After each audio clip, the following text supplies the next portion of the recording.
call this meeting to order at 7:11 p.m. Roll call and verification of quorum. Chair Courts. Lazo, Ricetta,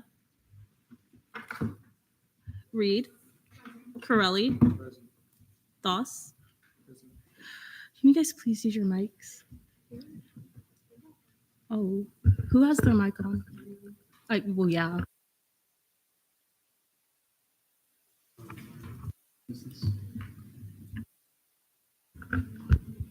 Yeah, that's fine. Just be louder, please. Morissette, Kringle, DeCara, Sherman, Butler, Connolly, Gumarov, Hamid, Kaufman, Gaudio, Metellus, Rose, Ravi, Hall, Atohaj, Chauhan, Escobar, Naguib, Wanjin, Johnson, Patel, Weiderberg, Green, Hendry, Alcuda, Benesh, Condoloro, Colazo, Present. Jimenez Valero, Hashimi, Janadra, Present. Holman, Present. Renda, Richmond, Shen, Present. Varela, Present. Vasquez, Lipner. 36 out of 46 quorum is verified. All right, approval of the minutes. Everyone go ahead, take a look at last meeting's minutes. Is there a motion to approve last meeting's minutes? Any objections? Seeing none, last meeting's minutes are approved. Approval of the agenda. Everyone go ahead, take a look at this meeting's agenda. And is there a motion to approve this meeting's agenda? Any objections? All right, seeing none, this meeting's agenda is approved. Open forum. Is there anyone here wishing to speak in open forum? All right.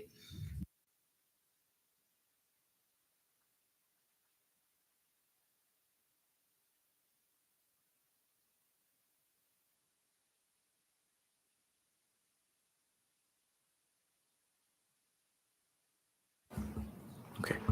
Hello? Okay, cool. Ooh. Okay. Cool. I'll just stand here at a distance. Okay. I'll make it quick. I know we guys probably have a lot to do today. So, good afternoon, Senate. I have something of the utmost importance to bring to your guys' attention. Is this annoying anybody else? I can just project without this mic. This is kind of weird. Oh, okay. I'll stand far away. You guys can still hear it echoing, right? Like, this is better? Okay, cool. I have something of the utmost importance to bring to your guys' attention. As a recently turned alumnus of the university, I've been able to interact with members of the student populace.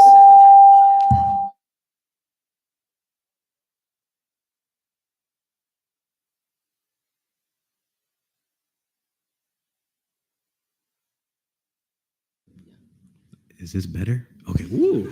Woo. Okay. Okay. Take two. Good afternoon, Senate. I have something of the utmost importance to bring to your guys' attention.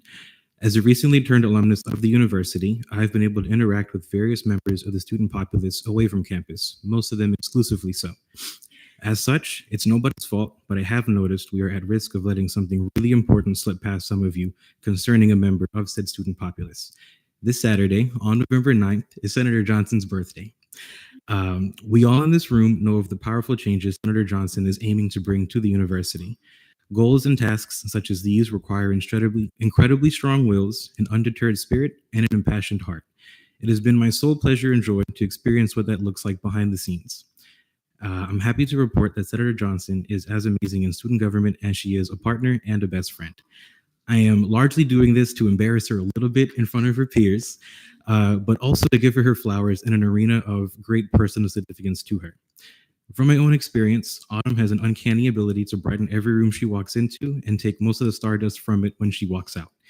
Even with her world being full of deadlines, meetings, volunteerism, and other major responsibilities, her concerted effort to squeeze extra time out of an already full day for those she cares about is admirable. For allowing me a glimpse into your hectic universe, I'm forever grateful. I double pinky promise to continue trying to bring a little levity and peace to your crazy day. To think that I'm someone you feel you can lean on for support is pretty cool when you take into account all it is that you're trying to do here. My life is forever exponentially better for having you in it. As I've already told you, I wish for your birthday to always be a super exciting time for you. I also wish for you to continue fostering that steadfast, fierce, and formidably loving person that I have recently become enamored with. I wish for you to remain stronger than your worst yesterdays, capitalize on your tomorrows, and be bravest than your scariest tomorrows. Oops, I messed that up, but you guys get it. I wish upon you a universal kindness beyond reciprocation. I wish for you to chase and conquer what scares you and live your life by your own virtues. I wish for you to remember and never forget how loved you are by your family, friends, and me. And last but not least, I wish for you to leave the house with your battery on a decent charge. I feel pretty bad for taking more of you guys' time, but I'm going to super humbly ask for you guys to help me sing happy birthday to her. Okay. Okay, cool. Okay, cool. All right. And 1, 2, and happy birthday to you. Happy birthday to you. Happy birthday, dear love bug. Happy birthday to you. Look how embarrassed she is. Look how embarrassed. Look how embarrassed. Okay. That's all, guys. Thanks. Appreciate it.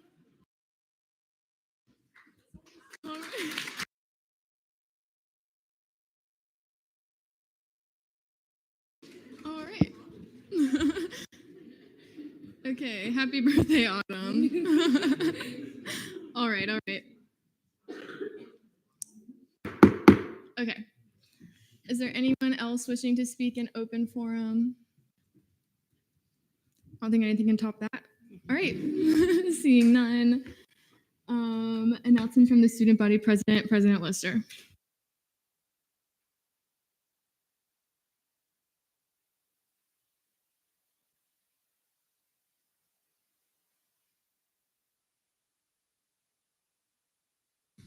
Okay. Good afternoon, or good evening, Senate. I'm glad to see that everyone here is safe, and I hope you all had a fun and safe Halloween weekend. But if you're not already aware, in the tragic and deeply saddening shooting that happened in downtown Orlando, multiple members of our UCF community were impacted, and one student did tragically pass away. We're currently looking into options on how to honor the student who passed away, and our thoughts are with their family. This week from Exec, we attended the UCF Veterans Salute Ceremony on Memory Mall, and we hosted our final Cookies with a Cop style event in the CPU and the Student Union. Last one of this semester. We'll do more in the spring. And we also had the Sustainability Fair in the Student Union Atrium. Also last week, we hosted the Nights in the Know event that was outside Milliken Hall, which connected students with many resources that are provided by UCF PD, such as victim services, care services, also wellness and health promotion services, and also the Orange County Drug-Free Coalition, who passed out free Narcan to students. Also, a quick thank you to the SGLCers who came and helped volunteer at those events. Furthermore, I hereby appoint the following individuals to Senate: John Scott for College of Arts and Humanities, Seat 3, and Victor Figueroa M. Dantas for College of Nursing, Seat 2. Lastly, happy early birthday to Senator Johnson. I hope you all have a great weekend. Any questions for President Lister Alcuda?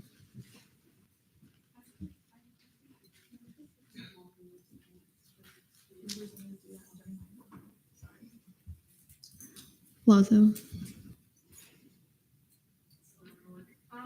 you have any update on when that football ticket surveys will be released? I don't. I'll check with Wyatt, the athletics coordinator. I imagine we'll probably do it at the end of the season because it's too hard to, we'll say, change the ticketing system right now, right before our final home game, which is later this month on Black Friday. Rose. Senator Rose present and voting, so noted at 7:20 p.m. Any further questions? All right, seeing none. Announcements from the student body vice president given by President Lister.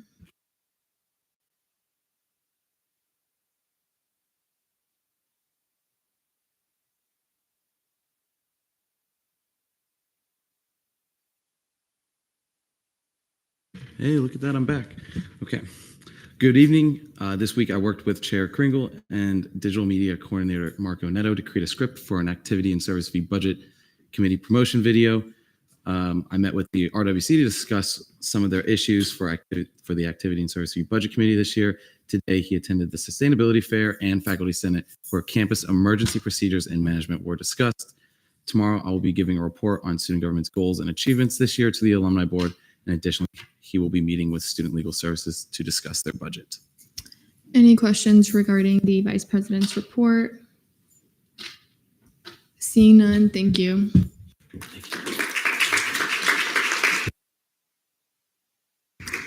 All right, it's Comptroller's report. Comptroller Similo.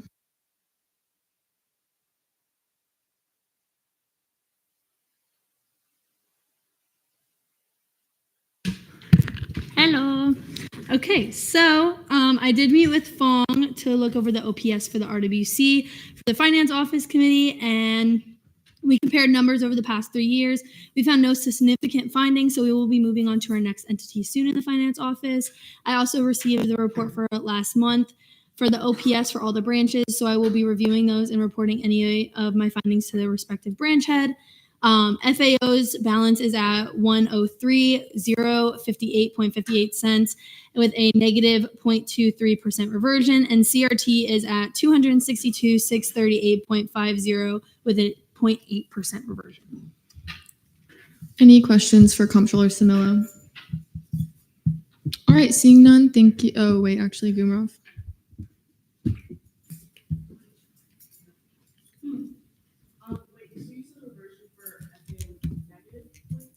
Yeah. Okay, so essentially on the report, it just says that somebody either didn't spend the money that they were supposed to, or they went over and haven't paid the business office back. So it's either it's a collection of both of those between all the different things. So, but we're working on it. We'll get it fixed. Any further questions? All right, seeing none, thank you.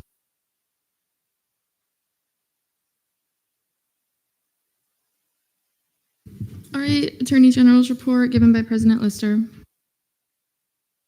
Hey, look at that. Third time's the charm. Okay.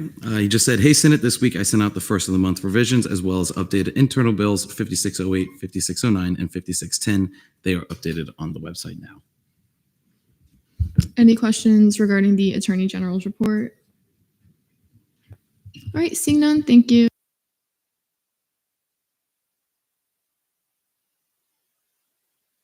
All right, Cabinet Forum, Chief of Staff Lucy Blanco. Going on. Okay, perfect. Hi, everyone. Hope you had a fantastic week. Not too much for me. All appointments should be up to date after President Lister just gave his announcement. So for all the vacancies that we have and applications received, it's all good to go. Next week, we have our downtown day, so I'm super excited. Gabby and our team are working really hard, so we're excited for a very successful day, as well as Culture Day on Wednesday, hosted by our Diversity, Equity, Inclusion Coordinator Jasmine in collaboration with the Multicultural Student Center. So hope to see you all there. And as always, if you ever need anything, you know how to reach me and I'll be happy to talk with you. Thank you. Any questions for the Chief of Staff? All right, seeing none, thank you.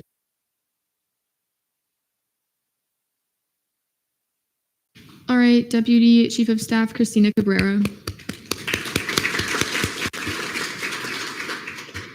Hi, everyone. Hope you're having a great day.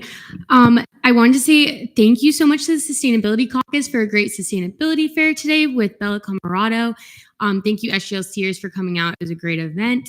Tomorrow, Exec is going to the Creative School for a tour. Super excited about that. SGLC Banquet is November 25th. Can't believe SGLC is almost over, so please keep in touch with your mentees. We've had a great semester so far.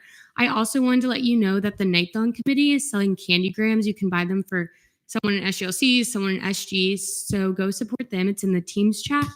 As well as I wanted to give a friendly reminder, please remember when we're talking about UCF Downtown, Rosen, or Lake Nona, we're referring to them either by their name, other campus, or auxiliary campus. Please refrain from using the word satellite campus. Thank you so much and have a great rest of your week. Any questions for Deputy Chief of Staff Cabrera? All right, seeing none, thank you.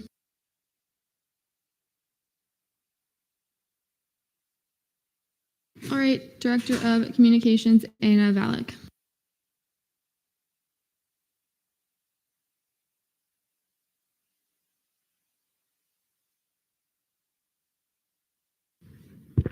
Hello.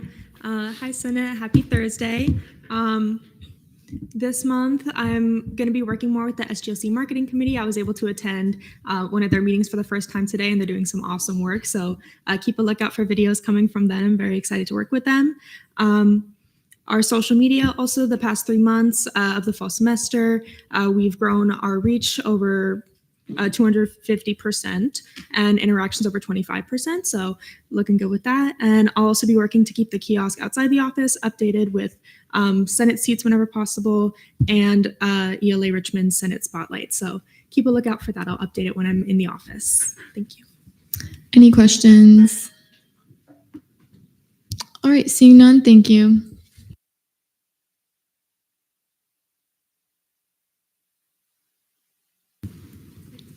All right, announcements from the Chief Justice Rivera.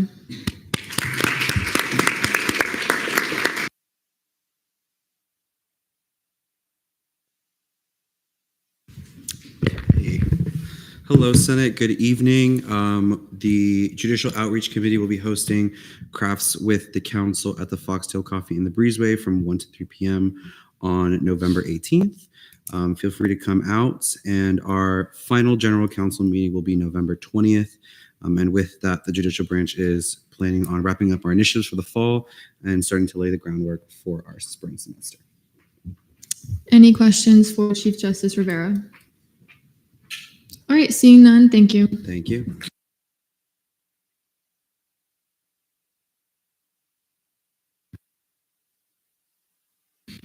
All right, announcements from the Supervisor of Elections, Supervisor Brown. I don't think we have a representative here, so I'll just be reading his out. Hi, Senate. I hereby appoint Nora Sackett to the LGBTQ+ caucus and Alessia Wright to the Disability Caucus. Announcements from the Activity and Service Fee Committee Chair Karingle. Oh, it works. Cool. Good evening, everyone. All budget packets have been sent out to entities. Here soon, we're hoping to finalize the final budget hearing schedule. As for outreach, we've been working on a video with Marco to highlight kind of the ASF funded services around campus, as well as we're going to be doing some joint tabling times with SBA. Any questions for Chair Karingle? All right, seeing none. Announcements from the Scholarship Committee, none. Caucus reports, APIA caucus, Chair Lim. Is she here? Is the Vice Chair here? Okay, I don't think we have a APIA rep, so I'll just read it out. Good afternoon, everyone. Last Tuesday, we attended a food tasting with different APIA RSOs to try this new potential food partner. We are working on planning our next semester initiatives. We are currently in talks with APAC, discussing our plans and ideas for APIA Heritage Month. Thanks, everyone. Any questions regarding that report? All right, seeing none, Black Caucus, Chair Metellus. Good evening, everyone. I hope you are all having an amazing day. Black Caucus met last week and discussed some updates, especially relating to the initiative of making Juneteenth a federal holiday, a UCF holiday. The poll has reached 645 participants and counting, but it closes tomorrow. So if you haven't completed it yet, please do. The resolution also now has 22 sponsors. Also, Black Caucus is working on a collaboration with Latin Hispanic Caucus on hosting an open forum event related to the Afro-Latino experience in America. The tentative title is Empowerment and Unity, Afro-Latino Voices. Due to the school holiday on Veterans Day, Black Caucus will meet on Monday, the 18th at 12 p.m. More updates to come. Thank you, guys. Any questions for Chair Metellus? Seeing none, Patel. Present and voting. Senator Patel, present and voting, so noted at 7:30 p.m. Disability Caucus, Vice Chair Johnson.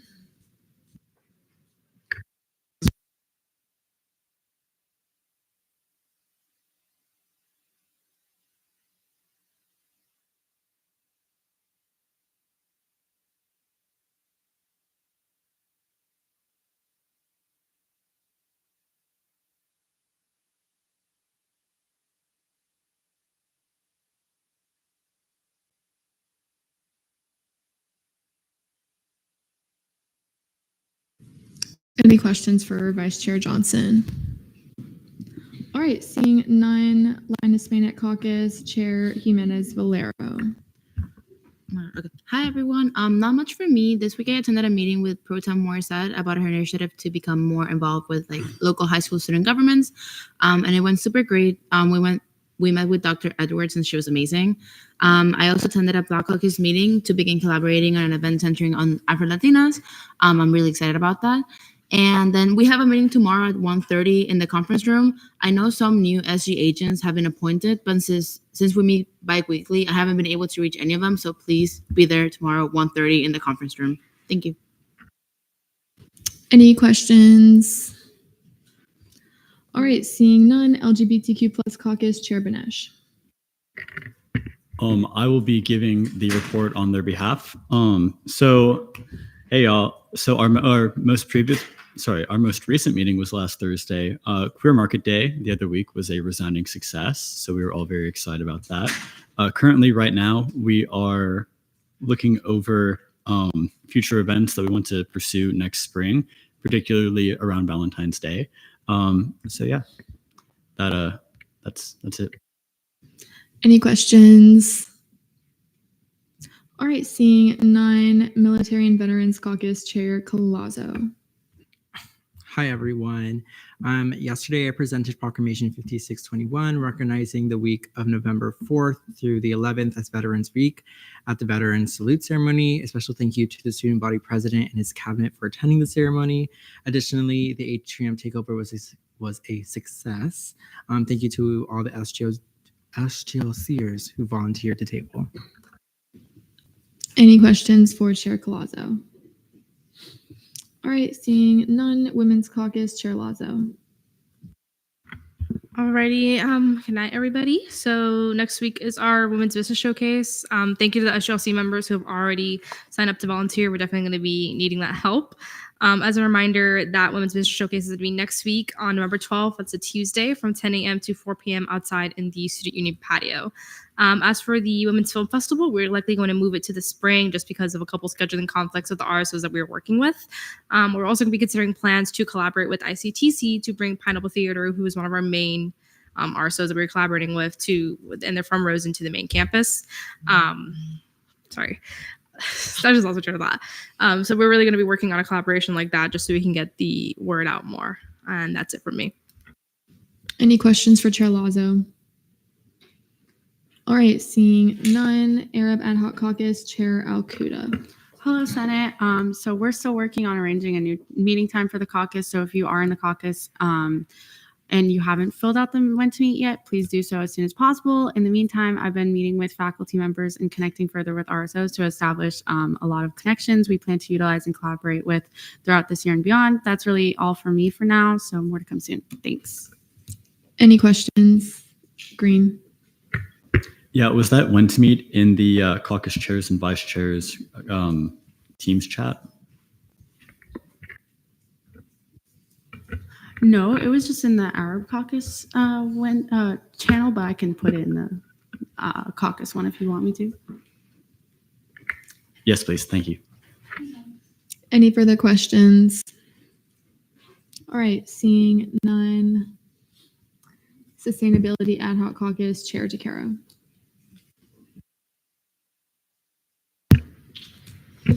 This week, Jordan tabled at the Sustainability Fair, and we used responses gathered from students to prioritize certain initiatives at our caucus meeting today.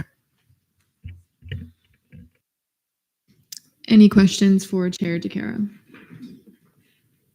All right, seeing none, Intercampus and Transfer Ad Hoc Caucus, Chair Varela. Hey y'all, we'll be resuming our normal bi-weekly schedule starting this Friday. We take a small hiatus for like Halloween and homecoming, and being a Friday meeting. Don't want to burden anybody.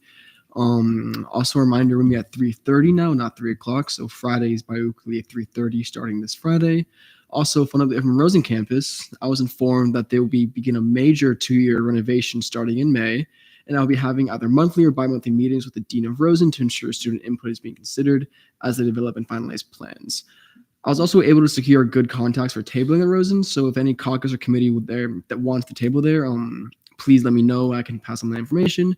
And finally, me and Senator Banesh have been engaged in continuous positive conversations with the registrar's office regarding transfer credit transparency, and we're very optimistic on fully completing this initiative. So keep your eyes and ears open for the coming updates on that. Any questions for Chair Varela? All right, seeing none. Announcements from the Senate President. All right, hi everyone. Just some quick announcements. Our last Senate meeting is the week before finals. So that's going to be November 21st. I think I have my date right. Thanksgiving is kind of late this year, so it's just pushing everything back.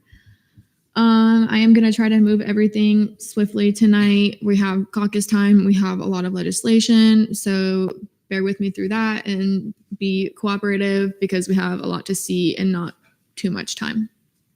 All right. Other than that, it's been a bit of a heavy week for everyone. So anyone affected by anything happened on Halloween, I'm really sorry. And please know that CAPS and CARES, all those resources are out there. Please reach out for more specifics. But just know there are resources on campus for you.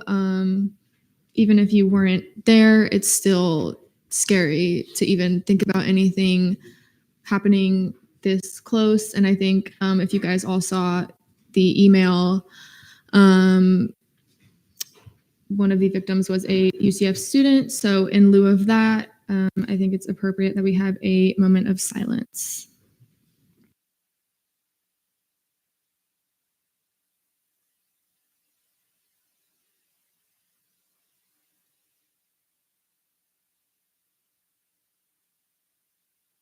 All right, thank you. Again, please know there's on-campus resources. It's been, again, just another heavy week. So please reach out if you need anything. And are there any questions for myself? All right, seeing none, internal legislative assistant report, Ayala Alcuda. Hello again, Senate. So SGLC is going strong. Legislative day went great. So thank you to everyone who was able to come and represent the branch to the future generation of SG agents. I do have a little housekeeping note to share with you all. Below I've linked a document I created which will serve as a master spreadsheet for SGLCers of all future volunteer and or event opportunities. Before you all would just kind of share information for each event and volunteering opportunities directly to me, and I would announce them individually to SGLCers. But from this point forward, I just kindly ask that you utilize this document to share information of such opportunities, just so it's a more direct way to get to the SGLCers. And this will be a document utilized by all three of the branches and just allow for SGLCers to have a more organized and updated resource to all opportunities in order to get as involved as possible. I'll also link this document in the general channel, but as always, if you need anything, please don't hesitate to reach out. The link is also there. Thanks. Any questions for Ayala Alcuda? All right, seeing none, external legislative assistant report, Ely Richmond. Hey guys, so we have 2 more dean meetings and one is tomorrow, so this is exciting. I met with Anna this week and discussed making posts to advertise Senate seats as it says in statutes. Shout out Vice Chair Collazo for the email reminding us. And then I have a surprise because this is our journey into law school. So this week, drumroll please, I was admitted into 2 law schools, 1 full ride. Yeah, what can I say?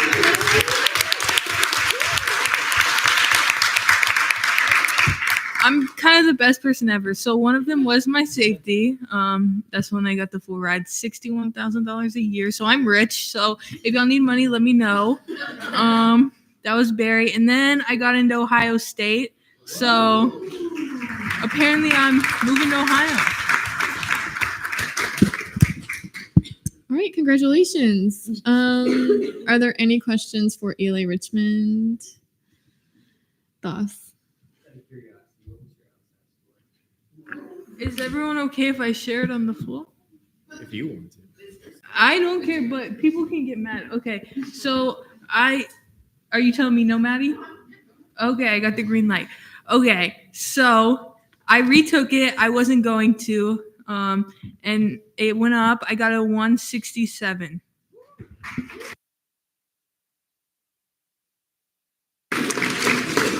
Shout out to my mom for her brain. All right. Any further questions? All right. Seeing none. Senate President Pro Tempore report. Pro Temp Morset. Hello, everyone. As previously stated by Chair Jimenez Valero, we did meet with Dr. Edwards. I put her name wrong, but Dr. Edwards this week about the high school initiatives. She was very receptive to it. We've gone certain dates about the Black and Gold Day. She does at 3 local high schools. And we'll be probably getting more dates and events sooner as they continue to plan those events coming up in the spring. And I also started pushing the initiative tracker. Shout out to Chair Hamid because he put it in SBA this week and forced them to do it. But as you continue to work on your initiatives or create new initiatives, do update the initiative tracker. It's located in the regular Senate Teams chat, and I just believe it's a regular file in there, so it's easy to find. But if you have any questions, please let me know. It's caucuses and committees. Any questions for Pro Temp Morset? All right, seeing none. Deputy Pro Tempore of Legislative Affairs report, none. Deputy Pro Tempore of Senate Relations report, D. Serlazo. Hey guys, glad to be back from that little mid-season hiatus. So we had our first intramural soccer game this Tuesday against MedLife. I already see Andrea cringing. While we did not win, we did a really good try. We were really good. We had a lot of fun. And player of the game actually does go to Andrea Vasquez. She was an amazing goalie. Didn't have any gloves and she still was catching it. Awesome. Fantastic. I have a little pick. Look at all our little team. We did so good. Beyond that, November potluck is going to be on November 21st. I'm going to be dropping a little like sign up list word thing on the team. So please list your name and what you plan on bringing. Home cooked or purchased is fine. I'm not going to judge you either way. But let's try to be cognizant of any allergens. So probably don't be bringing in like peanuts in your stuffing. I don't really know Thanksgiving food. So just don't. Make sure that everybody can eat it. I'm not going to go too in depth about the events this past week, but if anybody ever needs to talk, I am here and I'm more than willing to set up a one-on-one if you need to chat. Any questions for D. Serlazo? All right, seeing none. Old business, none. Fiscal Committee caucus time, CRT for 10 minutes. So I hereby, 7 minutes. I hereby recess this meeting at 7:43 p.m. We will reconvene at 7:49? Question mark? I can't do math. 7:51 p.m.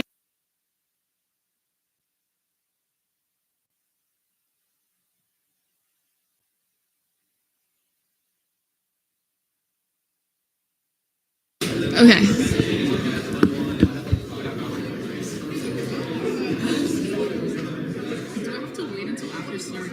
Oh shoot, I forgot.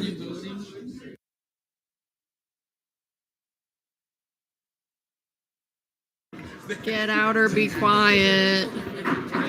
Get out or be quiet. If you're not in CRT, you can stay here, but you have to be quiet.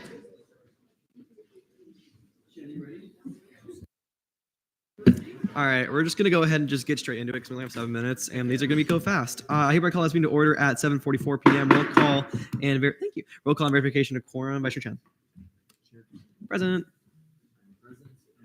Morov. Present. Perfect. Weiderberg. Excused. Okay.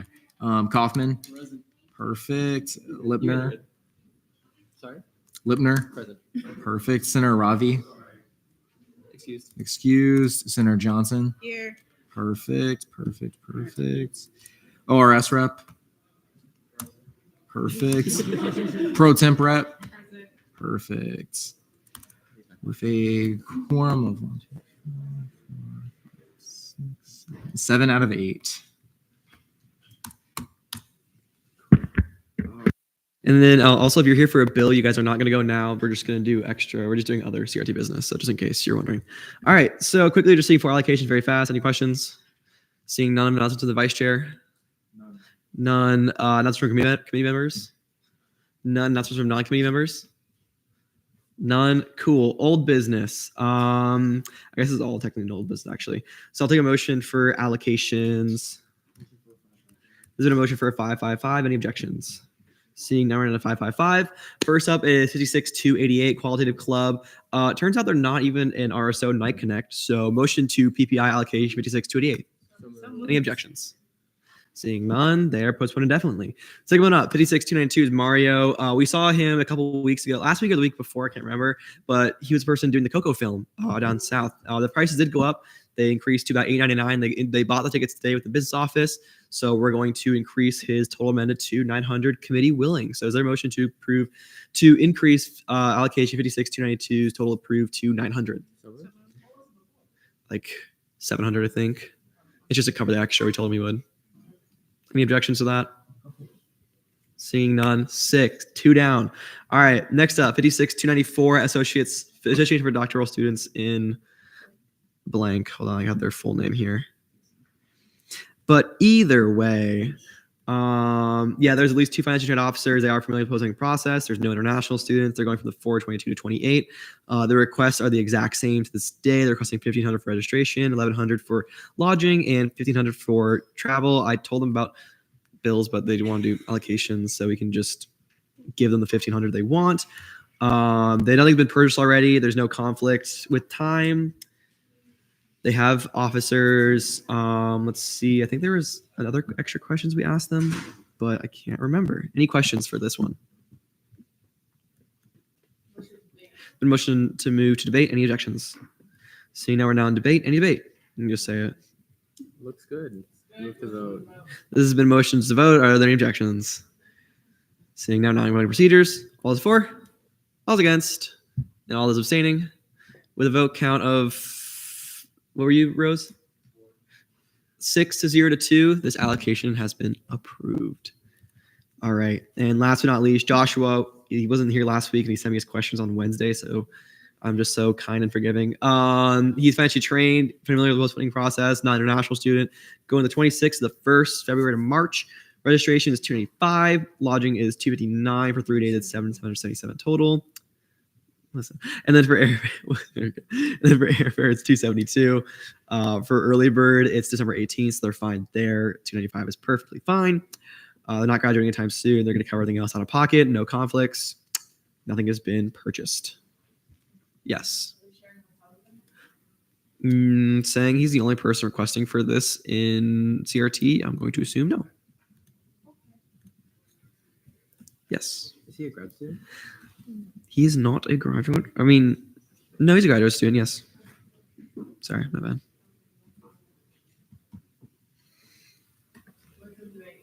Then motion to debate. Any objections? So now we're now debate. Any debate? Looks fine. Move the vote. There's been a motion to vote. Any objections? Oops. Seeing now we're now voting procedures. All those for? All those against? And all abstaining. Vote count of 6-0 to 2. This allocation has also been approved. Sick. Member discussion. Any members wanting to discuss anything? Shen.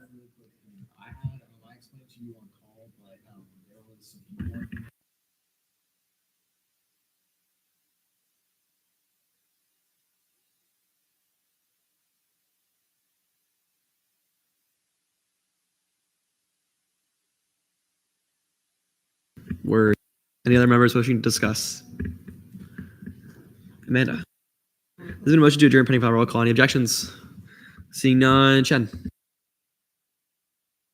Present. Present.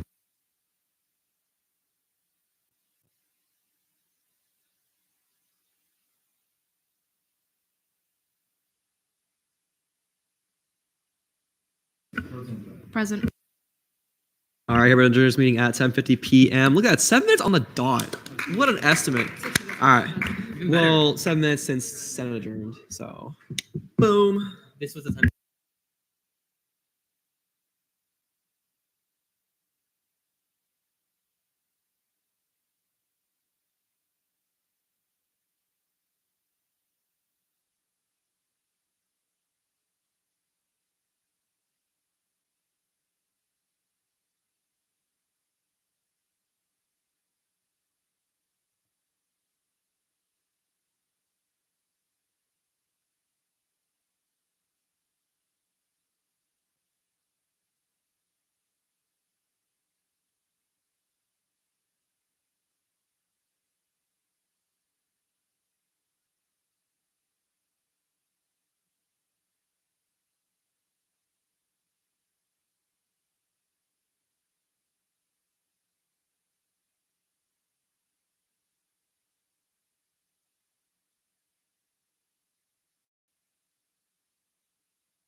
All right, I reconvene this meeting at 7:52 p.m.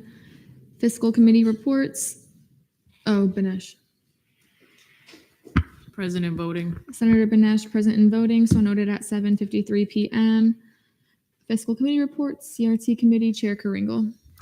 All right, hi everyone. So in committee and on Tuesday, or in caucus on Tuesday, we approved 56, 267, 290, 294, 299 through 309, 311 through 319. We approved the fiscal bill 33 and 34. We denied 56, 280, PBI 281 and 288, and we amended 292 to $900 total approved. Any questions for Chair Karingle? All right, seeing none, FAO Committee Chair Kaufman. All right. Hello, everyone. I finally have access to the FAO emails. So if anyone you know needs to contact me through email, they now can. In committee, we approved 56-115 and 116, and we approved fiscal bill 5630 and fiscal bill 5632, and we postponed fiscal bill 5631. Any questions for Chair Kaufman? All right, seeing none, ORS Committee Chair Rose. In our meeting today, we did 2 post-funding reviews. No sanctions were given, and then we also looked at 1 VPF form. Any questions for Chair Rose? All right, seeing none. Fiscal legislation, notice of legislation on first reading, none. Notice of legislation on third reading, none. Notice of legislation on second reading, fiscal bill 56, I can't read that number, 2028. Funding for 8 members of Associated Builders and Contractors to travel to the ABC National Convention in Las Vegas, Nevada from February 24th, 2025 to February 28th, 2025. Senator Gaudio, I don't think Gaudio is here. Is the RSO here? Associated Builders and Contractors. All right. Is there a motion for 5-minute speeches, 10-minute questioning, 10-minute debate? Any objections? All right, seeing none, you can go up to the front.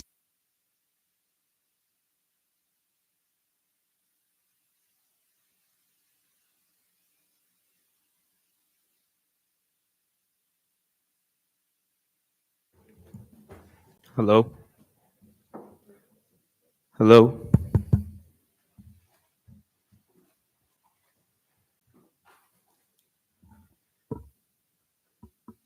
I can go. Oh, sorry. So we're the Associated Builders and Contractors, ABC for short, here on campus. We're having our national convention from the 25th till 27th, but we would travel on the 24th and return on the 28th. It's in Las Vegas, Nevada. And yeah. So during this conference, members will be a part of the National Construction Management Competition, where they compete against 30 plus schools across the nation in construction or engineering. And there's 4 main competitors and 4 main alternates that will be traveling. Aside from competition, there will be many other activities like networking event, guest speaker panels, and a big construction expo. Members who attend this event can bring back a better understanding of the construction industry and leading to a stronger construction and civil engineering program. So a bullet point I saw in the sample presentation was how would we fund our other half. We typically have an annual golf tournament every year with the ABC Central Florida chapter, the professional chapter, and that is our main source of funding annually. And this has been going on for many years now. The annual golf tournament aims to bring golfers and sponsors from all areas of construction, and many companies like Turner Construction, Hansel Phelps, and our active participants. As of 2024 and moving forward, the golf tournament will be splitting earnings with the UCF student chapter and the Seminole State College student chapters. So that's why we come here today to ask for help on funding through a bill. And then here's a cost breakdown. One thing that I would amend to this, I accidentally put 5 nights, but it's 4 nights actually, just 5 days of travel, but I meant 4 nights. And yeah. All right. We're now in line for questioning. Are there any questions for this RSO? Lipner. What were your progress from the golf tournament in prior years? Say that again. I'm sorry. What would the estimate of your golf tournament be for like profits that you bring in? It depends. So it depends on how successful we make it. And typically, we've split our money with the ABC Central Florida chapter Young Professionals Committee. And so we haven't seen all of those profits. But I'd say last year we brought in, it was around $24,000. $24,000. Yes, $24,000 split amongst the two schools evenly, and then also profits given to the Young Professionals Committee. All right. Any further questions? Banesh. So, are the alternates coming with you on this trip, and why is that? Yes, the alternates are coming on this trip, and I'm sorry I failed to mention that there's an alternate activity that goes on. And not just that, they along the whole process of the competition, there's I'd say a step one to the competition that takes 3 months before actually traveling, that we put together a deliverable, a proposal, and the alternates help us out that whole way. And then they're rewarded with going and then also being a part of the alternate activity while we're doing our competition. Lipner. In the case that any of you are unable to go, do you have any like legitimate alternates for like people who drop out? Yes. Any further questions? Kringle. Motion to debate. There's been a motion to move to debate. Are there any objections? All right, seeing none, we're now in debate. You guys have 10 minutes. We'll start with the amendments. So Shen, no amendments. Okay. Green. I'll be voting in favor.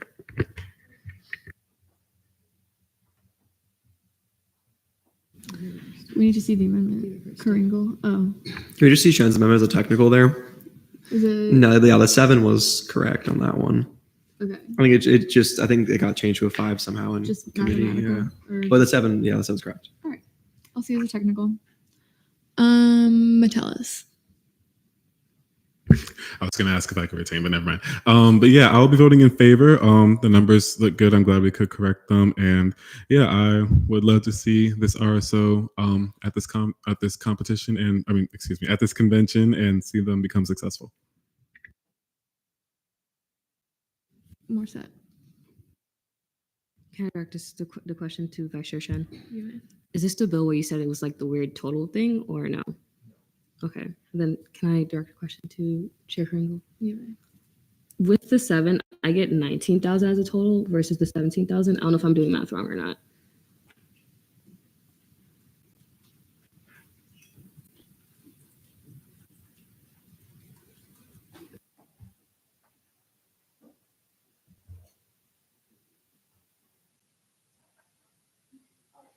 They're doing that, Quartz.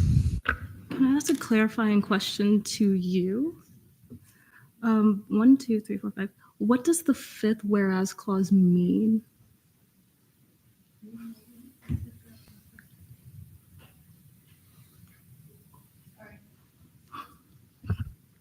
Thank you for catching that.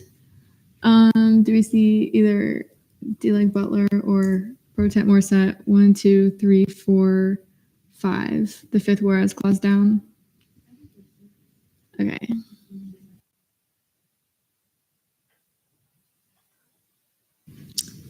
Anyone else wishing to speak in debate while we're waiting for the math and for this to be fixed?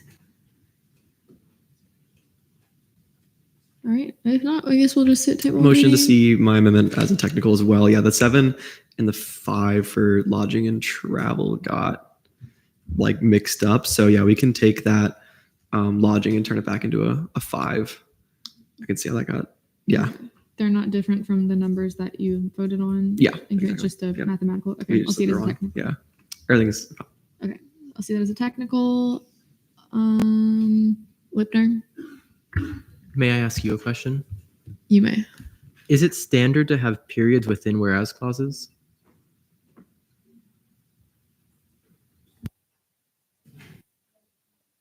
Multiple sentences. If it's multiple sentences, then yes. Yeah. It's well, usually at the end it's the semicolon, but then like throughout. Yeah.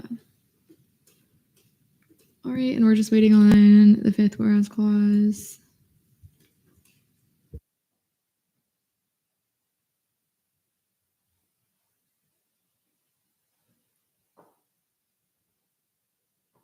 Clauso, May I direct a question to the RSM? you may. So you said it's 4 nights instead of 5 nights. Correct. That should be 4 nights. So that isn't the price of 4 nights. That is the price of 4 nights. I put 5 nights on accident, not taking into consideration that we would be checking out the 28th, not actually staying the 28th. But that's the price for 4 nights of a room. That's my typo on the PowerPoint. May I ask another question? You may. So it's because my math is 4 nights is that number 5,000, but I'm sorry, 5 nights is $5,000, but 4 nights for me is equaling $4,000. Are you, so that 5 times the 1,138 is for 5 rooms because we're predominantly male, but we have 1 female. Okay, thank you. Mm-hmm.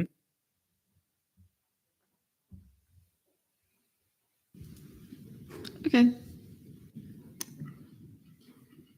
Is it, I think the format's a little. Okay, while you guys fix that up.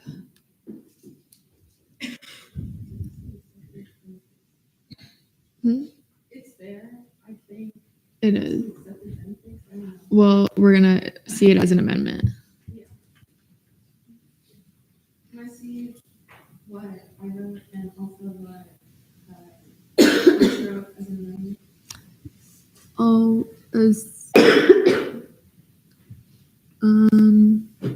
all right, there's been a motion to see DLEG Butler's amendments and Pro Temp Morsett's amendments. Are there any objections? All right, seeing none. DLEG Butler, whenever you're ready.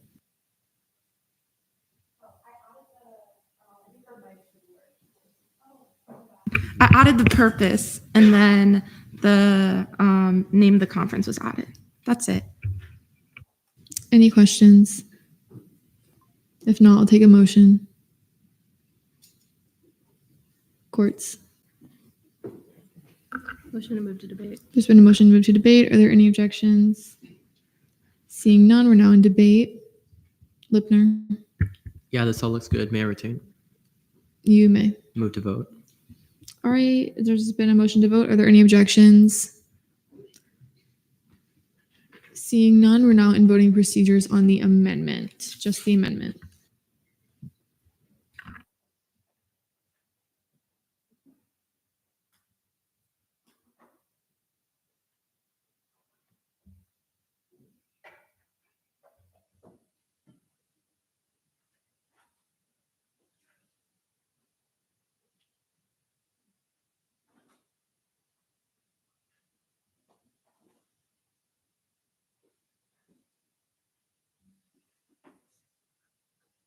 All right, with a vote count of 35 to 0, the amendments pass. All right, we're still in debate. Is there anyone else wishing to speak up in debate? Collazo, May I retain? you may. I'll be voting in favor. Move to vote. There's been a motion to vote. Are there any objections?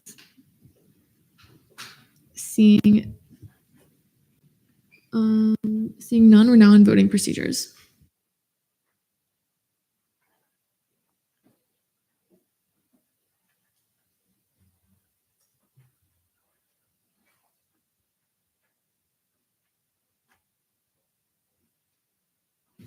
All right, with a vote count of 35 to 0, Fiscal Bill 5628 passes on second reading.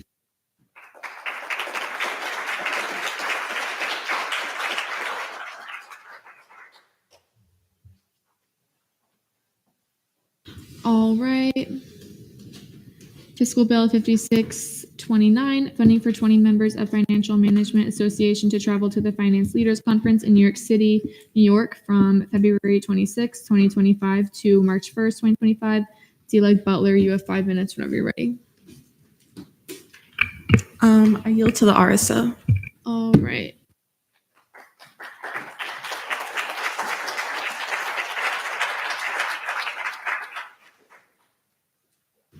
All right, whenever you guys go, I'll set the timer.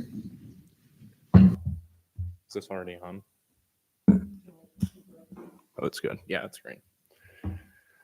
All right. Hello, everyone. Thank you for taking the time. My name is Colton. I'm with Financial Management Association. This is Sophia as well. We are looking to go to the Financial Leaders Conference in New York City. The conference is from the 27th to the 28th, but we will be traveling on the 26th, coming back on the 1st. You can go to the next slide. So what will our attending members be doing at this conference? We're looking to take 20 total members of FMA, 8 of our e-board, and then 12 members as well.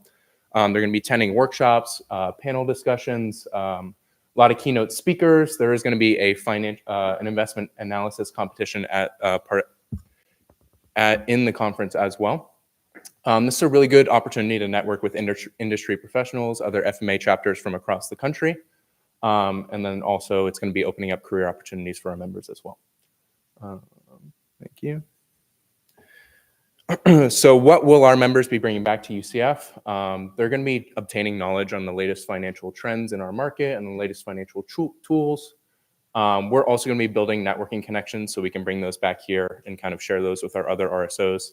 One main thing that we do in our club is that we host guest speakers, and this is an awesome opportunity to get some really good connections for that.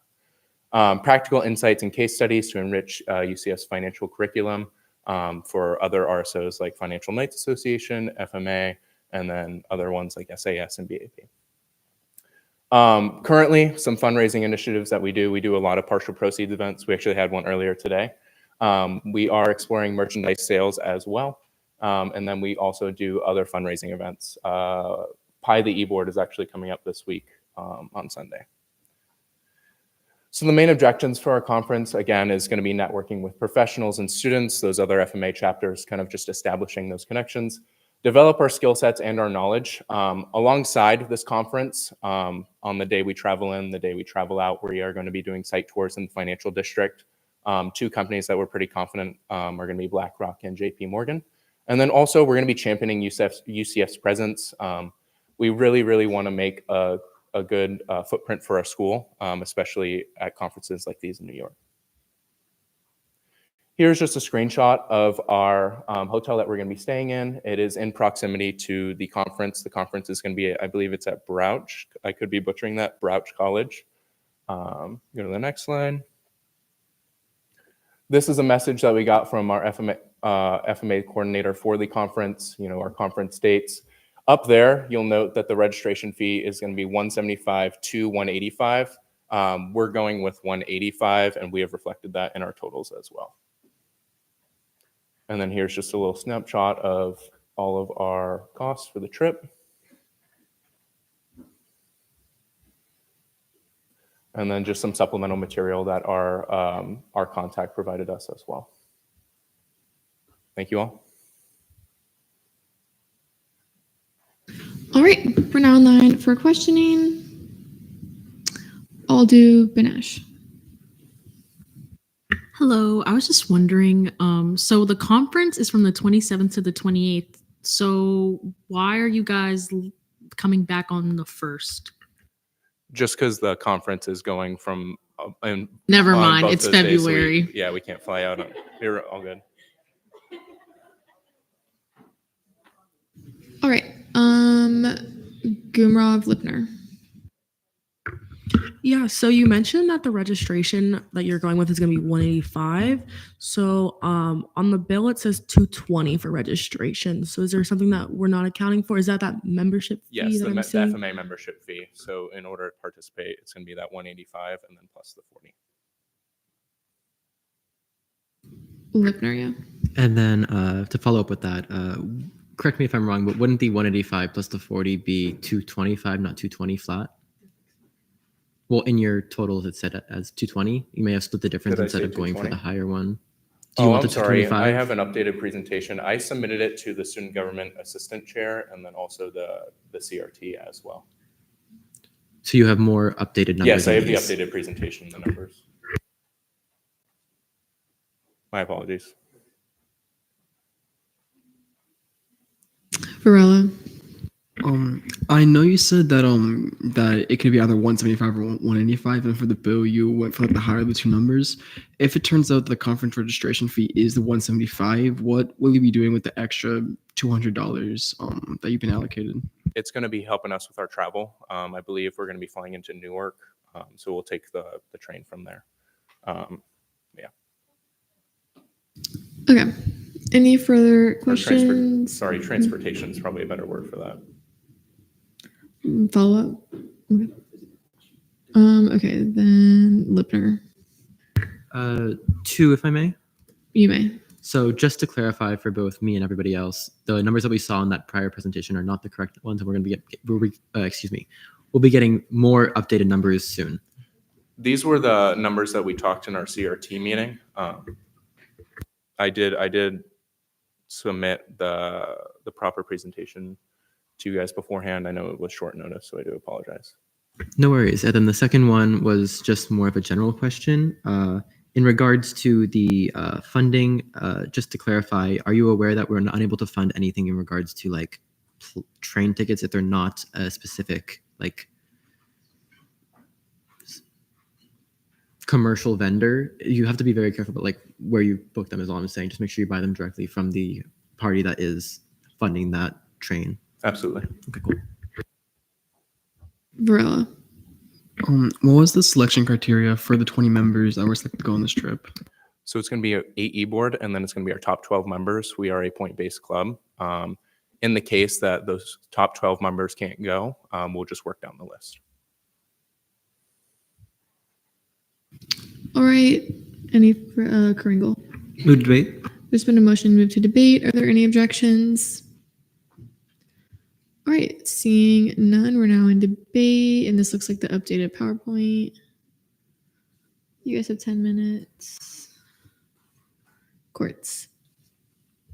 Question, wait, can we just see my amendment as a technical? It's literally just adding a period to the end of the last whereas clause. Yeah, I'll see that as a technical. Then I'll see the 2 as a technical in the second whereas clause.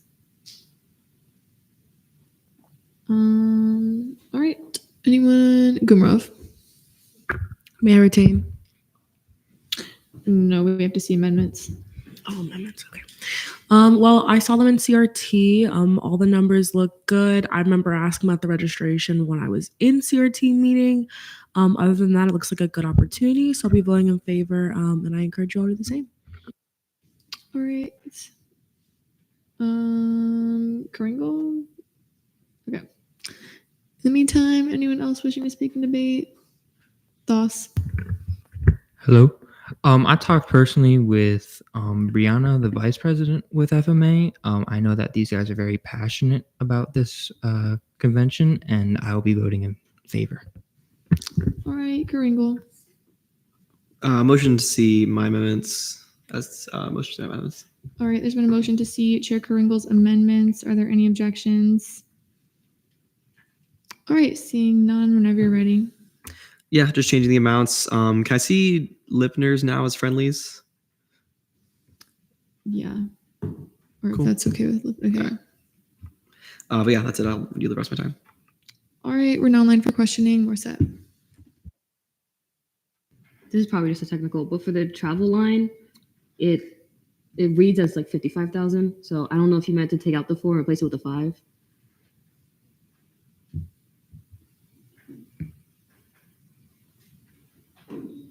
Yeah, it says 55.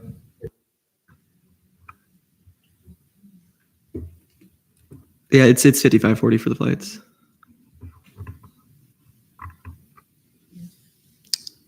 Okay. Any further questions about these amendments? If not, I'll take a motion. Lipner. Motion to debate. There's been a motion to move to debate. Are there any objections? Seeing none, we're now in debate. Is there anyone wishing to speak in debate on these amendments? Varela. Move to vote. There's been a motion to vote. Are there any objections? All right, seeing none, we're now in voting procedures on the amendments.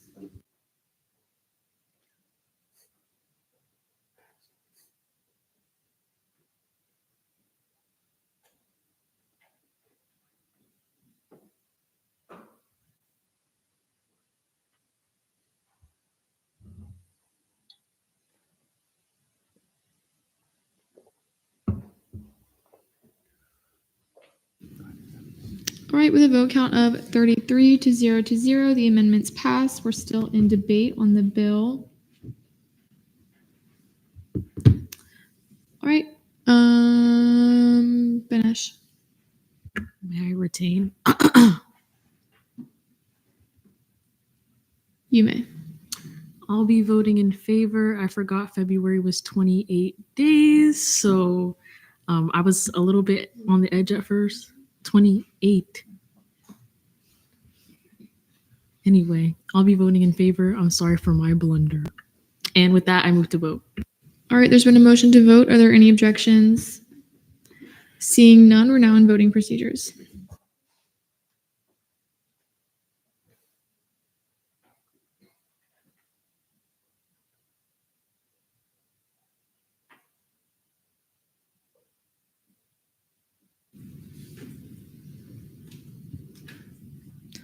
All right, with a vote count of 34 to 0 to 1, Fiscal Bill 5629 passes on second reading.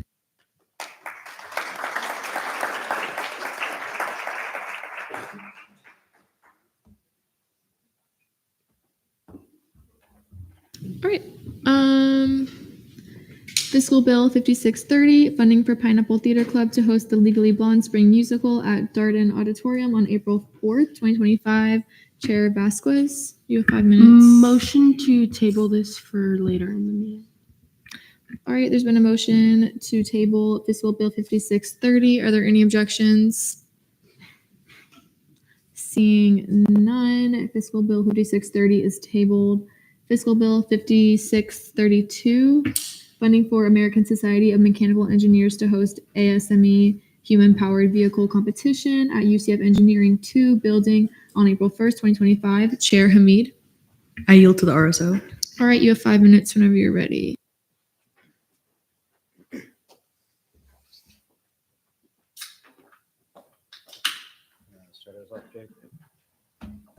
All right. Hello, everyone. I'm Jake Burrows. I'm the president of ASME, or the American Society of Mechanical Engineers. We're one of the largest engineering RSOs here on campus, and we've already come this semester twice to the Senate floor. Today, we're here asking for your support in our EHPVC competition, which is also a senior design project we hold every year. I'll hand it off to John Morris, our external projects chair. Hi, good evening, everyone. HPVC is Human Powered Vehicle Competition, and it's a national competition we do with other colleges. It's hosted by ASME National, and the teams must test, design, and construct this metal vehicle, often metal. It's a recumbent tricycle, if you can picture that. And if you can't picture that, it's in the entryway. So, you might have seen it during recess. So, extensive list of design constraints must be adhered to for this competition. There's a lot that goes into this. We have companies that sponsor ideas for us, and it acts as a senior design project for 6 senior mechanical engineers. So our team is already selected. It's a mix of ASME members as well as other engineering students. And our competition was last year, it was in Lynchburg, Virginia. This year, it has been updated. It says it's TBA, but it has been updated. There is a location in Dallas, Texas that is offering the HPVC competition. I'll hand it over to Logan, who is the treasurer and also the team lead for this project. Thank you, John. So here on this slide, we can see the timeline for the project. Here in November through January is a design phase. We're going to be designing in SolidWorks. We're going to be running simulations and basically making the model, the CAD model, which is going to be the basis for our production model. So by February, we plan to have the parts list done, parts list finalized. Everything we need should be selected, linked, and ready to be ordered. After that, February to March, we're going to be constructing the bike. We're going to be going to the Catrike facility down the road, downtown Orlando. We have to build a welding jig. We got to weld it. It's aluminum, so you got to weld aluminum. That's a bit tricky.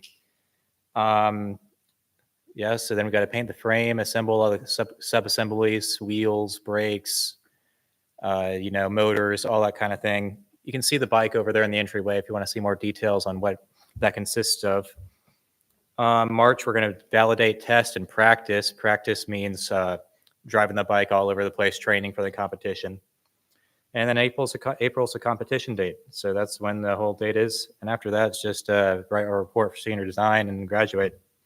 Down in the bottom, you can see the pictures if you want to see those.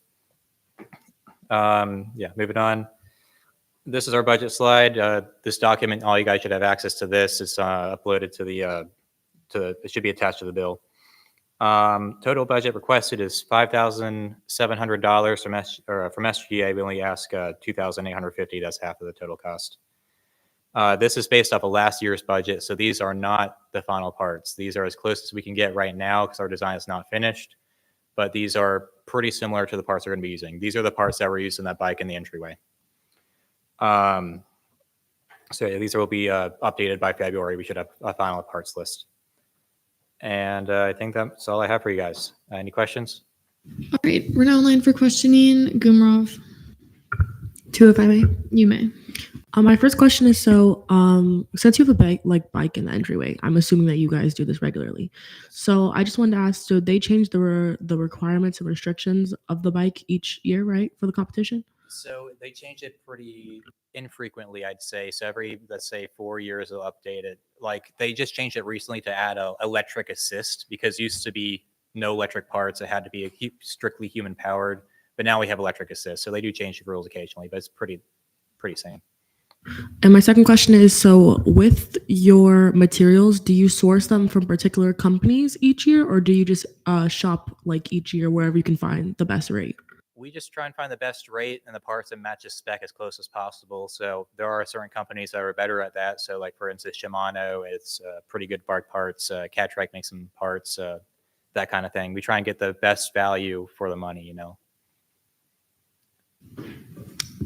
All right, Varela. I know you said this isn't like the final budget for the parts. So in the event that you do go over your anticipated budget, is your RSO prepared to cover that additional cost? Very good question. We likely will go over the budget we have presented here, but our RSO will be covering that, so you don't have to worry about that. All right, Lipner. Just to clarify, you don't plan on hosting an event here. You're going to a competition elsewhere, correct? Yeah, yes, sir. We're going to be going to Dallas, Texas for that event. May I ask a follow-up to Chair Hamid? Could you explain the title of the bill? Title of the bill. This is for the chair, sorry. Okay, yeah. I didn't write the title, so I think that might be for like the D-leg or the pro tem.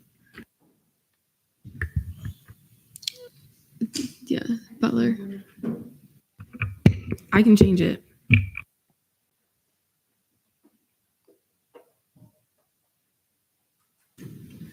All right. Any further questions? Morissette. To clarify again, are you guys hosting or just participating in the competition So in I know it's Dallas? a little bit confusing. So we have ASME at UCF, and there's ASME National Organization. ASME National Organization is the one hosting the event. That's going to be in Dallas, Texas. And you're just competing in that We're one? just competing in it, yes. All right, Lipner. Move to debate. There's been a motion to move to debate. Are there any objections? All right, seeing none, we're now in debate.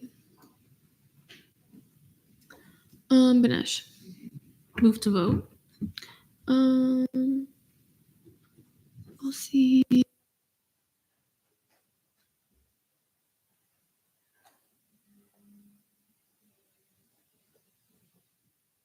Okay. I'll see the create to host as a technical. And then there's been a motion to vote. Are there any objections? You object? Okay. Do you withdraw? All right. Gumrov. I just wanted to ask if we can also remove like the at UCF Engineering too, I guess, because if they're not hosting, was that where they were going to host it? Or does it matter like where they're going to build it? I don't. Previously, I remember last year, since they're building it here, we can keep that as a title. We don't have to put that they're taking it to the convention itself. All right. Anyone else wishing to speak in debate? Kringle. Can we see my amendment as a technical? I mean, Which one is that? just getting rid of everything and just saying to create the ASME human powered vehicle. Okay, yeah, we'll see that's a technical. Ganesh. Motion to vote. There's been a motion to vote. Are there any objections? Seeing none, we're now in voting procedures.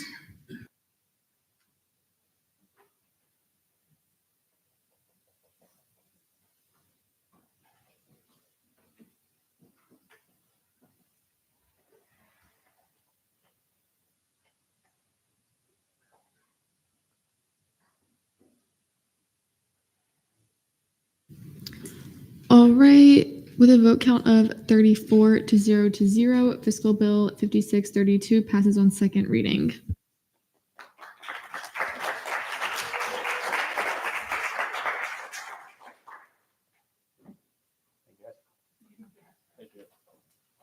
All right, Fiscal Bill 5633, funding for 50 members of Advocates for Interactive Media to travel to the Game Developers Conference in San Francisco, California from March 17th, 2025 to March 22nd, 2025.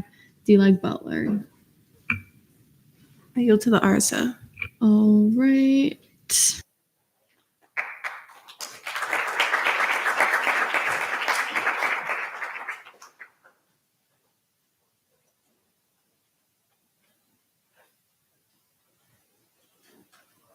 All right, you guys have 5 minutes. I'll just start the timer whenever you guys start.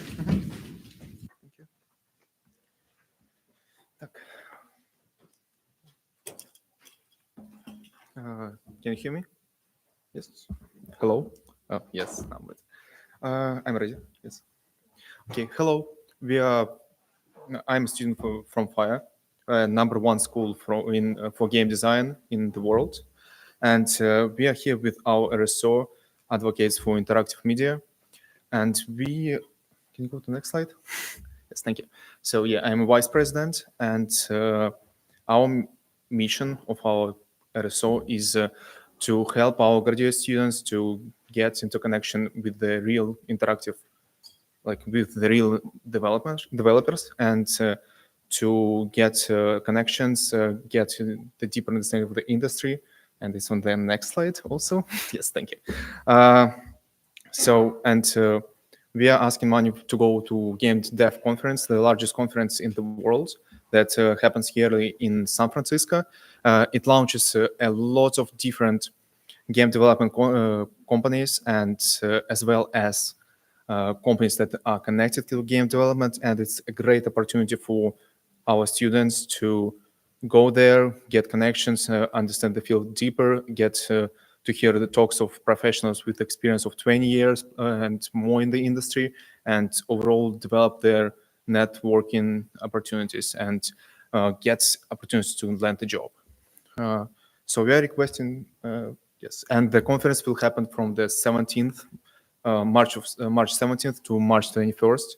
We will arrive there on the March 18th and leave on March 22nd. We plan to stay there for 4 days. Thank you. And we are requesting, so the total cost will be around 49,000. We plan to cover the hotel prices and the flights. Yes. You can see that we have 13 rooms, and we plan to have 3 to 4 students in the hotel room. So this way we can get into the capacity of the requested sum. and the outstanding balance will be paid by the students themselves. They are willing to pay and to go. We just want to help them get this money and to give the opportunity for everyone to attend this huge conference.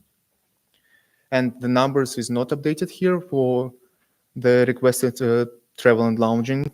We are requesting 24,062.5, so half of the sum. And that's it. Yeah. All right, we're now in line for questioning.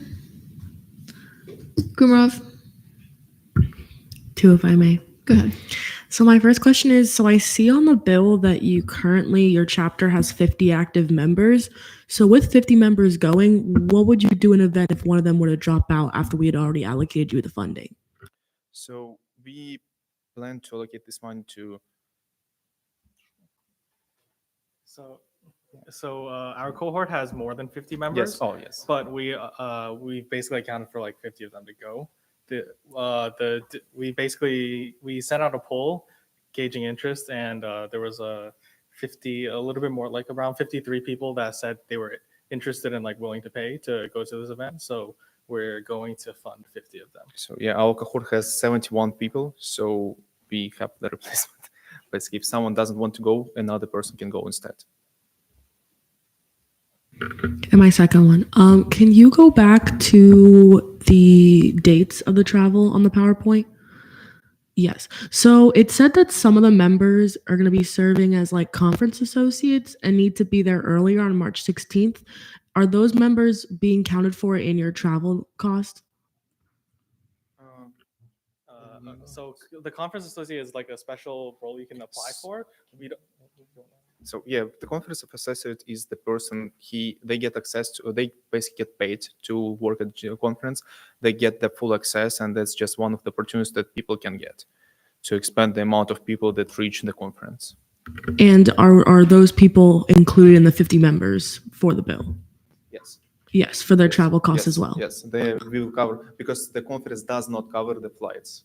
It Okay. covers only the conference price. Like basically, it covers the summit pass. Okay. Any further questions, Varela? Can I direct this question to fiscal leadership, whoever can answer it? You may. So for like the total number of the bill, 49,000 and a little bit, when you divide that by 2 to kind of split the contribution, you don't get the total Senate or the total RSO contribution. Why is that? Kringle. Fiscal max for any RSO is 24,062.50 for the year. So we just split it. We just hit the cap and then we did it for our half too, so it doesn't go over.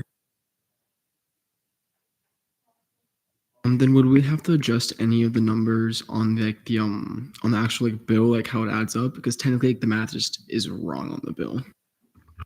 Yeah, that's all fine if it doesn't really add up correctly. There's really nothing saying that has to be it, as long as it goes, as long as it shows the total represented costs. If it was lower than the maximum amount, then we would need to fix it so it proves it properly. But since it's over and we're requesting under anyway, that's fine. Gumrov. May I direct a question to Chair Carangle? Mm-hmm. So then with certain members needing a different plane ticket, leaving different days, are we still able to fund that if they're leaving different days than the rest of the members? Is everyone leaving together or are they going on different days? No, we plan. The conference ends on 21st, and it ends for everyone. So we plan to leave on 22nd altogether. The conference associates will have to Yes. leave 2 days earlier, so they will be leaving separately.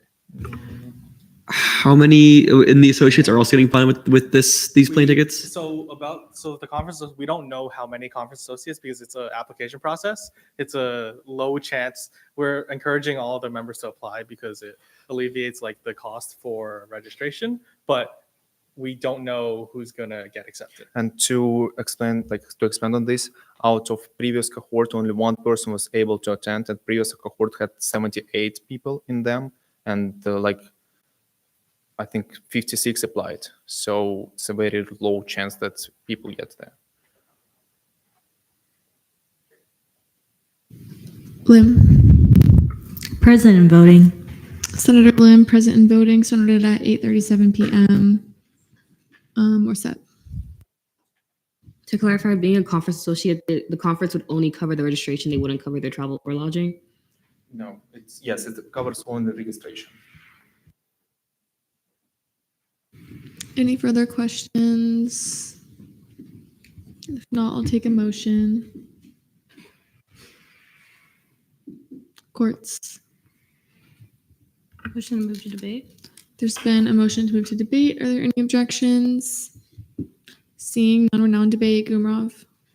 Will you see my amendment as friendly or technical? I'm just because it said 50 active members and they said there were 71. So I just I'll see as a technical. 71 is our like the cohort, but we have 50 people who has Right. members. that are going. I'll see as a technical. Anyone else wishing to speak in debate? If not, I'll take a motion. Read. Motion to move to vote. There's been a motion to vote. Are there any objections? Seeing none, we're now in voting procedures.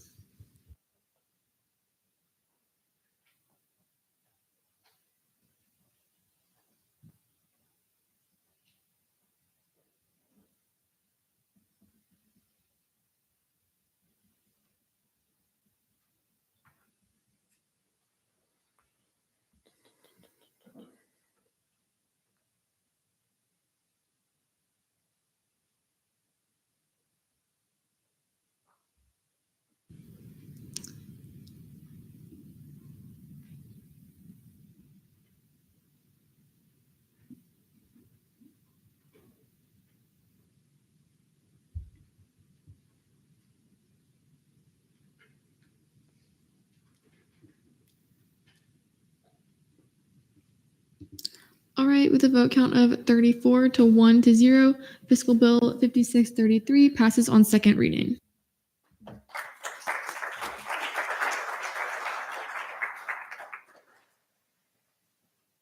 All right, Fiscal Bill 5634, funding for 21 members of Graduate Writers Association to travel to the Association of Writers and Writing Programs Conference in Los Angeles, California from March 26, 2025 to March 29th, 2025, DLEG Butler. I yield to the RSO.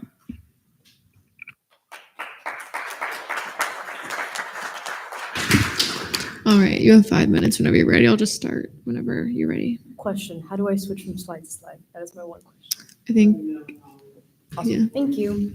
So, hi, my name is Sophia Sacco. I'm the president of Graduate Writers Association.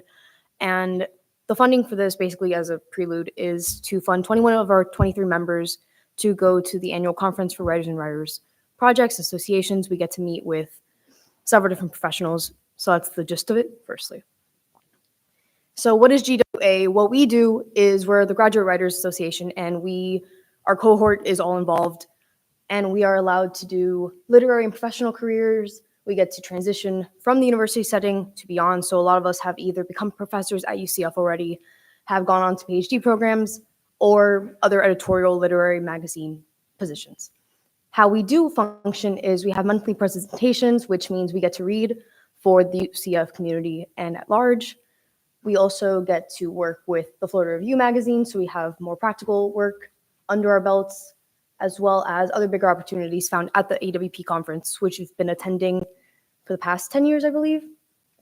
So who comprises GWA? We have 3 authorized officers. That would be me, Vice President Gabby, and Treasurer Allo, as well as our Secretary Ian. Next slide, please. Now, the association itself is comprised of several different magazines and programs, as well as presses, which is very big for us. And what this would be is in Los Angeles, California, March 26th to 29th, we would be flying in 26th and leaving the 29th for reference. Now, we do get to attend different panels, and this would range from literary talks about different books that have been released, that will be released, as well as pedagogical talks, how to be a professor, how to teach new content that's being released and is in the field. And it's very educational. We went last year. I went last year for reference, and it was a phenomenal book fair. You had so many different people at attendance, and we learned a lot. It was a vibe. I love it. Anyway, next slide, please. So what we did at AWP as GWA itself was have our own reading. We got to host in a cafe and read to a crowd of at least 30 plus people. We also were able to fund some of this and release our own work there in our own bound chapbooks. We got to access publishing, editorial, and academic spheres through the panels I mentioned, through the magazine, through tabling. This is our own Florida Review here that we got to table and meet other writers at. We also had author meet and greets, either through the Florida Review panel as well as outside of it. Now, this allows us to connect with established writers for future events, such as Writers in the Sun, which is the English department's reading series. And we had just recently, I think of 2 weeks ago, Ana Menendez, who's a national round writer of like 10 different novels. She's really cool. Next slide, please. Now, the impact of AWP at UCF at large would be exposure for the Florida Review, which is UCF's literary magazine, as I mentioned, as well as tabling experience, being able to talk about our work, being able to talk about UCF, and being able to promote that to other magazines, writers, etc. Writers in the Sun is the reading series I mentioned, and we are allowed the opportunity to create relationships with authors, editors, and more. Some of these authors that have come to read for us have come from AWP, and relationships our professors and ourselves create there. Now, the networking opportunities, as I mentioned, are also really vital to us. We have met professionals working in our fields, and some of us have gone on to work / stay in connection with these people. Some of them went on to PhD programs because of this as well. Next slide, please. So this is a flight breakdown. We have a total of 21 members, as I mentioned, going. Out of the 23 we have active. What this would be is we funded them in 3 different batches, sort of with 6 each. The most expensive one here on the right is 4 people total. These are all at 7 a.m. or 6:30 a.m.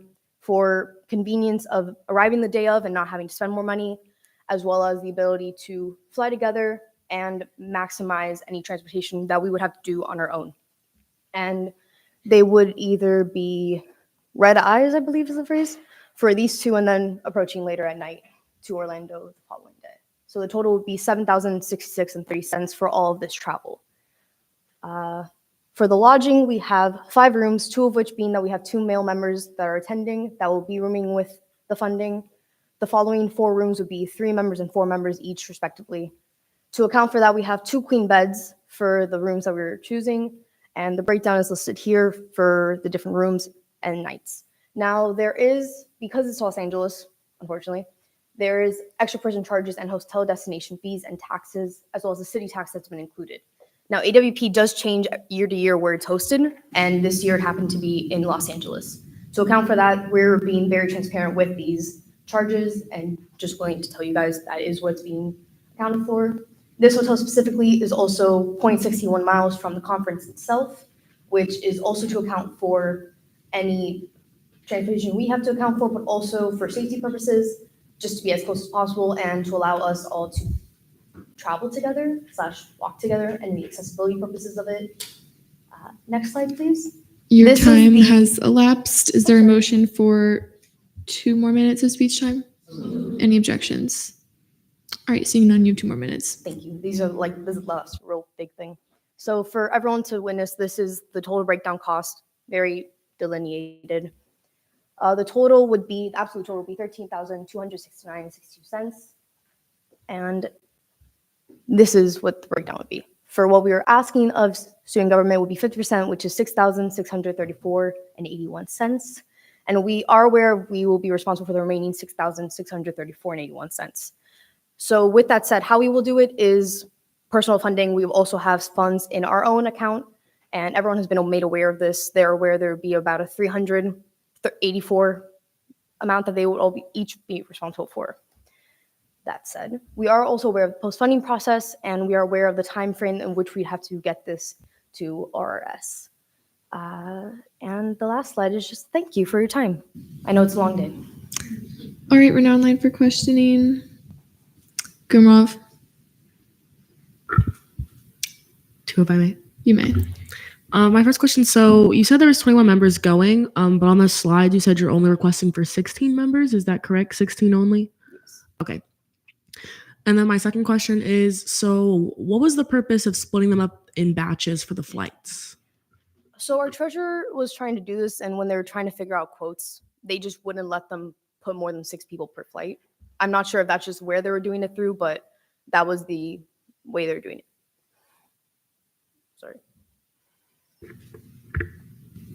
Libner. What was the? Do you know what like it was? Sorry, what software you were using to like purchase these through or get these quotes? If I am correct, they're using Expedia, but I was also made aware of CRT that they said that they can't really do that. So when we do go and do it, have to be directly. Follow up. Yeah. Go ahead. When you do purchase those tickets from that direct first party, you should be able to buy more than 6 tickets in that one time, and you should be able to do them all within one flight if that's better for you guys. I would hope it's better for us. Yeah. Thank you. Gumrov. Yeah, on the lodging screen, there was just a extra person charge of $360. Can you elaborate on that? Yes, so this hotel, and I think the other ones we were also looking at, were charging that because there would be more than 2 people. They are considering the standard for the 2 queen rooms. And that is what they were doing for these hotels that we looked at. I'm not sure if that is a standard for in general. I don't believe so. But that is something that they put in here when we were requesting the 4 people, 3 people per room. So for transparency's sake. Follow up. And was this quote something that you got from the direct website? This was not from the direct website either, I believe. This is what they were using through the other third party. So that may account for that as well. Kringle. Just as a point of information, yeah, some hotels will charge that, and they will show up through third parties and charge on the website as well through the normal hotel website, and we do cover that as ANSF. Any further questions? If not, I'll take a motion. Colazo. I have a question. That's Do you think if you guys like go to the actual websites, like JetBlue, for example, or Holiday Inn, for example, will they be around the same price as what you guys are showing us now? I do believe so also because on my own downtime, I was personally tracking the flights. So these were all pretty consistent flights and also for the lodging numbers for those dates. So I've been looking at them for about a month. Thank you. Any further questions? If not, I'll take a motion. Dinesh. Move to debate. There's been a motion to move to debate. Are there any objections? Seeing none, we're now in debate. Kringle. Motion to see amendments. There's been a motion to see Chair Kringle's amendments. Are there any objections? Seeing none, whenever you're ready. Yep, just changing all the numbers to the ones in the PowerPoint. Also some like little spelling and formatting things here and there. We're now line for questioning. Are there any questions for Chair Kringle? If not, I'll take a motion. Vasquez. There's been a motion to move to debate. Are there any objections? Seeing none, we're now in debate. Is there anyone wishing to speak in debate on these amendments? Lipner, May I retain? you may. The numbers match what's on the screen. Motion to vote. There's been a motion to vote. Are there any objections? Seeing none, we're now in voting procedures on Kringle's amendments.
All right, with the vote count of 35 to 0, Kringle's amendments pass. We're still in debate on the bill.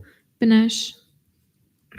I'll be voting in favor. We never usually see fine arts RSOs. I feel like this is a great way to further their educations and careers, and I encourage you guys to vote in favor as well. Anyone else? Lazo. May I retain? You may. Alrighty, as an English literature major myself, who was actually at the end of Menendez's presentation, The Apartment was such a good book. I'm really happy to see this RSO help with this opportunity. It's going to be such a great opportunity for them. I might even consider graduate writing myself. We'll see. And I really encourage you all to vote in favor. It's a great opportunity. Move to vote. There's been a motion to vote. Are there any objections? Seeing none, we're now in voting procedures.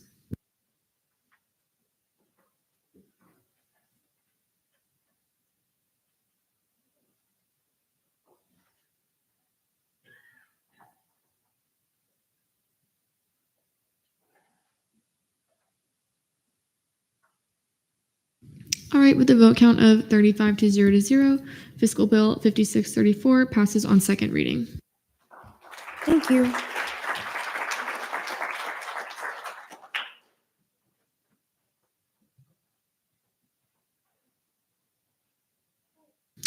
All right, internal committee caucus time. Okay, so the way caucus time is going to work, because ENA and LJR have too many overlapping members, they can't meet at the same time or else they won't meet quorum. ENA is going to go first and then it's going to be LJR. So in total, it's going to be 30 minutes of caucus time. If you're in LJR, just be mindful of that 10-minute gap. Don't go too far. Okay.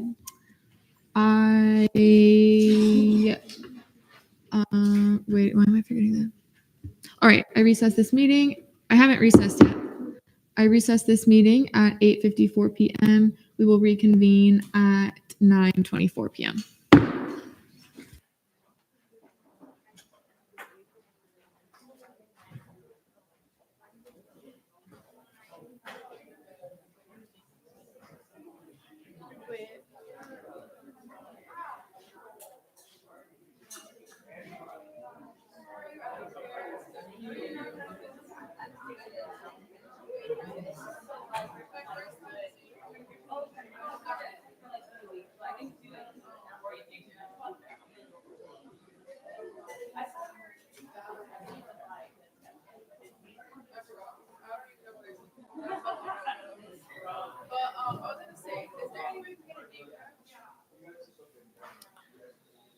Unless you're a leadership position, no.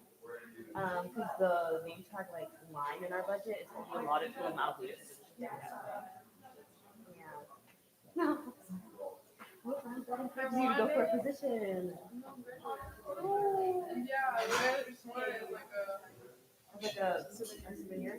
You know what you could do is like a board game bag, regular business kit. We could ask Paul or Steve to have any senator goals. Leadership gets goals. You already got one. But like a name tag, this is like this is.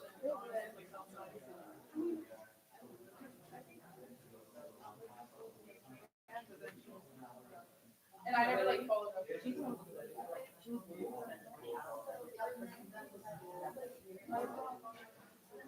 I call this meeting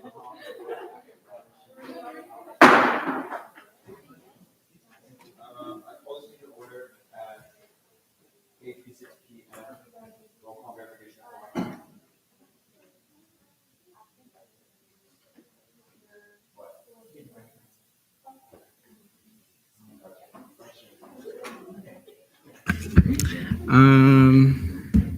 Sorry, let me pull up the agenda. Chair Kara, myself, present. Senator Banash, Senator Patel. She was just here. Okay. Senator Escobar, LJR Court. Present. Sorry, Rep. Pro Temp Morissette, Supervisor of Elections Brown. All right. 6 out of 5 quorum. We have quorum.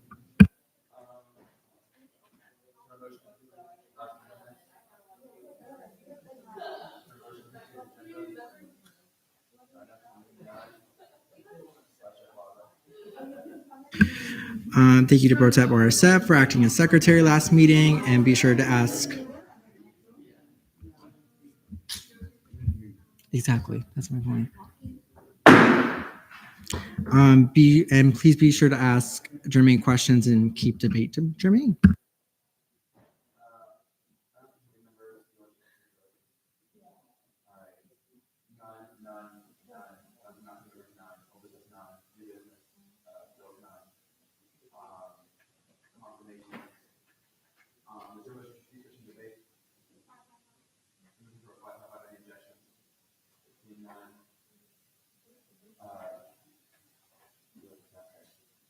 Basically, you have 5 minutes to be able to speak. I'll give you a minute to, we'll look at 1 minute left, I'll let you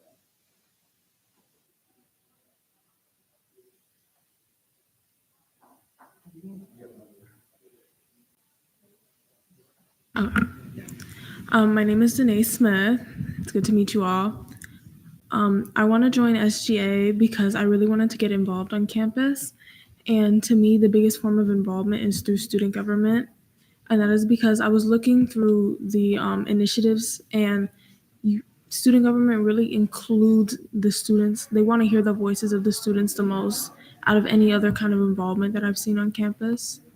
And it's for certain initiatives like the commuter initiative, like the commuter lounge and the centralized hub for resources, those ones really spoke to me because it really shows the inclusivity that SGA tries to do. Being a commuter myself, I live like an hour away. So I feel like it's really good that SGA also lends a hand to people that aren't just on campus constantly and recognizes them as well. For the caucuses that I was most interested in, I was most interested in the Black Caucus, the Latino Caucus, and the Women's Caucus, as I belong to all 3 of these demographics. And for,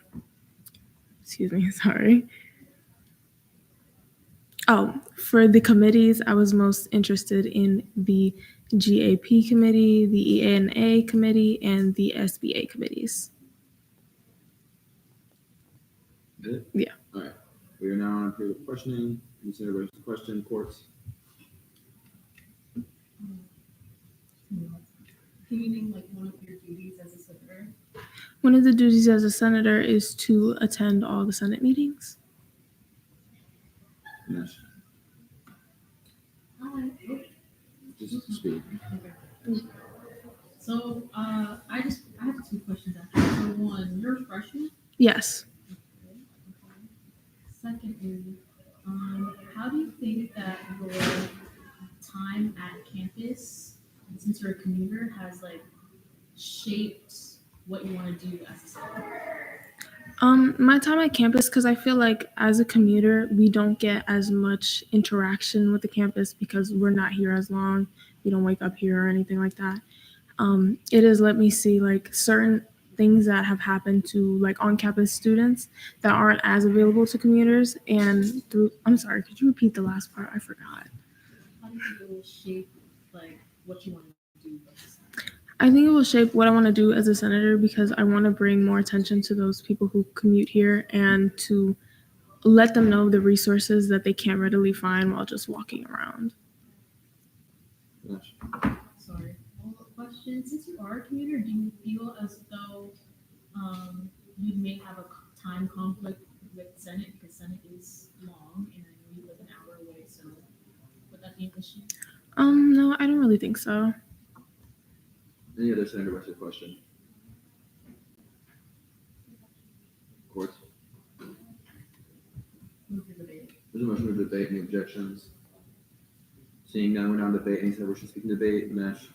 I'll be voting in favor. I love that there are more freshmen joining the Senate. We really need that young perspective, not to mention a commuter. I live off campus, not that far, but it's still a commute. So I'd like to see what you want to tackle in terms of commuting students, and I encourage you guys to do the same. Any other senators wishing to speak in debate? Plaza.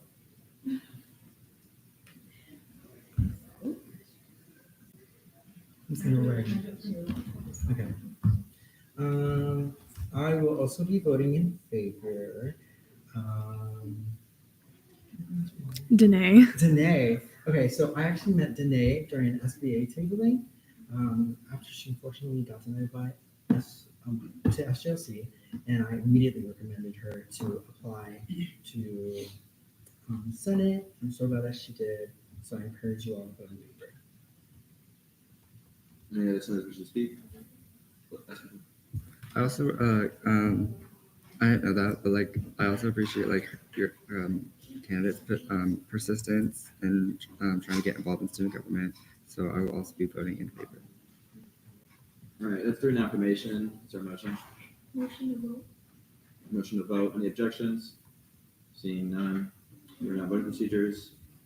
For yes, raise your hand. For no, for abstain.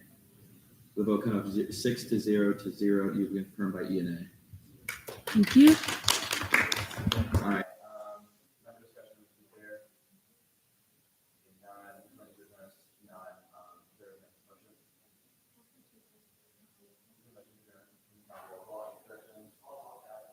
Seeing none, motion follows. All right, I adjourn this meeting at 6:04 p.m.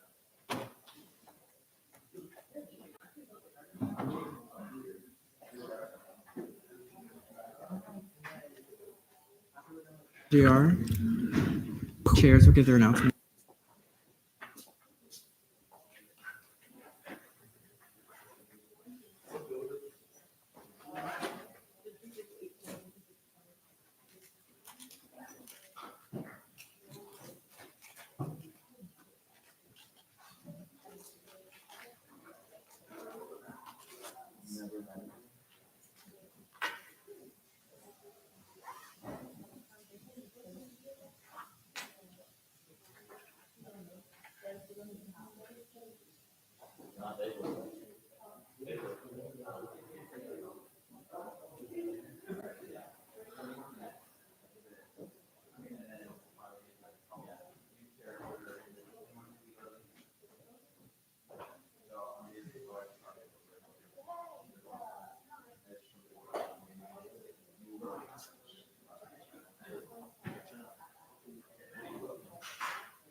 Chair Court.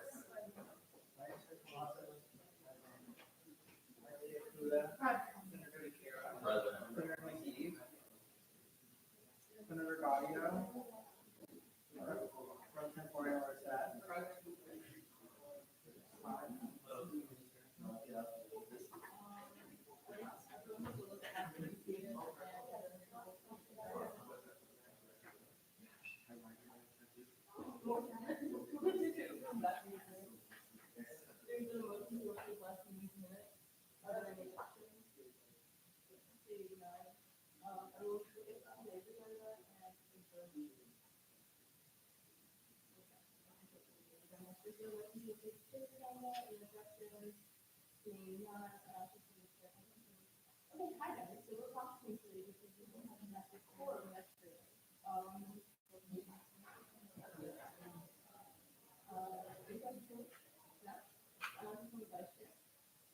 Hi everyone, especially the big question.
You don't need to worry about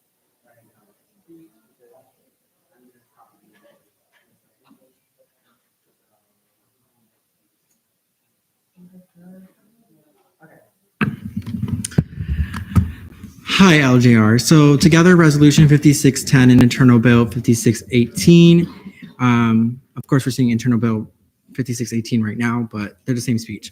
Aim to streamline and clarify the role of the Elections and Appointments Committee within the confirmation process. Resolution 5610 specifically speaks, if you're not an LJR, do you mind being quiet?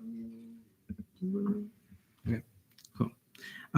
Specifically seeks to place Title IV, Chapter 400 under ENA's jurisdiction.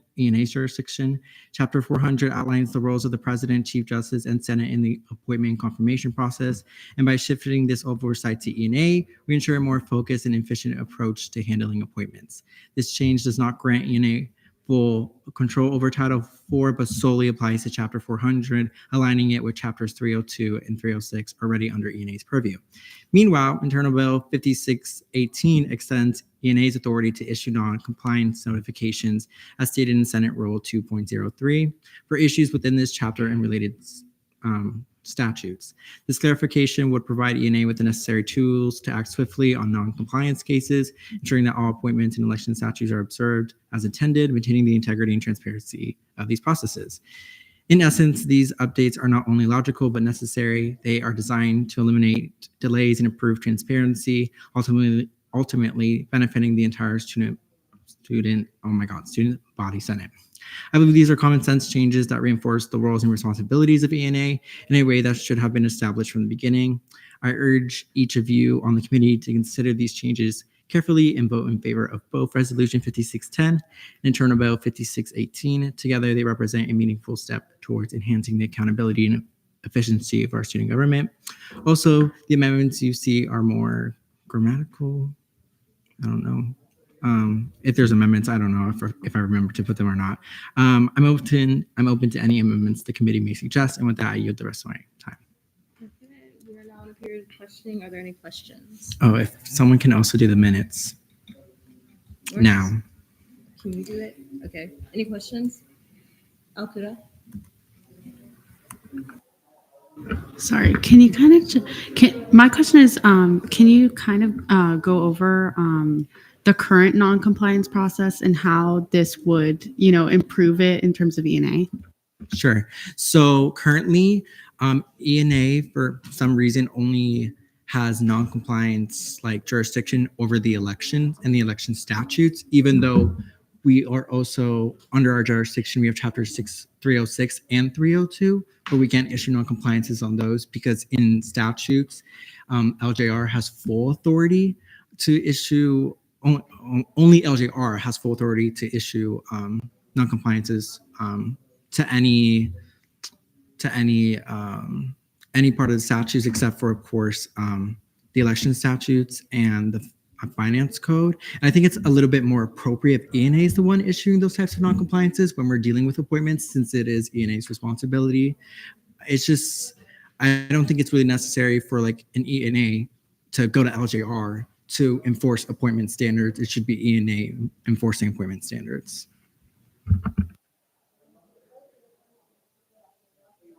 And as vice chair of LJR, if you are able to answer, do you think that it takes away from LJR powers at all, or do you think it's good? I don't necessarily this will take away from LJR's purview at all.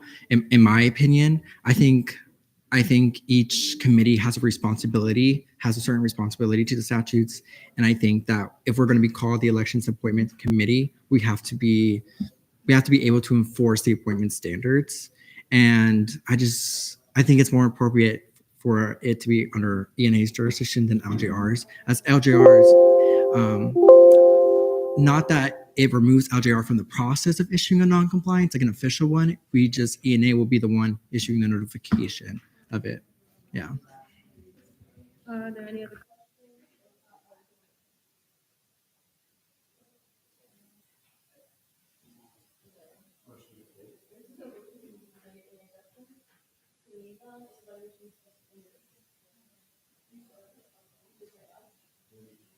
I can speak.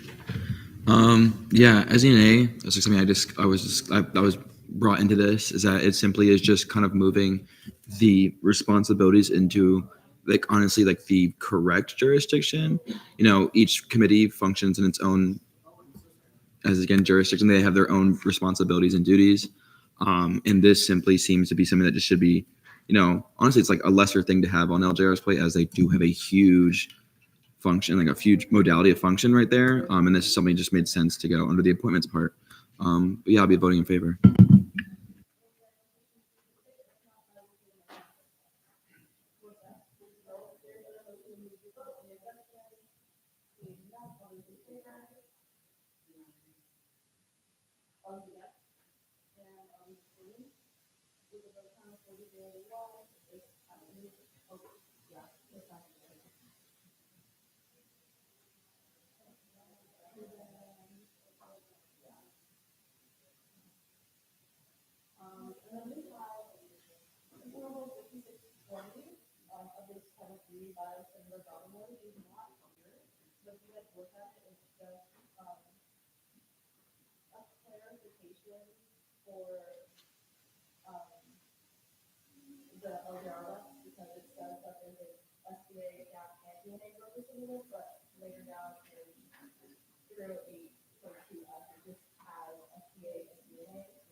My speech is going to be very long because Henry explained it the first thing.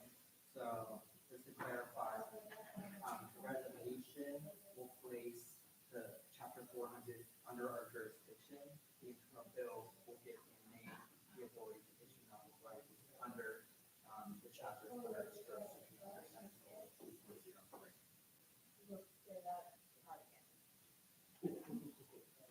So the internal bill will give the name, the jurisdiction to issue non-compliances.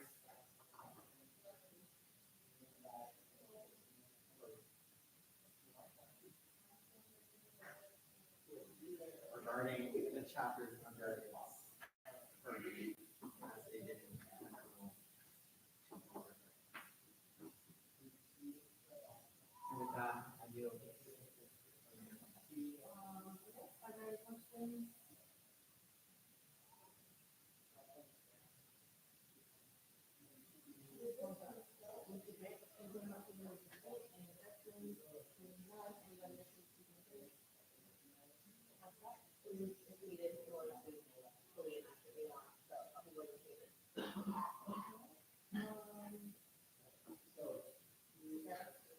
This the entire process in there consistently only involves E&A. So it just kind of makes sense. I'll be voting in favor.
wanted to do a little kind of deep.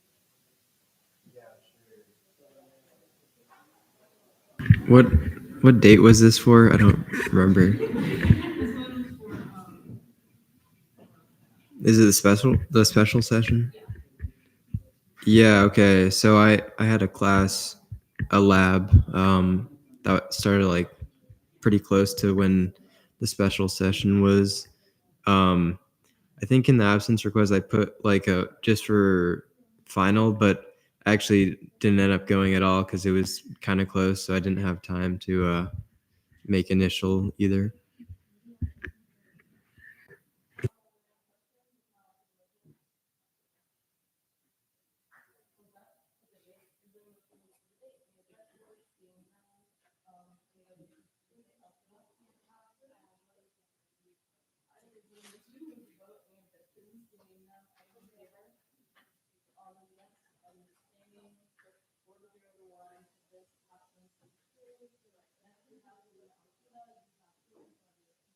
Okay, so basically, just to keep it short, I had a prior commitment with Fright Night. I was already committed to be a scare actor, and I didn't know until the day before. You can see in the supporting documentation that I had to be there in the OSI office for makeup and everything at 4 p.m.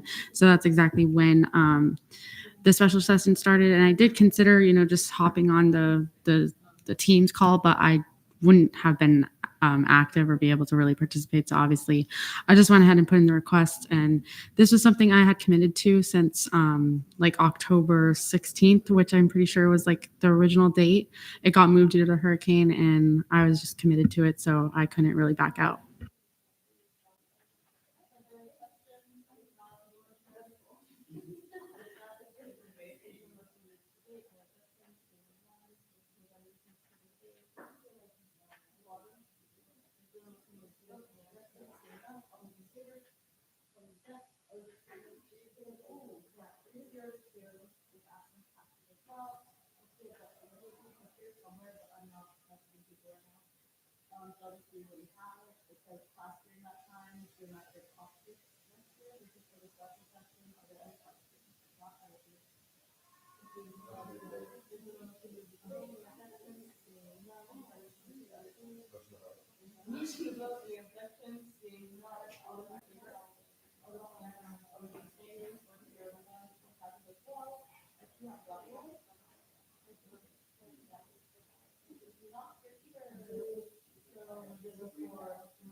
This was for special session as well. I believe for work around 6 p.m. My script started at 7 and I'm expected to be on site 30 minutes prior.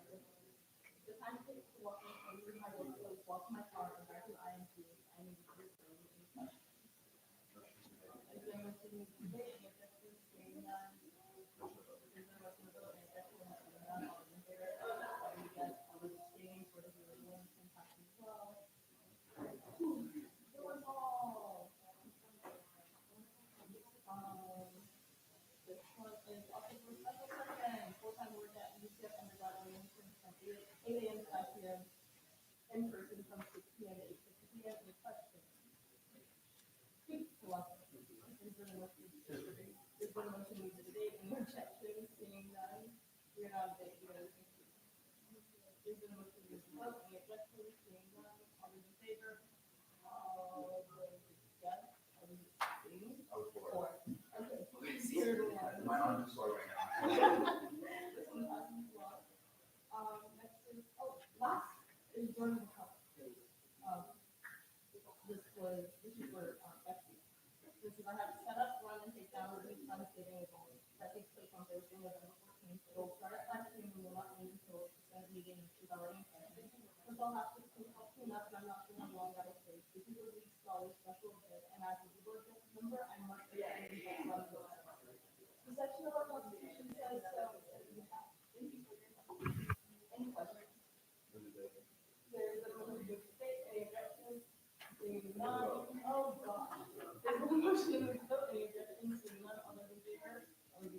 All right, I reconvene this meeting at 9:27 p.m.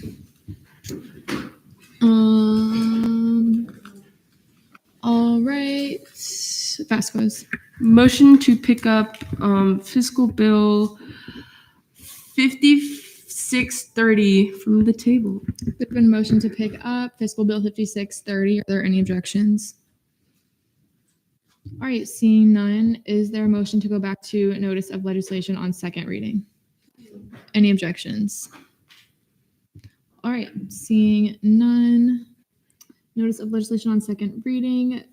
Fiscal Bill 5630, funding for Pineapple Theater Club to host the Legally Blonde Spring Musical at Darden Auditorium on April 4th, 2025. Chair Vasquez. I yield to the RSO.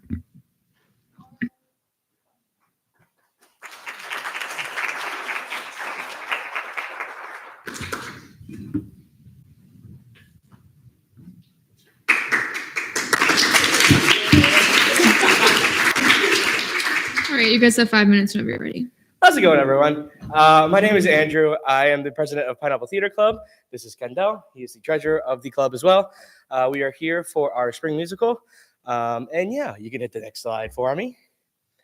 What is Pineapple Theater? I know it's a lot of words. Essentially, we are a Rosen-based club that gives opportunities to students to do theater, but also do off-the-stage work as well. It could be management. It could be building sets. It could be whatever you name it, because I know a lot of people don't think S theater as management, marketing, and a bunch of other business stuff. And yeah, as you see right there, lighting, sound, set design, front of house, production / stage. We also offer multiple opportunities, which straight plays, showcases, musicals, and then also host our own little master classes with professionals around the Orlando area. And yeah, you can hit the next slide. What has with SGA's help, we've been able to do the past 3 musicals. The 2 on the left are our first musical ever. It was 3 years ago or 4 years ago. I'm too old for school. I'm sorry. It was Drowsy Chaperone, and then 2 years ago it was Into the Woods, and then the 2 ones on the right are from last year's, which was Footloose. And yeah, each year we've grown in size with cast and also with production, which has helped a lot. And we are very grateful for it. And then you can hit the next slide. Speaking of law school, Legally Blonde. The show dates are April 4th through the 6th, 2025. 4 shows in total, free for UCF students since we are using SGA's help. We are projected to have around 30 students in the cast and also about 15 to 20 students on the production team as well. So about 50 students participating in all. And then our projected show attendance is about 150 per show for all 4 shows. And then kind of the difference between non-student and students is about 60-40 for students, 60 non-students, 40% of our attendance. And then you can hit next slide. Bill information, the total bill is $79,6350. And then basically PTC's contribution. Yes, thank you.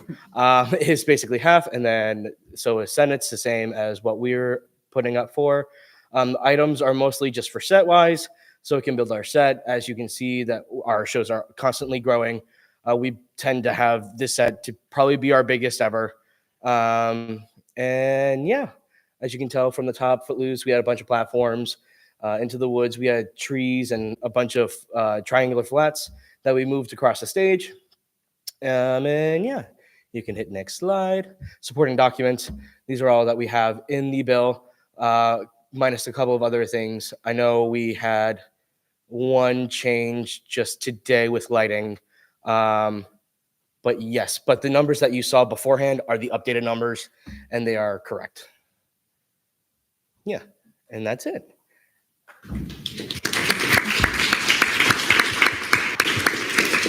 All right, we're now in for questioning. Gumrov.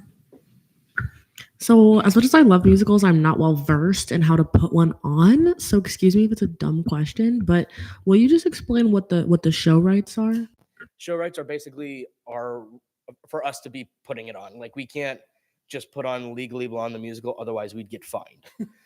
So basically, us going through Musical Theater International, they hold the rights to distribute out to other people, to companies that want to put the show on, and then we have to pay the show rights, which is royalties, a bunch of other stuff. If you go to the next slide, it's kind of hard to see, but it has royalties per show, and then it also has per performance, plus rentals, security fees, and then the ones on the right, don't look at all those numbers. I just put that there because there are some there that we are also paying for, like the stage manager script, but also a logo pack digital.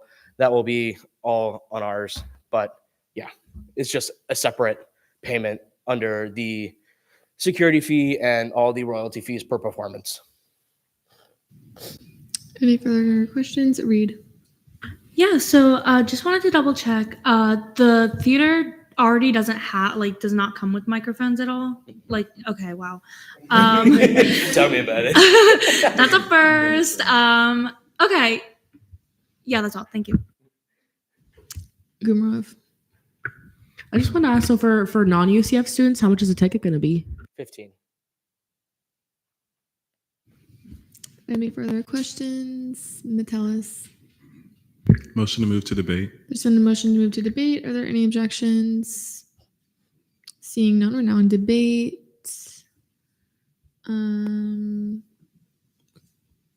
Okay, Vasquez. Oh wait, sorry. Can I make a motion to suspend 826.4B of the finance code for this bill? There's been a motion to suspend 826B. 826.4B. Are there any objections? Seeing none, the motion stands. All right, current goal. May I ask what we specifically suspended in that? So we're suspending it specifically for the lights, like they mentioned in the presentation. I spoke to Chair Kaufman and D-Lick Butler about it. The section states like non-OCO furniture and equipment equivalent to over $100 per individual item, and the lights that they have are $500 each, and there's 2 of them. So we're suspending this because even though this is like, you could consider this equipment, they can't really put the show on without it. So the way that like we defined non-OCO furniture and equipment was that these lights are being used, even though they are technically equipment.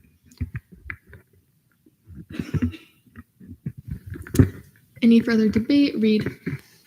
Oh my God, you guys, don't play with me about Legally Blonde. I love Legally Blonde. Yeah, no, this is such an incredible show, and I have full faith that this group is going to put it on to the best extent. I think I love, obviously, as a theater major, I love advocating for the arts, and I think it's so, so important to continue to grow, support, and share the arts for our entire community, UCF and not. So please, I highly encourage you all to vote yes on this. And with that, I move to vote. We still have amendments. I'm so sorry. Kaufman. Motion to see my amendments. There's been a motion to see Chair Kaufman's amendments. Are there any objections? Seeing none, whenever you're ready. It's just putting the updated numbers from the slide onto the bill, and it's also moving the reversion date back 1 day to make it 30 days, but on the next business day. All right, we're now in line for questioning. Are there any questions for Chair Kaufman? Benesh. Move to debate. There's been a motion to move to debate. Are there any objections? Seeing none, we're now in debate. Anyone wishing to speak in debate? Benesh. Move to vote. There's been a motion to vote. Are there any objections? Seeing none, we're now in voting procedures on Kaufman's amendments.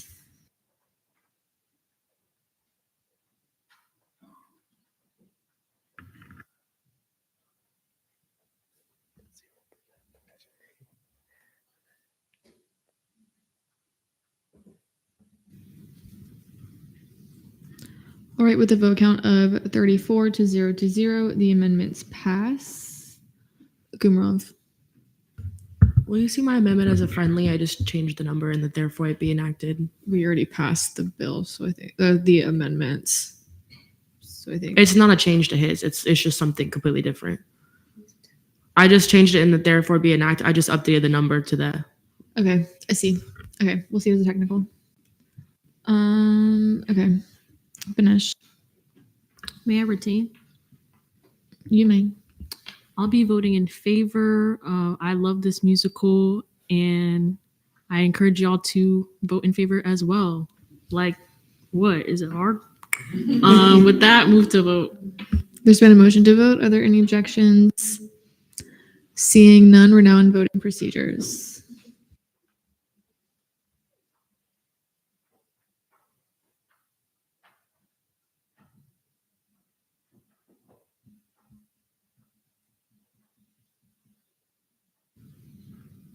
All right, with a vote count of 34 to 0 to 1, fiscal bill 5630 passes on second reading.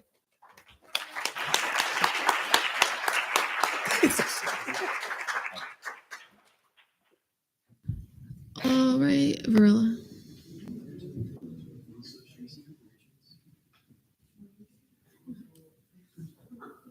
We see that we have to run through so yeah. All right, is there a motion to move back to internal committee reports? Any objections? All right, seeing none, we're at internal committee reports. ENA Committee Chair DeCara. Saw 4 confirmations. That's their names and their vote counts right there. Saw Alternative Bill 5619 passed favorably with a vote count of 6 to 0 to 0. We also caucus confirmed with a vote count of 6 to 0 to 0. The materials and the agendas are also linked under the confirmations area of the agenda. Any questions for Chair DeCara? All right, seeing none, GAP Committee Chair Vasquez. Hi, everyone. I hope you all had a fun and safe Halloween. I wanted to thank everyone who engaged in their civic duty this week for Election Day, whether you voted day of, early, or by mail. Thanks to everyone for helping me and GAP in increasing voter engagement and education on campus. Today in GAP, we took a look at a presentation I made outlining Day at the Capitol and what the committee is going to be transitioning to move forward and answering any questions about the event itself. And that's it. Any questions for Chair Vasquez? All right, seeing none, LJR Committee Chair Quartz. Hi guys. Last week we saw 19 absences and 1 blanket excuse. Rose, Patel, Richmond, Chauhan, Hashimi, DeCara, Rashada, Johnson, Banesh, Nikki, Lim, and Reed approved 4 to 0 to 1. And then Connolly, Butler, Alcuda, Hamid, Lim, Altahaj, and Ravi approved 3 to 0 to 2. And for blanket excuses, Banesh approved 4 to 0 to 1. We also just speed ran all 8 absences that we couldn't see yesterday. So Rose, Alcuda, Hendry, Gaudio, Wanjin, Varela, Hall, and Metellus approved 4 to 0 to 1. And also in caucusing, we saw 2 internal bills along with the resolution. 5618 passed 4 to 0 to 1. 5620 postponed until next LJR meeting. And then for resolutions, 5610 passed 4 to 0 to 1. Any questions for Chair Quartz? All right, seeing none, SBA Committee Chair Hamid. Hi, everyone. I hope you're all having a great week. I have some information if you need any of those services. Please, I highly suggest that you go to them. I know it's going to get kind of annoying with everyone telling you, but there's a reason why everyone's telling you to go. So I made it easy. I left the phone numbers there in case you need it. So this week in SBA, we saw Proclamations 5622, which passed on the first reading. We'll also be tabling on 1113, which is next Wednesday, to promote our donation drive, and 1120, which is the next Wednesday, to help spread the word about ANSF. Also, next week is a super big week for SBA. So we're hosting Nights Give for Good on Friday, the 15th from 10 a.m. to 3 p.m., which is our big donation drive that we'll be having this semester in collaborations with Hearts for the Homeless. Please come by and donate any clothing, non-perishable items, and monetary donations, and you get to enter a raffle to win some cool prizes like gift cards, exclusive merch from the bookstore, and so many other things. We'll also be having we'll have donation collection boxes in the SG office, Night Stop, housing communities in downtown, and we're also going to be hosting a bingo night. Andrea will be hosting the bingo night on Tuesday in the Chartone Chamber at 7:30 p.m. So you can buy a bingo card and play and win cool prizes and also donate stuff there. So you should definitely come. If anyone's interested in volunteering at the donation drive, please let me or Vice Chair Vasquez know. Also, the when to meet is there. Also, big congratulations to SBA Vice Chair Vasquez and Deezer Lazo because their SBA initiative from last semester to add a halal/healthier restaurant to the student union is happening. So if you guys haven't seen, there's going to be a new restaurant called the Halal Shack opened downstairs in the student union.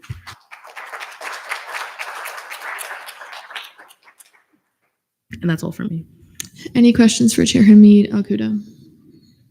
Do you know when the Halal Shack's going to be opening? So our theory is that the renovations will happen over winter break. But if it doesn't happen, take that with a grain of salt. Banesh.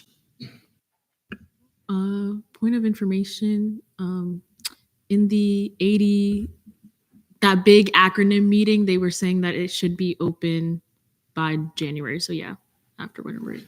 Reed. Whoa, sorry. What is the Halal Shack replacing, or is it being added? I think it's taking part of the Steak and Shake or all of the Steak and Shake, but I think it's because Steak and Shake has like 2 sections, so I think it's just taking one of the sections. Any further questions?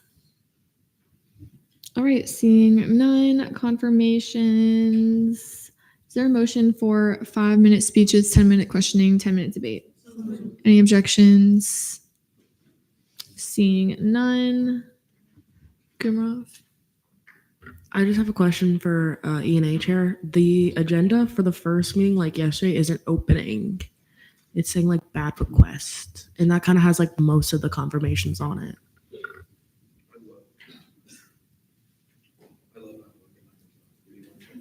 Okay, Colasso. It's because I'm editing it. Yeah. Okay, we'll go ahead and get started while we're waiting on that. First up, we have Colin Petrie for College of Business, seat number 3.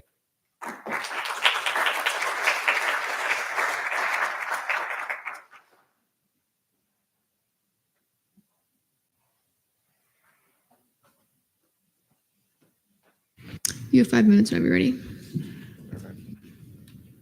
Wow, I'm criminally overdressed.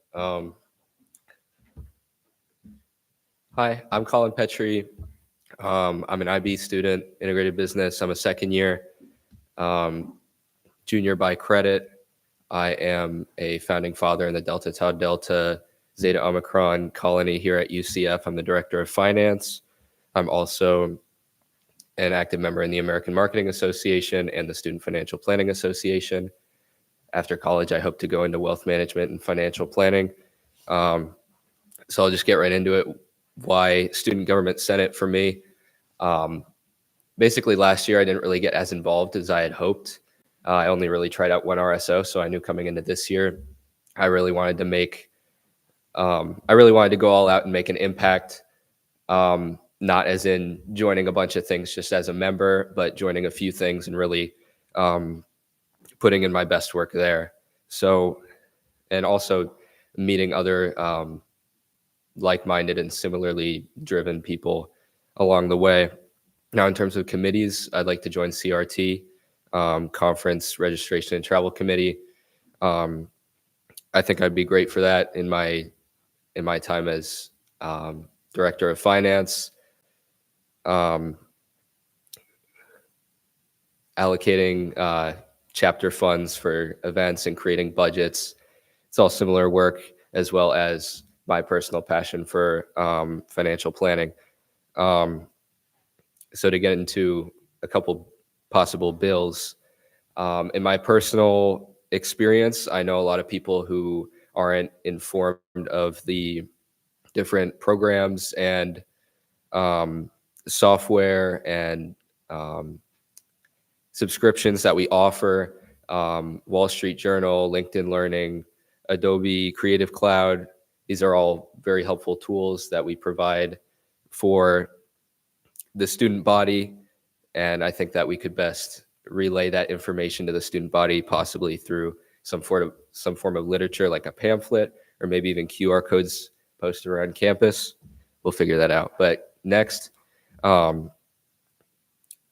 believe that we should allocate more funds to the speech and debate team here at UCF. We are #1 ranked. I say we, I'm not on it, but they're ranked #1 in the state of Florida. Not a lot of people know that. I actually have a friend named Hunter who's on the team.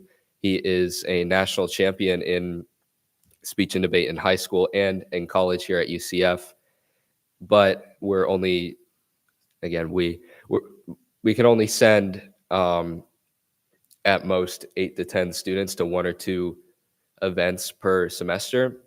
Whereas at the most recent event, other programs like Western Kentucky sent up to 30 students. So there's no doubt in my mind that we have a talented roster on our speech and debate team. And I believe if we're able to allocate those funds and allow them to go out and perform, then more people than just those interested in speech and debate will know about the quality of our program here. So that's about it for me. Thank you. All right, we're now online for questioning. Are there any questions? Johnson? Oh, yay. Yeah, so what are two statutory requirements to be a senator? Um,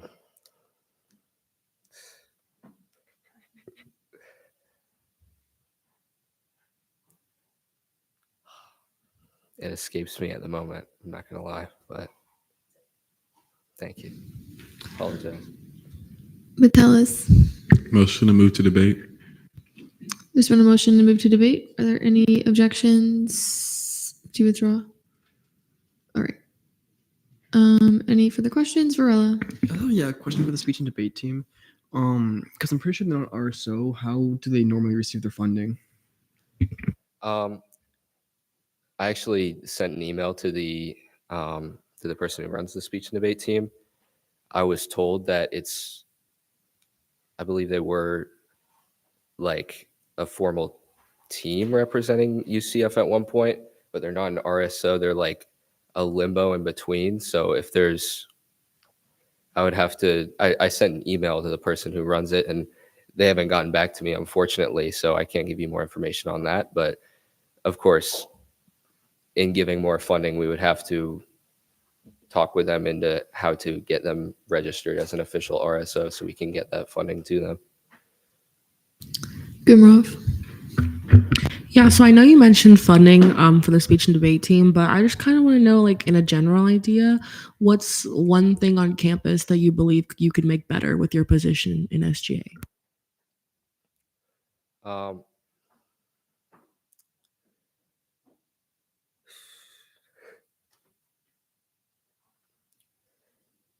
I believe that I could do a good job at communicating with the student body and those RSOs and make sure they get all the funding they need for those events that they're hosting, and make sure that they're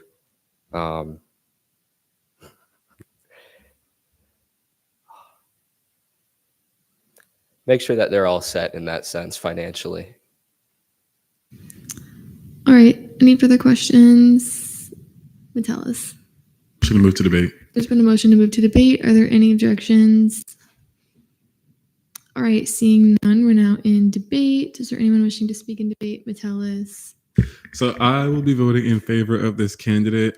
First of all, I like the initiative of releasing more information about all of those resources, those digital resources that students can use, because I don't even know and understand all of them. So like even the ones that you just said just now, like I didn't even know we had access to them, you know? So I think like that outreach and getting that out there, especially since that's stuff that you're experiencing, is a great initiative to start with. And I also appreciate that you came here with the suit and tie, and you know, you look very dapper. And I feel like you have your heart in the right place, and I think you belong here. So I will be voting in favor and encourage you guys to do the same. All right. Banesh and then Lipner. I'll be voting in favor of this candidate. We saw him in ENA, and I already said all these sentiments. I feel like he's very involved in his own college as well as in his frat, Delts. And yeah, he kind of reminds me of me 7 months ago. You know, we didn't all know exactly what we wanted to do in student government the moment we joined. And I feel like once he really gets in the groove of things, like he'll get accustomed. So I'll be voting in favor. Lipner. Yeah, as a member of the speech and debate team here on campus, I am overjoyed to hear that we're getting more interest in getting funding for us. Currently, our funding is discretionary through the College of Sciences. We originally were getting funding through the Nicholson School of Communication, but things changed recently, and we were attempting to get RSO status this fall, but with the whole suspension of that through those organizations, we have been kind of putting that on hold and are looking to do that in the spring once those reopen. So yeah, overall very excited to see all of these initiatives, and I'll be voting in favor. All right, with 3 in affirmation, are there any in negation? Collazo. Move to vote. There's been a motion to vote. Are there any objections? Seeing none, we're now in voting procedures.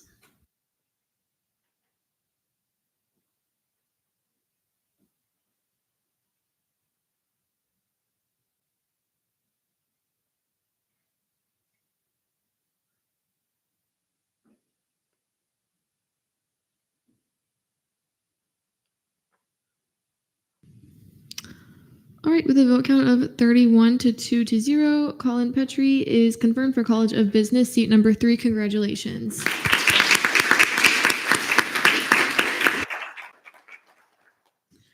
All right, we should have some justices around to swear you in, and then they'll do a whole like president voting thing when you come back. He'll explain it. But we'll let him know that you're here. All right, congratulations. All right, next we have Nina Rodriguez for College of Sciences, seat number 6.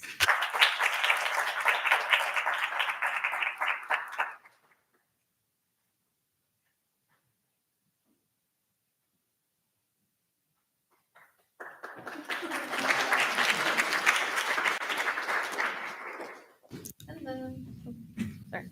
All right, you have 5 minutes whenever you're ready. Okay, so my name is Nina M. Rodriguez. I am a first year here at UCF, majoring in political science, going on the pre-law track, and minoring in intelligence and national security. I am striving to attend law school after I graduate with my bachelor's degree and become a licensed attorney, and enlist in the officers training program for the Air Force to become a military lawyer, which is also known as a JAG officer. During my first year here at UCF, I was able to become part of the area council for the Apollo Residential Hall and take part in the Housing Leadership Institute, along with being considered for a position as a resident assistant. Sorry. During this short period of time here, I was blessed to be able to make many connections, learn my way around campus, and understand exactly what UCF has to offer. I believe that the reason why I am feeling comfortable here already is because I was able to be part of the Housing Leadership Institute before the fall semester started and learned everything one would need to know before attending UCF. I have noticed that many other students cannot feel the same way as me regarding this confidence here on campus. Many freshmen and transfer students tend to feel lost and do not know where to start. UCF is a massive campus with around 70,000 students and over 650 organizations. This can be overwhelming for a freshman and a transfer student.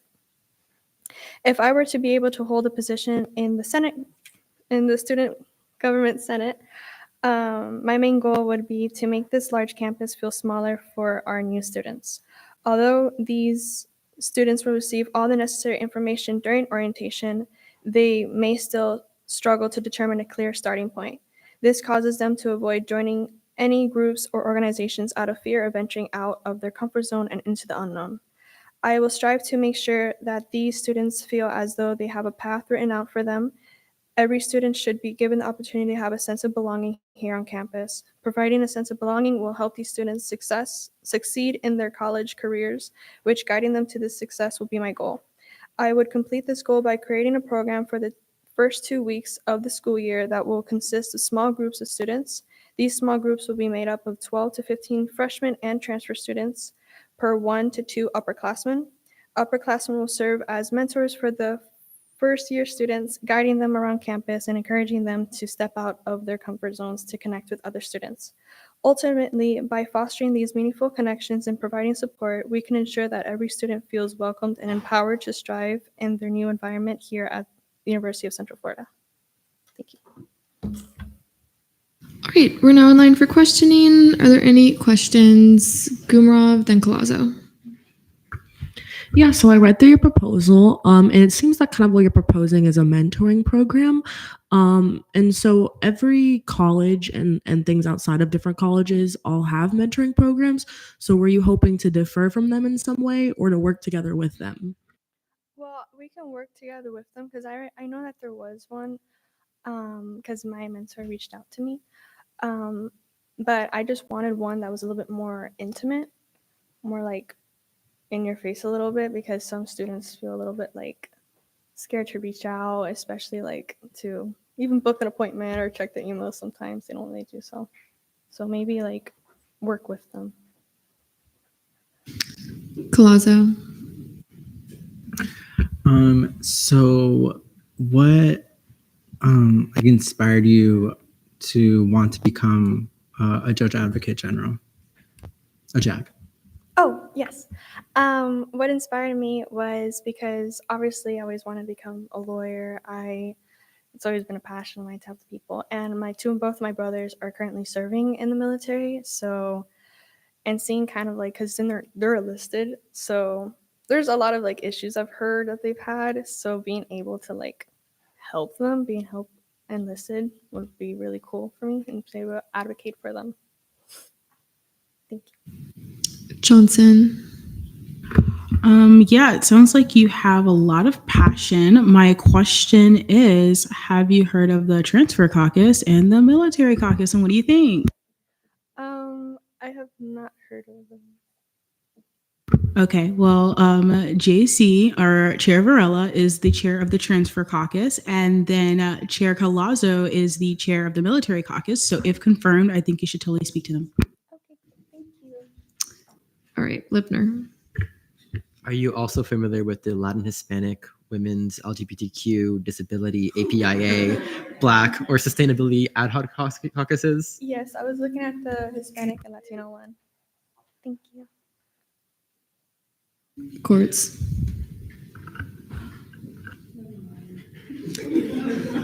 Karingo. I'm sorry for missing your speech, but were you interested in any of the committees? Of the committees? Yes, I was looking at the Student Body Advocacy Committee because that one kind of intrigued me. Benesh. Move to debate. There's been a motion to move to debate. Are there any objections? All right, seeing none, we're now in debate. All right. Okay. Karingle, Richmond, Gumrov. Yeah, so I really like the initiatives. I mean, I know that there are mentorship programs around, but I think also, I mean, as a freshman, not knowing that there are mentorship programs is also an issue affecting students that advocating more for those and introducing students and getting the word out is something that they could help with, especially in SBA.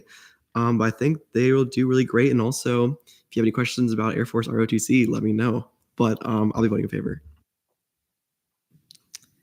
Richmond?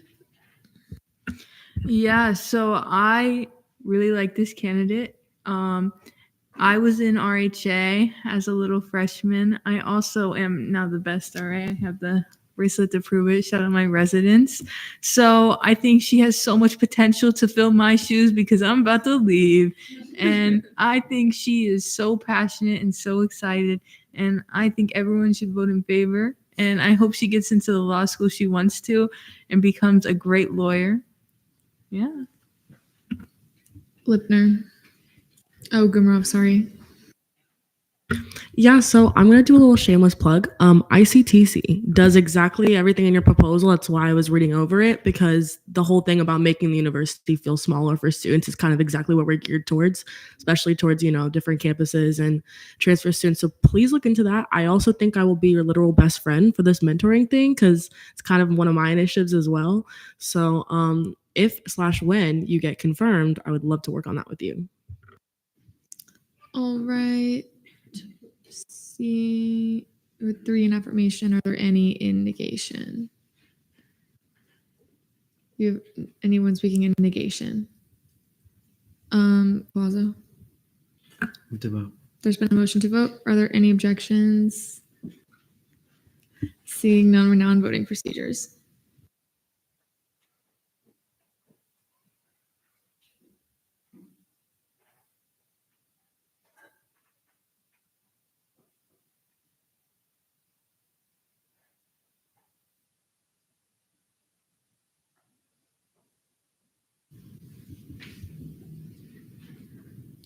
All right, with a vote count of 33 to 0 to 1, Nita Rodriguez is confirmed for College of Sciences seat number 6. Congratulations.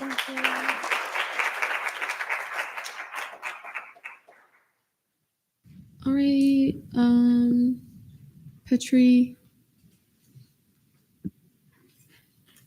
President and voting. All right, Senator. Am I saying your name right? I'm so sorry if I'm not. Yeah. All right, Senator Petri, present and voting, so noted at 10:02 p.m. All right, next we have Daisy Trejo Hernandez for College of Computer Science and Engineering, seat number 1.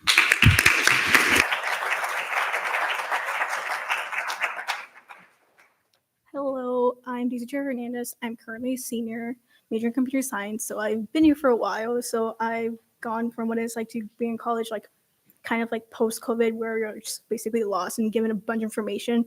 And then towards like kind of the end of like my college career, I graduate like next fall.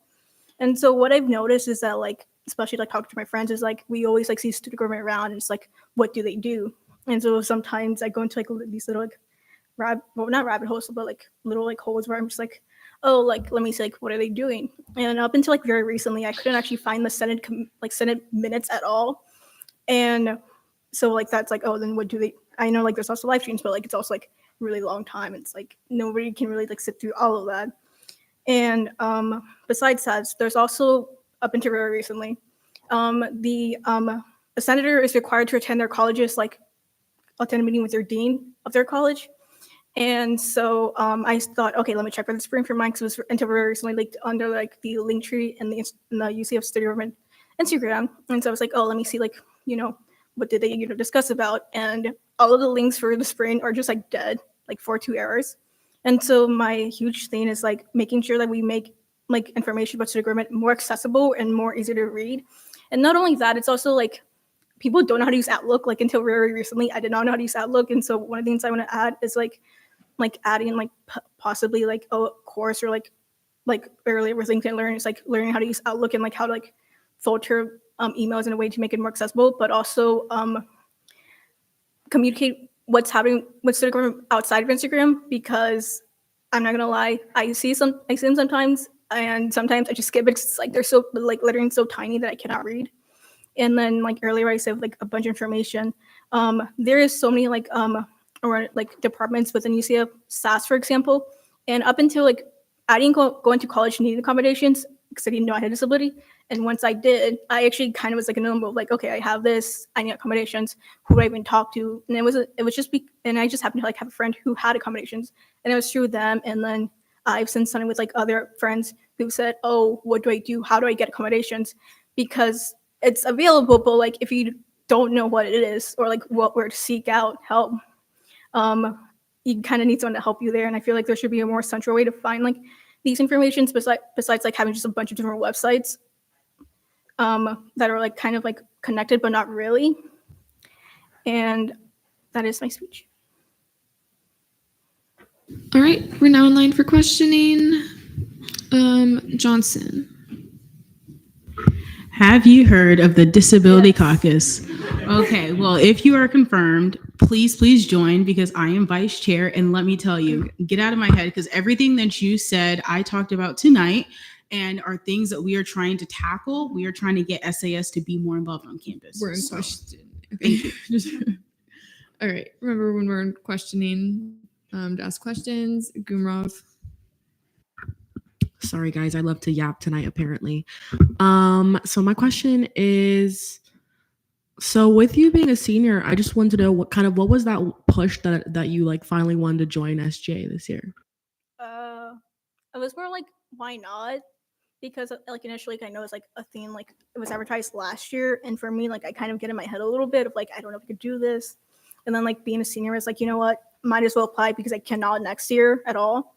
And so it's like, you know, it's an hour and everything. So that's like what I did. And like, if it best case, this follows through. Worst case, I just don't hear back and like I lose nothing.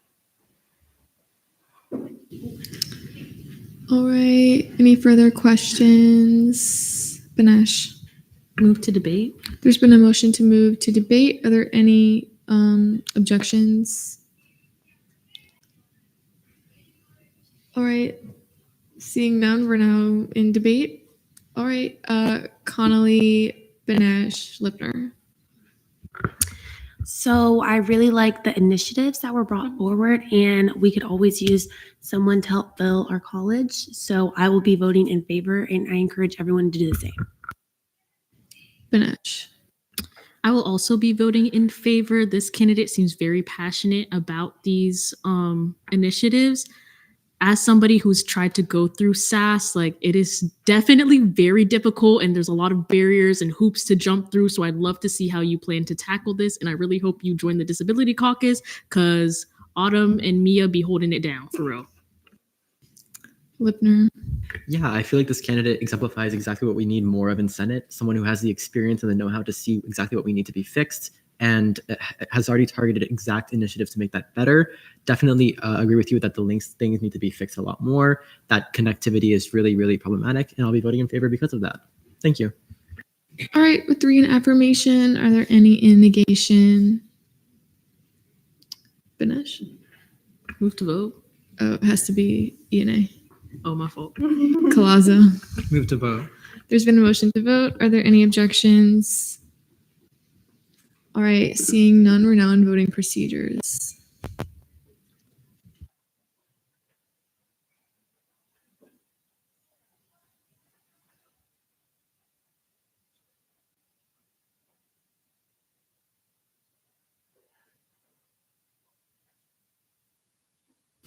All right, with a vote count of 35 to 0 to 0, Daisy Trejo Hernandez is confirmed for College of Computer Science and Engineering, seat number 1. Congratulations.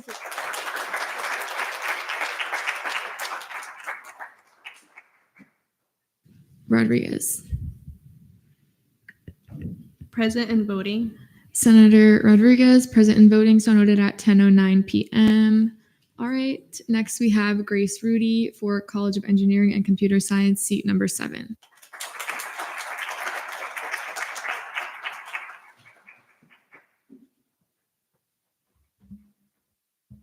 Hello. Is it okay? Hi, Senate. My name is Grace Rudy. I am a computer science major with a minor in theater, and I'm pursuing a certificate in theme park and attraction management. I am originally from Cincinnati, Ohio, and I came down here to UCF because I love this campus and I love the opportunities it provides its students. And I want to be a part of that. So last year I was in SGLC, and in the spring I was in ELC. I got to attend Senate in the fall, got to attend some committee meetings. I loved SBA, LJR, FAO. I loved attending all of those meetings. And then in the spring, I got to do a lot of volunteering with ELC.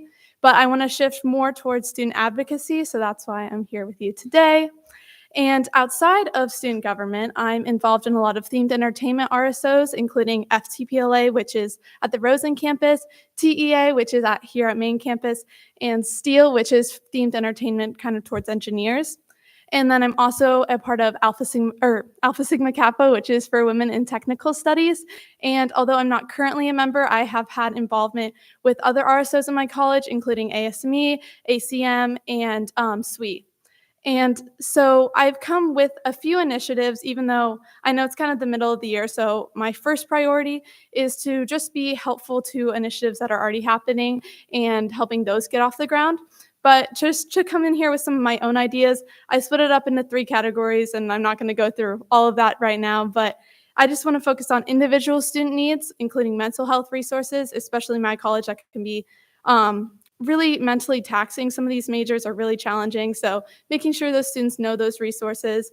For RSOs, they have really cool hands-on projects, and I want to make sure that students and those RSOs are able to give those resources and hands-on projects to students. And then finally, I know advising is always a sore point for students, especially it's a stressful time. Everyone's trying to do it once. So making students aware that they can go to advising at all different points of the semester, and that we can kind of spread out that resource so that more people are able to take advantage of it. And I yield the rest of my time. All right, we're now online for questioning. Are there any questions? Courts. What committees do you want to join? I love so many of the committees. So SBA I would love to join SBA because I think that's a really big part of the student advocacy. And then I also really like LJR and FAO, but those are just the ones I attended in SGLC. So I'd be open to a lot of different ones too. Lim. So in SGLC, I knew you were part of ELC. What made you want to be a senator? So in ELC, I got to do a lot of volunteering and I got to talk to students. And I also had an internship and I've finished that internship. So I've got some more time on my hands. And I think that Senate would be a really great opportunity for me to represent students, specifically in my college as well. Shen. Okay, kind of a silly question, but I rarely meet people from Cincinnati. I'm also from Cincinnati. What part are you from? I'm from Westchester, so like up north. Any further questions? Courts. Move to debate. There's been a motion to move to debate. Are there any objections? Seeing none, we're now in debate. Reed, trying to get people from the different colleges. We haven't heard from Reed, haven't heard from Lim, and then Hamid. Now let me tell you about Grace. Grace is my girl. We were black and gold partners in ELC, and she put in so much hard work. She's so incredibly smart and so incredibly driven. I think Grace will be such a phenomenal addition to Senate. We've seen time like throughout her proposals how passionate she is for the student body, and you know how much she wants this and how much work she's put into this. So I encourage you all to vote yes on putting Grace into Senate. And yeah. All right. I forget who is it? Lim. I'm Grace's biggest fan. I remember like in SJLC, she had the most points. Like she was at every meeting, like every week. So I know in Senate, she'll be really dedicated and excel. And I really love your initiatives, especially with the mental health support, as I find it very important that we should advertise that, especially like what happened last week and so forth. So I encourage y'all to vote the same in favor. Hamid. So I absolutely love your proposals. I love seeing someone so passionate about advocacy. Like it's so fun. But yeah, I will be voting in favor. I encourage you all to do the same. And I'm really excited to see what you do if you are confirmed. And I would love to help you get your initiatives off the ground. All right. I'll take a motion. Takara. Motion to vote. There's been a motion to vote. Are there any objections? All right, seeing none, we're now in voting procedures for don't vote. Not yet. I'll get you after. But everyone else, but you have to say present voting first. So not yet. Okay. We're now in voting procedures.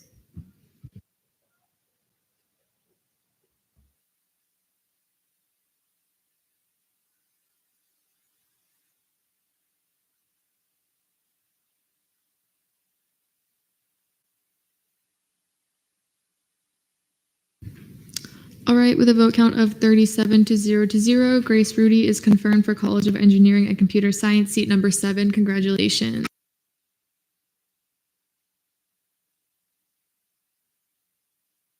All right.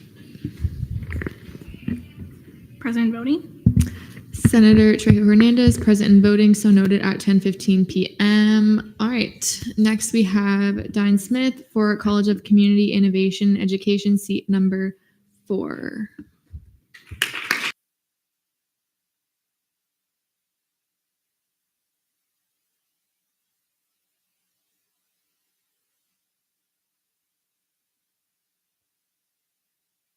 Okay, can you hear? Okay.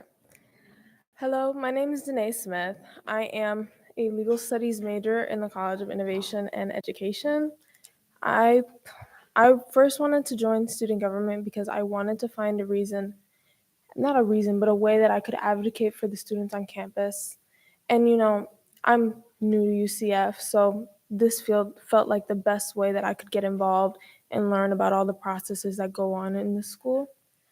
And what I first wanted to do for like any of initiatives that I had, I was looking through the UCF initiative tracker, and I saw the research hub specifically and the commuter lounge. I felt like this really hit me personally because I'm a commuter and I come from like an hour away here every 2 days, and the resources that are available to UCF students aren't as accessible to commuters because we don't get the chance to walk around campus or go to these pop-up like little events that allow us to see what is really going on. So I felt like having a commuter lounge as well as a centralized research hub would really be beneficial to giving UCF students like a way to see what we can have and do besides just telling us at like an orientation that takes not that long.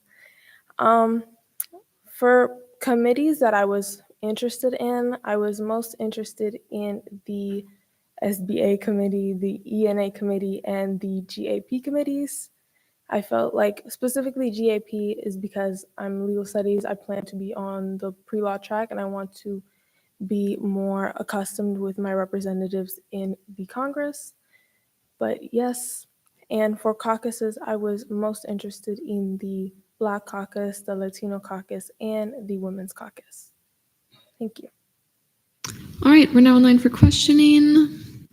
Are there any questions? No questions, but Escobar. As a commuter, do you think you could you're here now, but do you think you can fulfill your responsibilities to attend Senate meetings weekly? Yes, I do.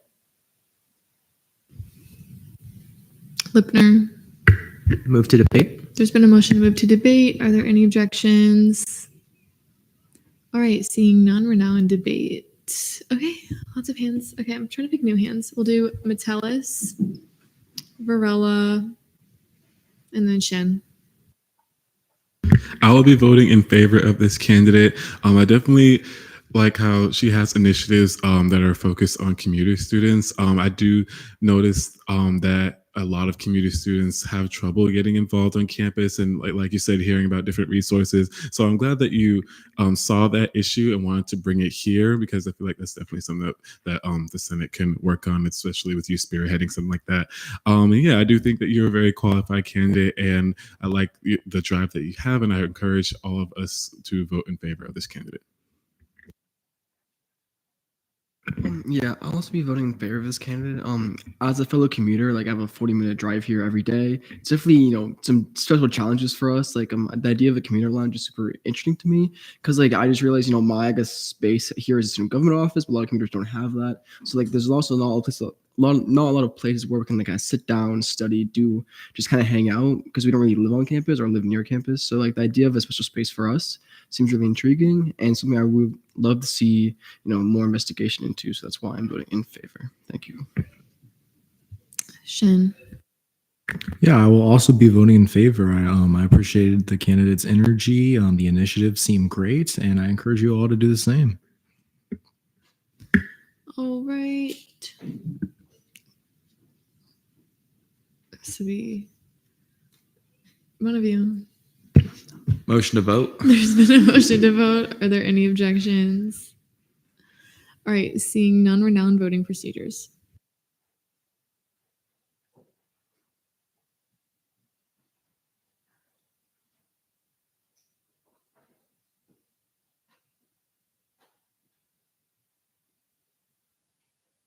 All right, with a vote count of 36 to 0, Danae Smith is confirmed for College of Community Innovation and Education, seat number 4. Congratulations.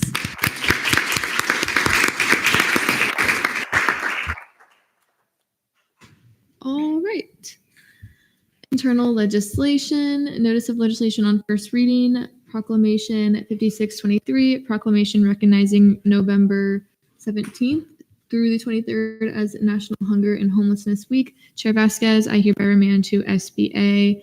Notice of legislation on third reading, Internal Bill 5612, updates to Title IV, timelines for appointments for the Student Body Senate.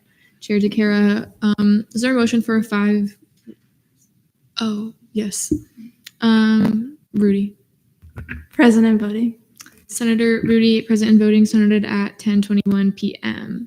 All right, is there a motion for 5-minute speeches, 10-minute questioning, 10-minute debate? Any objections?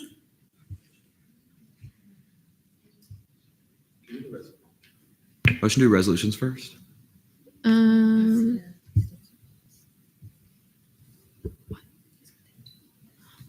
okay. Yeah, there's just one. All right, motion to see resolution 5609. Any objections? All right, seeing none, resolution 5609, resolution advocating for the University of Central Florida to support the use of open educational resources. DeSar Lazo, is there a motion for 5-minute speeches, 10-minute questioning, 10-minute debate? Any objections? Seeing none, you have 5 minutes. Alrighty, we just saw this last week in the special session. Nothing much has changed, but just as a refresher for those of you that weren't able to see it, or for those of you that are a little bit confused as to what it is, OER is Open Educational Resources. They aim to make college a little bit more affordable for everybody and more accessible. If you've ever had a first day textbook, or if you've ever used Leganto or the library, you've participated in OER. Basically what this bill does tries to advocate for UCF to continue using it, to continue being a first day opt-in school, and to basically urge UCF to just make school more affordable and accessible for all of us. Nothing has changed, like I said, so I yield my time. All right, we're now in line for questioning. Lipner. May I direct a question to the student government assistant? Is that her title? You may. Is it possible to get the second reading vote count put onto the bill? Thank you very much. All right, Varela. Move to debate. There's been a motion to move to debate. We still have a question. Do you withdraw? All right, Gumrow. Only because I'm curious, but because I just for like my class, like literally last week we were sent out like a textbook affordability like survey that we had to fill out, or is that like something that you're working with to kind of show like data behind this? Sorry, my mic did a weird thing. That was not part of my initiative. That is completely run by like administration and their textbooks committee. However, I'm sure that probably was sent out because there are a lot of people on the Faculty Senate textbooks committee that are interested in seeing how students are affected by it. But yeah, that was not me specifically. Hamid. Move to debate. There's been a motion to move to debate. Are there any objections? All right, seeing none, we're now in debate. Is there anyone wishing to speak in debate? Hamid. So I'm going to be voting in favor. We saw this in SBA pass flawlessly. But I've also been in conversations with Wiki Nights, which is the RSO that we're really working with this resolution. And I can say like for sure that this is not a resolution that we just pass and we just kind of like send it off and that's it. There's like active change being put towards actually fixing this with like the Faculty Senate and Wiki Nights. And like we're really, really, really pushing for this and like advocating for it beyond the resolution, which I think is great. I know Deezer Laws has put a lot of work into that and a lot of work into this resolution, and it's great to see. I think that it is great and there's nothing wrong with it. And so I encourage you all to vote in favor. May I retain? You may. Move to vote. There's been a motion to vote. Are there any objections? Seeing none, we're now in voting procedures.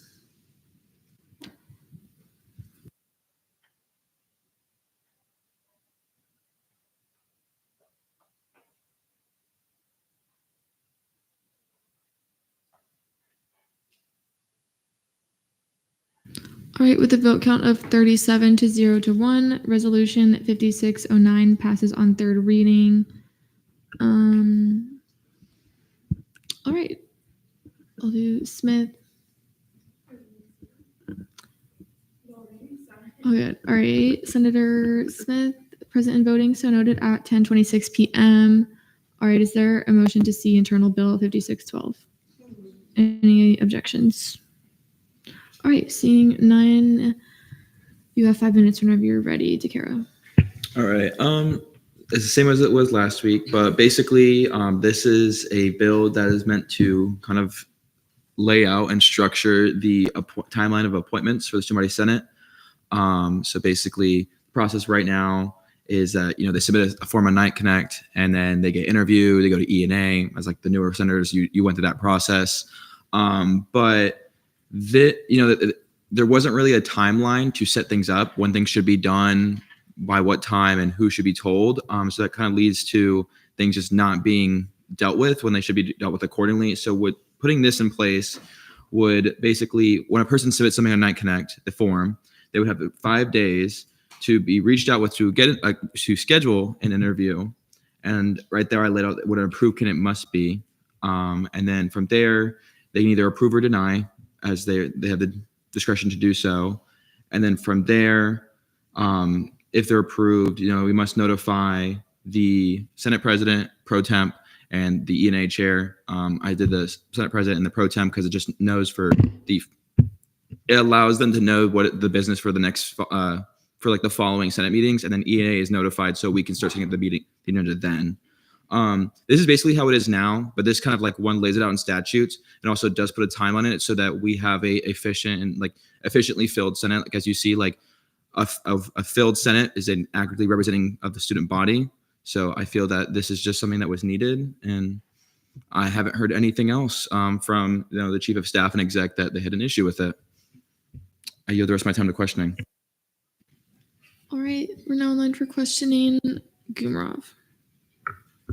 I guess my question is, so with the change being like they must contact to schedule an interview, how is that different than them, like it says they would have to schedule an interview within 5 academic days, but now it's contact to schedule an interview?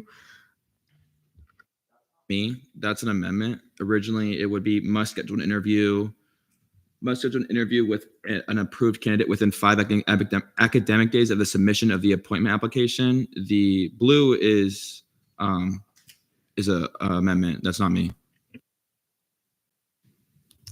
Any further questions? Richmond.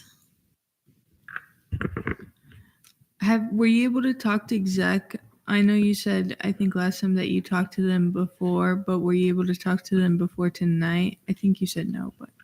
So when I wrote this, it went forth, and then I was actually reached out to by Chief of Staff Blanco, and they had read it through as it was. And the only thing, as we said in the past meeting, was that they wanted it to be a little bit longer.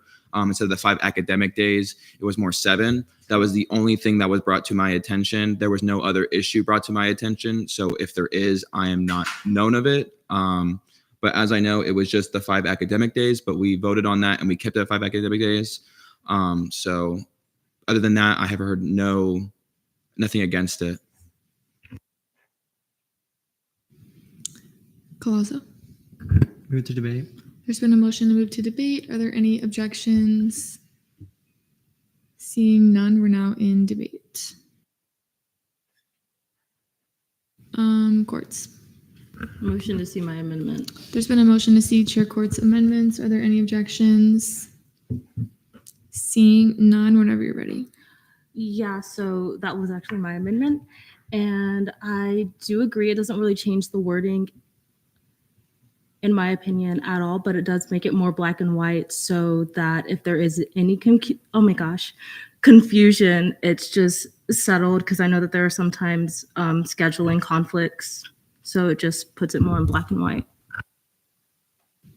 All right, we're now in line for questioning. Are there any questions for Chair Courts? Lipner. Yeah, just to clarify, this is just saying that just in case the candidate doesn't get back to that student body president or designee, there's no like blowback in that regard. Cool. Gumrov. So my only question would be, so in the instance that someone like contacts them, then I guess they've fulfilled their duties. So they're technically like, they don't need to schedule an interview within a timeline. So doesn't that put us back in the same problem that we were originally having? No, simply because it's not just contacting, it's contacting to schedule the interview. So at least like, if they at least like start the process, it's kind of, I guess, like assumed that they'll go through with that process. I don't know if that answers the question. Oh. To bounce off what Senator Gumrov saying, I think I'm following a similar track. So as it's written, they need to contact within 5 days. The schedule of an interview is at the discretion of the chief of staff. So in theory, if they reach out to schedule an interview, what stops the chief of staff from making the available interview days 20 days from now as like the standard? Because like as a way to just keep doing the current system. I don't have an answer for that. Any further questions? If not, I'll take a motion. Jimenez Valero. This is not a question, just a clarification of what was written in the amendment by Chair Courts. Like, is it okay if like you have an answer to that question? Yeah. Like, if you read the whole sentence, it says, like, they must contact an approved candidate within 5 academic days of their submission of the appointment application to schedule an interview. So it is making them schedule an interview within 5 academic days is my understanding of it when read like through. I don't know if that makes sense. Any further questions? Lipner. Move to debate. There's been a motion to move to debate. Are there any objections? All right, seeing none, we're now in debate on the amendment. Varela, Hall, Gumrov. I think I'll be voting in favor of this amendment just because, like, I guess the main reason why this amendment's kind of necessary is like there's like again certain times where like you just physically can't set up a meeting within the 5 days because like scheduling conflicts and just like everyone's busy.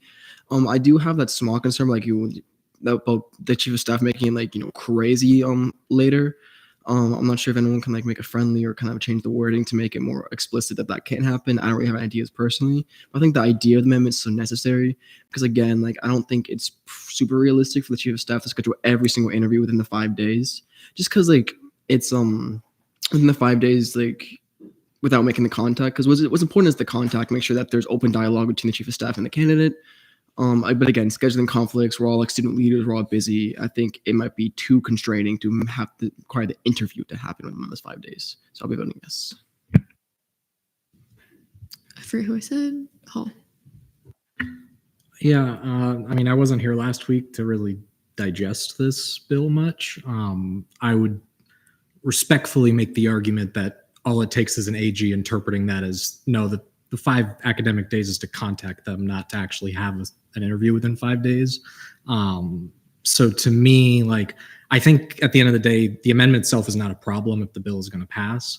I guess just more so to that point, and what my concern now is going to be is because this problem has been highlighted, now we're about to potentially do a different amendment that's going to then require a specific set amount of time that they have to schedule the interview. My concern with that is that might be perceived as inflexible. And I don't see where potentially exec or whoever else might have concerns with such a tight schedule to do that. So, I mean, I think ultimately this amendment doesn't really change it one way or the other. So it's kind of, to me, a free vote. But I guess point being, like, that at least exposes a bigger problem, I think, with the entire bill. If I said Lipner or Gumrov. I don't know how I confuse you. We just look so alike. I know, it's crazy. So yeah, no, I'm okay with the amendment either way. I would just warn you guys to be a little bit wary because if it was confusing to me and it seems like a couple other senators, I fear someone like Senator Hall said would be like, well, no, I did contact them in 5 days and that's what it does say. So I just want us to be wary with that, but I'm okay whichever way you guys decide. Takara. This is more clarification. A lot of these interviews are really, honestly, I mean, I can also point this to the newer senators. They really aren't that long. And additionally, it's not just the chief of staff. By statutes, it's the designee. Well, honestly, it's the president or their designee, which in the end is chief of staff. I mean, I've had people tell me that their interview person was AG Perella. Like, so it's like, it really can be anyone. So it is solely not just on the chief of staff, but anyone she designate the responsibilities to. So if she is busy, she can designate to any other member of the cabinet to do it. So, I mean, I understand that aspect of the schedule of the person wanting to be appointed. But when it comes down to like the schedule of the chief and anyone in the cabinet, I'm feeling that at least 12 of those people, at least one of them has a free schedule. But yeah, additionally, it's like these interviews are really not that time consuming. They're usually done through Zoom, as I've heard. I can point this to any other newer senator if they want to speak on that. All right. There's a few hands up. We're still in debate on the amendment. So motion for 3 minutes remaining for debate on the amendment. Any objections? All right. Seeing none, you guys have 3 minutes left for this amendment. Vasquez. My understanding for the arguments being made about like just making contact, the point of the contact is to schedule the interview.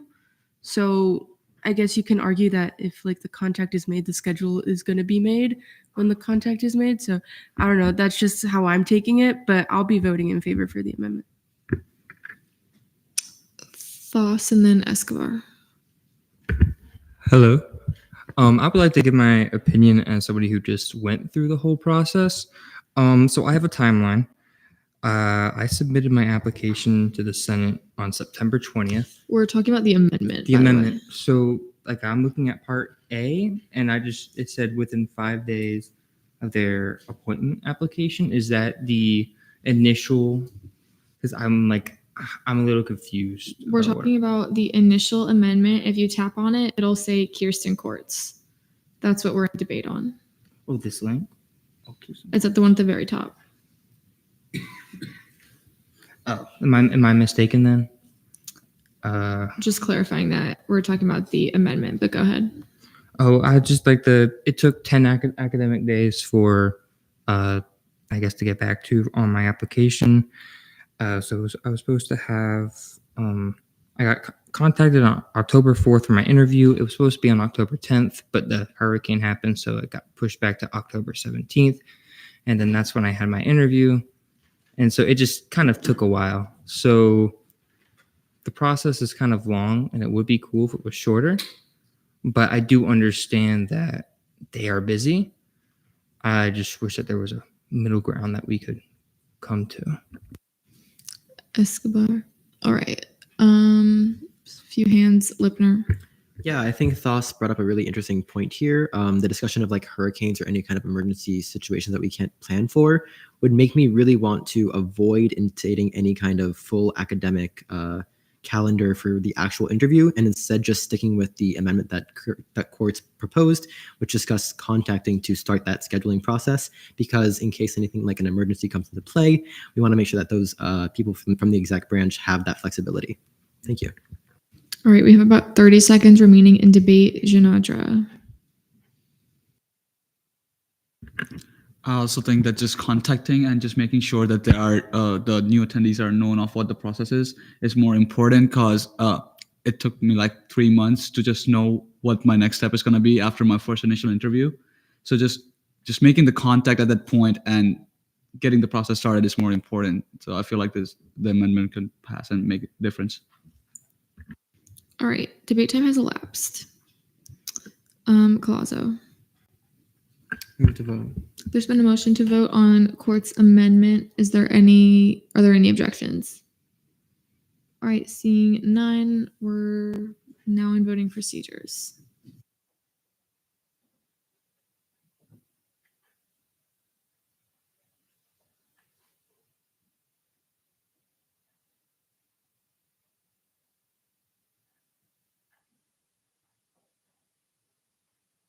All right, with the vote count of 35 to 2 to 3, the amendment passes. We're still in debate on the bill. We have 10 minutes. Colazo. Move to see my amendment. There's been a motion to see Vice Chair Colazo's amendment. Are there any objections? All right, seeing none, whenever you're ready. So I'm kind of in agreement with Senator Hall. If an attorney general was interpreting this, it would just be to contact the individual, not to schedule said interview. At least it would be my interpretation of it as well. And I can't really speak for other attorney generals, but working closely with the former attorney general, I feel as though she would interpret the same thing. So I'm proposing this amendment that requires them, once they contact the individual, to schedule an interview within 5 academic days, which is 1 week, which I think is more than enough time. And with that, I yield for questioning. Varela. Yeah, with this amendment passes, can you walk me through what would happen in the situation of Senator Thos where there was an event that, closed university and there had to be rescheduling? Would whoever does the interview then be in non-compliance because they're technically not within those 5 days? No, if classes are canceled, that's not an academic day. No longer anymore. But say, she schedules it within like 4 academic days, right? And then she has to reschedule it, and then there's 3 extra academic days. That will hold her in non-compliance. So will the timeline reset? Because there's like sometimes you have to schedule it further in advance, right? Correct. And what I will say is, we don't issue necessarily. We don't issue non-compliances out of like accidental mistakes or like something that can't be controlled. So sometimes if it's the applicantee or the interviewee and things just can't be controlled, then it's totally fine. Again, non-compliances will be heard by LJR on a case-by-case basis. So whatever happens, I guess. But I don't think it's like immediately, like you didn't follow the 5 days. It doesn't matter if you didn't reschedule or not, non-compliance immediately. I think, again, it's an LJR thing, case-by-case basis. Any further questions? Gumrov? So my question is, so what would be the difference between your proposed amendment and then like the bill itself before the amendment that we just approved? Because I think the original bill was you have to schedule an appointment within 5 days, and then I feel like that's a reiteration, so I don't know the difference. So what the previous amendment did was essentially remove the part that required interviews to be scheduled within 5 academic days. And so that was the sitch, essentially. But now, if let's say my amendment passes as well, the student body president or the chief of staff, whoever it is, has 5 academic days to contact the individual. Then they have an additional 5 academic days to interview, to schedule the interview. And then on top of that, they have 5 additional academic days to approve or deny the candidate. Eventually that leads up to roughly a month. So this is a month-long process. So I think it's more than enough time. And yes, are we going step by step by step? Yeah, but I think it's necessary because no individual should wait 3 months to be confirmed. Gumrov, follow up, yeah. Well, so then my follow-up is, would this not be adding more time to the original like process? Because we're adding an extra 5 days that the student body president has to interview, because I think the original bill was like he had to do both in the 5 days, right? So the original language of the bill was just that they had to schedule the candidate within 5 academic days, and Senator Hall's concern was brought up. Well, there's no timeline in when they need to schedule said interview, because all they needed to do was, oh my gosh, I'm messing up my words. Oh my gosh, because since the previous amendment passed, all they have to do is contact the individual. They don't necessarily have to meet any requirement to a timeline to interview, to schedule an interview with the individual. So they can contact the individual within 5 days, but interviews can be 2 to 3 weeks from now. And that creates almost like a 2-month-long process, because they have to be confirmed by ENA and then they have to be confirmed by the Student Body Senate. So I think my amendment will kind of just like streamline things. And I don't think they're going to take the full 5 academic days. I think immediately as they review, they're going to send emails out. So. Vasquez. So the amendment that we just passed, it does say that they must contact to schedule an interview. Correct. So then you're just saying. The key word is contact. So to contact to schedule an interview doesn't mean that necessarily that the interview is going to be scheduled within a certain amount of timeline. So for example, I'm the chief of staff. I'm contacting Senator Richmond to switch colleges. I have 5 academic days to contact her and contact her to schedule an interview. But however, I don't have a timeline into when that interview happens. So I can schedule the interview 2 weeks from now. See the loophole, kind of? Yeah. All right, Lipner. Do you have any concerns about schedule incompatibility or any issues that would cause students to not have availability within like the immediate 5 days and need to schedule something outside of those 5 days? Right. So this is, I think, this is an obligation to the student government agent and not the student itself. And I think that if it usually is the chief of staffs who interviews, and this is their main role within cabinet besides advising the Division of Academic Affairs. So I think in terms of the student government agent, I think this is ample amount of time if they need to reschedule or such. I think you kind of missed my question. I'm sorry. I'll rephrase it. Assuming the student is unable to schedule something within those 5 days, whether it be a travel, they're out of town, busy with any kind of like requirements because it's so soon, would that not put the executive branch into non-compliance as a result?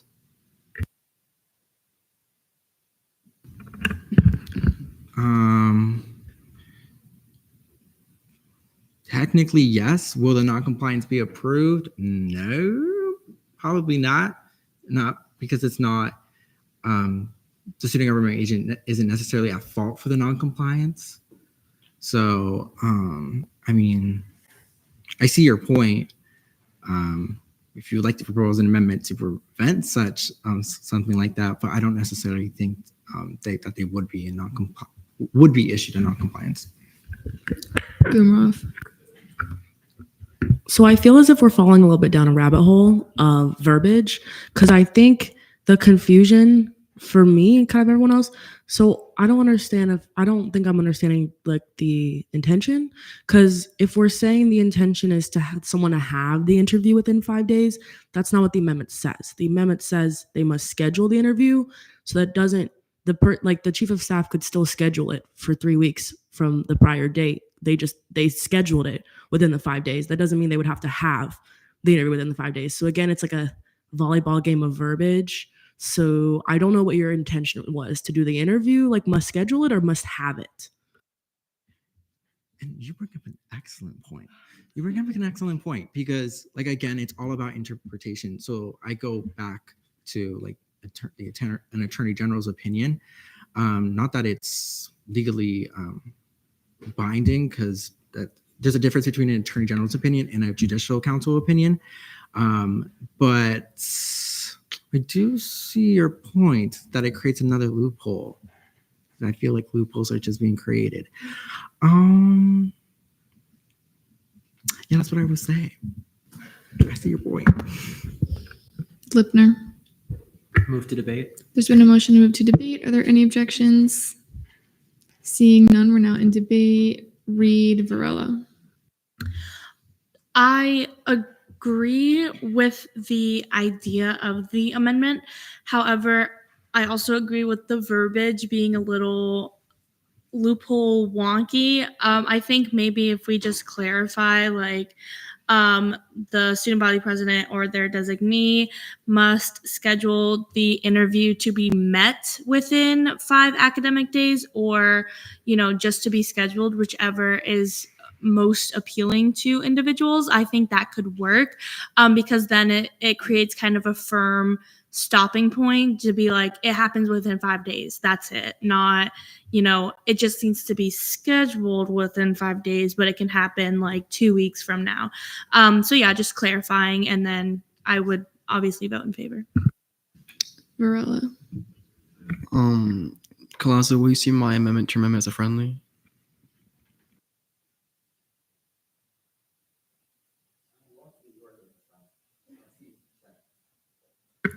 Colazo, will you see my amendment as a friendly?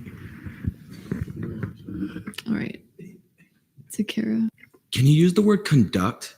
Like, I'm just saying, like, I think the better word to like summarize the thing is conduct, not schedule. Schedule is the time of place and when. Conduct is the action.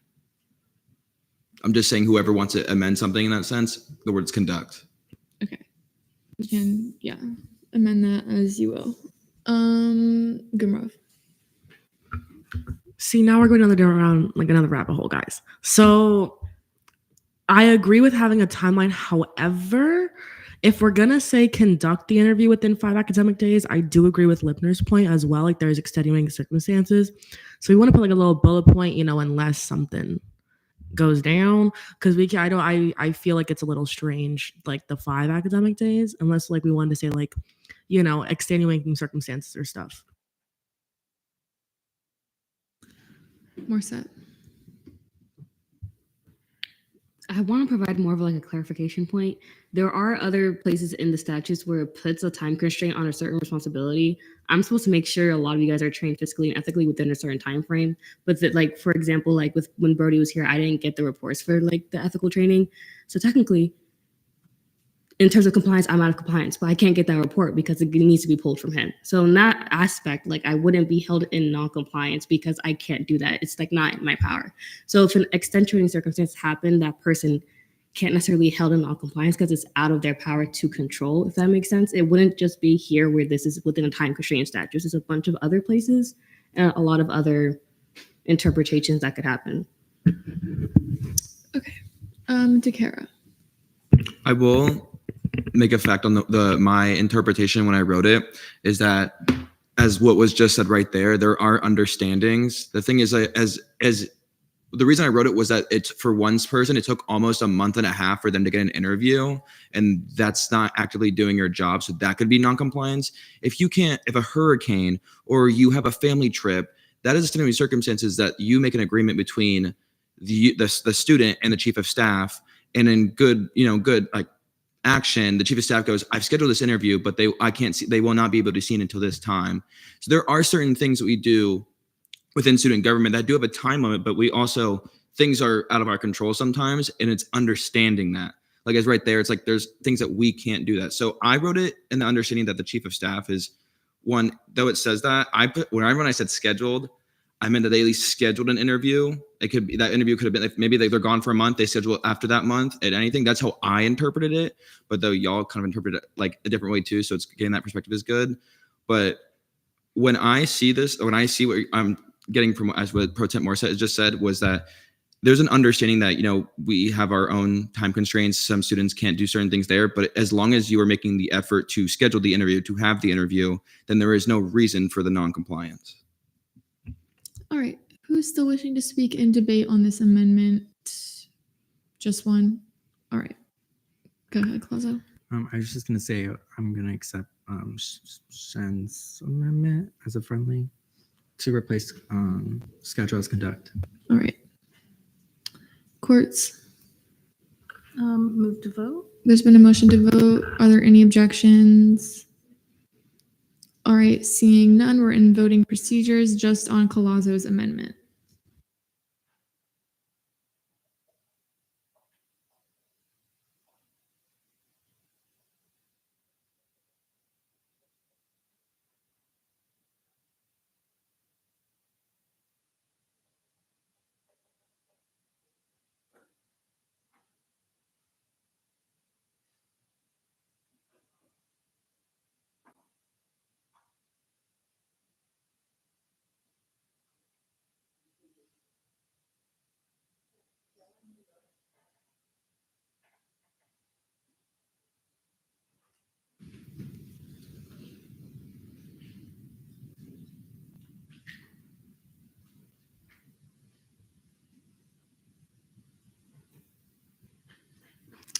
All right, with the vote count of 33 to 3, the amendment passes. We still have about 9 minutes and 30 seconds of debate on the bill. Hall. I motion to see my amendment. There's been a motion to see Senator Hall's amendment. Are there any objections?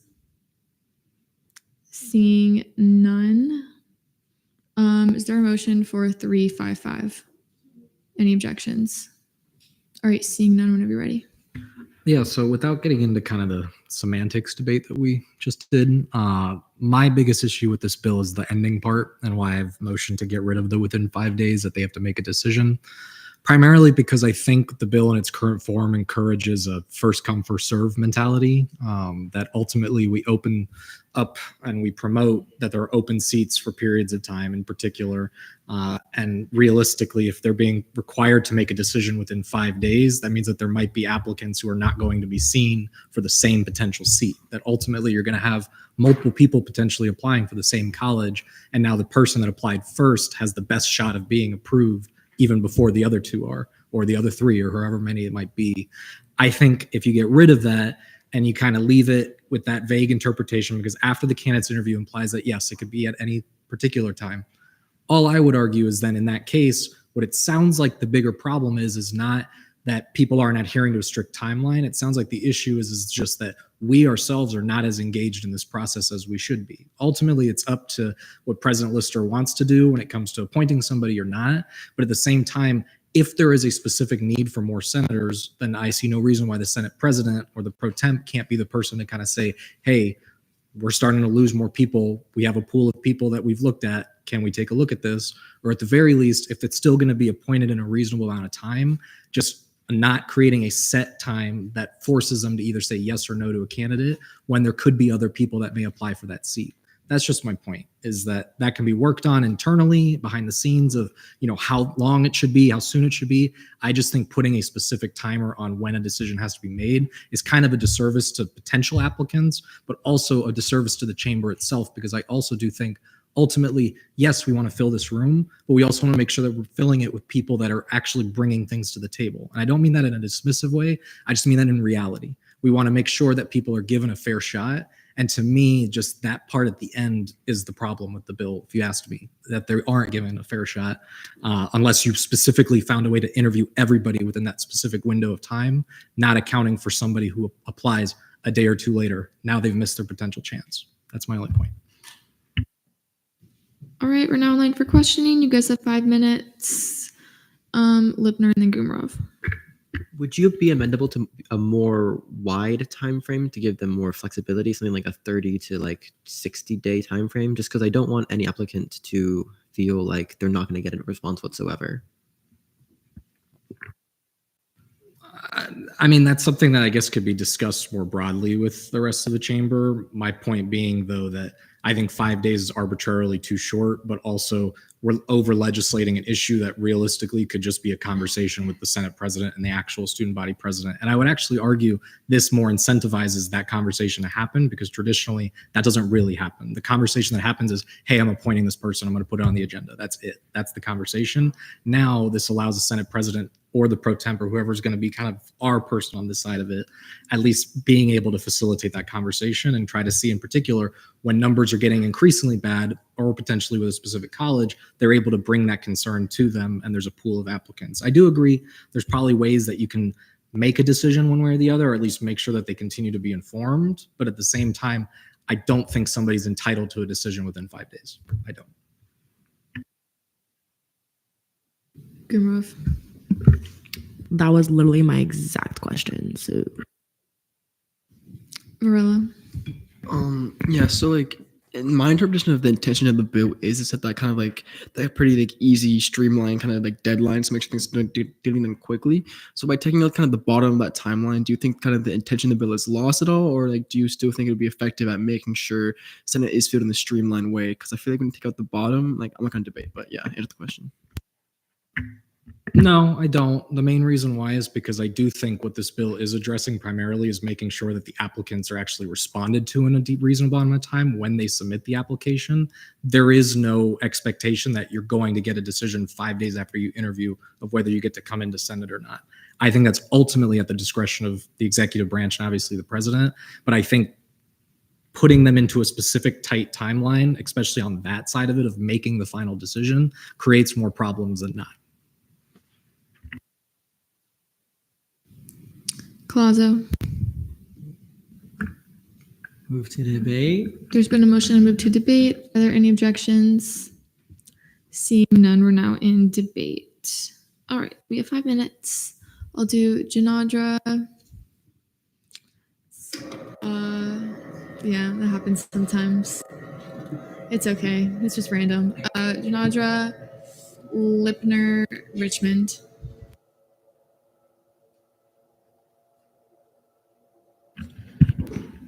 I kind of agree with this amendment because contacting the new attendee is more important than just getting the decision to them. Just making sure that they know the process is going on and they have been their application has been taken care of is more important than giving the judgment at that time.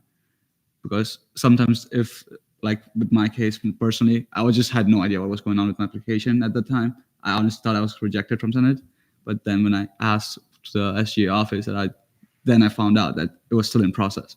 So just contacting the attendee is more important than getting the decision out. Lipner. Yeah, I'm actually in complete agreement with both Hall and Vinendri. As far as I understood, the intent of this bill was to ensure that students were being responded to in an equal and fair manner. that was currently the problem that we were seeing, where some students were taking up to 3 months, as we heard, for a response versus other students who had it done in less than a month. So having this kind of equal opportunity will be great.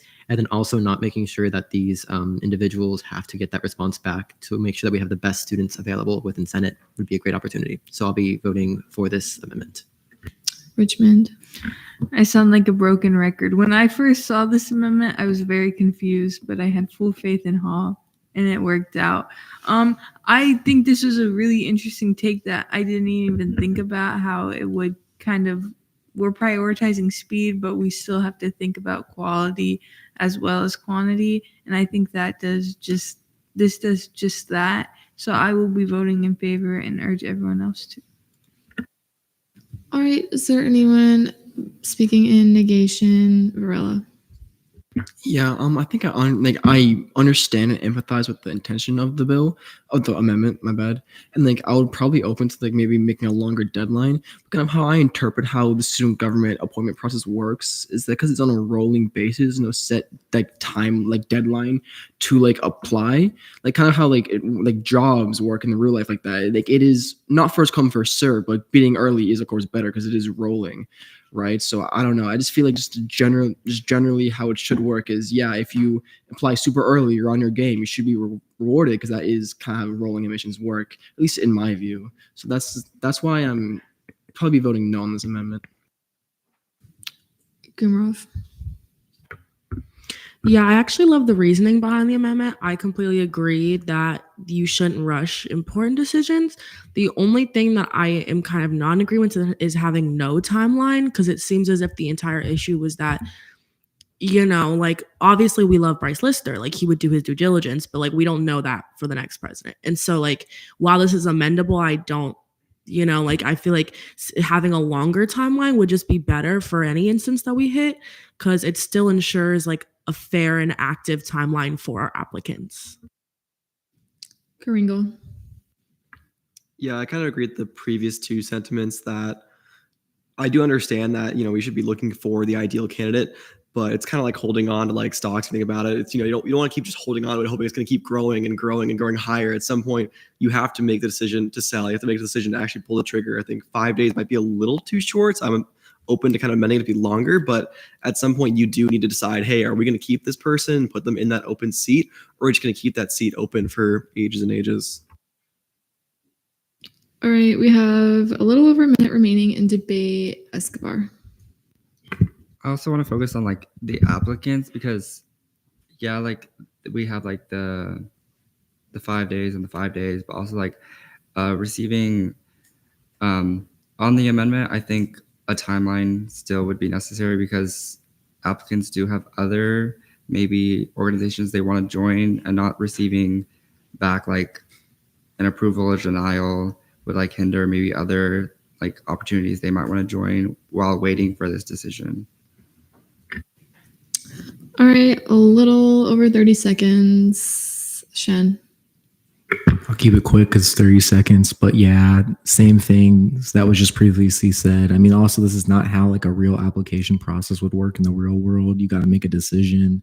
Like, yeah, I'm open once again to an amendment to like have like a set time, just maybe a little bit longer.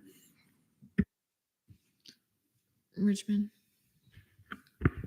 I hear y'all, but the real world, this is the real world. For law school applications, you can just not hear back from a school, which sucks, but yeah, it sucks. There's really no sugarcoating it, but that's just how it is. I think this leaves where someone maybe is like a wait list pile. It's not saying no, it's not saying yes, but the seat opens up, we need to fill it, then we have them. So I actually kind of like that. I don't think that was the intention of it, but that's what I see. And I see potential and I see greatness. All right. Debate time has elapsed, so I'll take a motion. Henry. Motion to extend debate by 2 minutes. There's been a motion to extend debate by 2 minutes. Are there any objections? Seeing none, we have 2 minutes remaining. Henry. I like this amendment. I think if we go down the path of trying to find out what precise timeline to put on this, it could be different depending on the college and which seat you're trying to fill. You know, my college only has 1 seat, and so I don't know. Yeah, I think it'd be hard to nail it down. All right. Remember, we only have 2 minutes. I'll do Reed and then Rodriguez. Yeah, so I'm definitely more in favor of establishing a timeline for this, although I do like the amendment. However, a little personal anecdote. I applied for Senate May 12th, and I had my interview for Senate like the first week of August. And then I was finally like put into Senate in September. So I didn't hear back for quite a few months, and I just wasn't sure if I was in or not. So that's kind of why I would be more lenient and more, into a definite timeline to approve or deny. Rodriguez, we have 1 minute remaining. Okay, so sorry. No, but I would probably be for this amendment because for me, my process took a little long too. It took probably around a month, maybe a month and a half. And there was a certain point where I was just like, I don't know if it got lost. So I actually contacted Lucy Blanco to ask if my application got lost. But yeah, if there was a timeline, I think that would be a little bit more clear for everyone. All right, Hall. Yeah, all I'll say is ultimately, however this amendment passes or fails, it's going to pass or fail. All I would contend is what we talked about in the previous amendment was trying to shrink the timeline, and now creating specific timelines like 30 days just turned what would take 30 days into this process alone based on that 30 days would be 40 days in theory in total they'd have, not counting ENA and actually getting confirmed. So we actually are making the process to be, if you ask me, as long as humanly possible if you set an arbitrary timeline versus allowing that flexibility that the Senate president and the actual president can discuss. Debate time has elapsed, so I'll take a motion. Lipner. Move to vote. There's been a motion to vote. Are there any objections? Do you withdraw, Lipner? All right. Gumrov. I just have a question. You have to extend. Motion to extend debate time by 1 minute. There's been a motion to extend debate time by 1 minute. Are there any objections? All right, seeing none, we have 1 minute. Before we do the whole voting thing, because I just have a question. So, to the writer of the amendment, would you be open to adding any kind of timeline without us going through the whole voting thing, someone adding it, all this stuff? Like, is that something that you're open to or no? I mean, I'm more of the opinion someone can write it. I saw that they got rid of the 30 days one, but to be honest, if you ask me, my position remains, I don't think having a set time at all is a good idea. And I actually do agree with ELA Richmond that, I got told I was rejected for a job when I was already starting my current job that I had applied to, like started my job last October. I applied for a job that May. I didn't hear until the following February that I got denied from a job. So that is the actual real world, that no, you don't get decisions very quickly. I would also argue, again, this allows the Senate president and the actual president to be strategic also with how we're getting certain senators in certain colleges that are more of need than others. Okay. Debate time has elapsed. I'll take a motion. Lipner. Move to vote. There's been a motion to vote. Are there any objections? Seeing none, we're now in voting procedures on this amendment.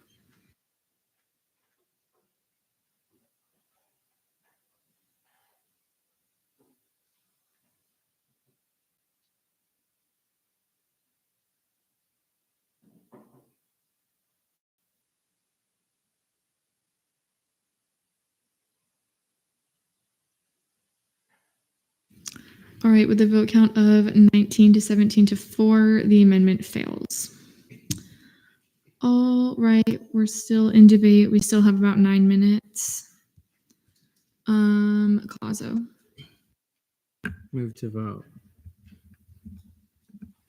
There's been a motion to vote on the bill. Are there any objections? I object. Do you withdraw?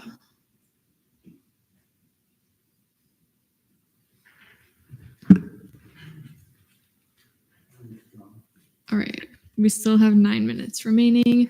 The conduct and the schedule, I think that was in the first amendment, so that's approved. Okay, Lipner. Motion to see my amendment. There's been a motion to see Lipner's amendment. Are there any objections? Seeing none. Is there a motion? All right. It's 11:12, so we're gonna set time limits and let's be mindful of those. Is there a motion for 355? Any objections? Okay, seeing none, these are time limits that you set. You have 3 minutes whenever you're ready. I won't even need all 3 minutes. Essentially, I just wanted to meet in the middle. I agree with Hall that having a really strict timeline will kind of put the student body president and their designees into kind of a tight level. But I also want to make sure that candidates are aware of what's going on and are stayed updated. So I think a 10 academic day window, 2 weeks, gives the president enough time to see if there are any new applicants coming in that they can either accept, deny, or do anything with, and kind of go from there. So yeah, we'd love to hear your thoughts. I'm also open to any friendlies or changes for the number. So yeah, thank you guys. All right, any questions? If not, I'll take a motion. Courts. Move to debate. There's been a motion, move to debate. Are there any objections? Seeing none, we're now in debate. You guys have 5 minutes. Be strategic. Shen. Yeah, I'm for the 10 days personally. I think it gives ample time, but also I really second what Varela said previously. I think it should be a first come, first serve basis. I think that shows initiative. I don't think, waiting around, like I just think if you're doing it quickly, then I think you should be on the Senate. Varela. Yeah, I think this amendment is a really good compromise. I kind of added up all the days. If the math isn't wrong, it'd be like 20 days from like applying to then having your interview done. Like you know if you're approved or not, and then you go through the confirmation process. So hopefully not more than like a month and a half from applying and then becoming a senator, which to me I think is a pretty fair timeline. And I think this is a good compromise to make sure those like the senators who voted yes on the previous amendment don't leave unhappy. So I'll be voted yes on this amendment. Green. May I retain? You may. I'll be voting in favor for the same reasons given by Vice Chair Shen and Chair Varela. Motion to vote. All right, there's been a motion to vote on the amendment. Are there any objections? All right, seeing none, we're now in voting procedures.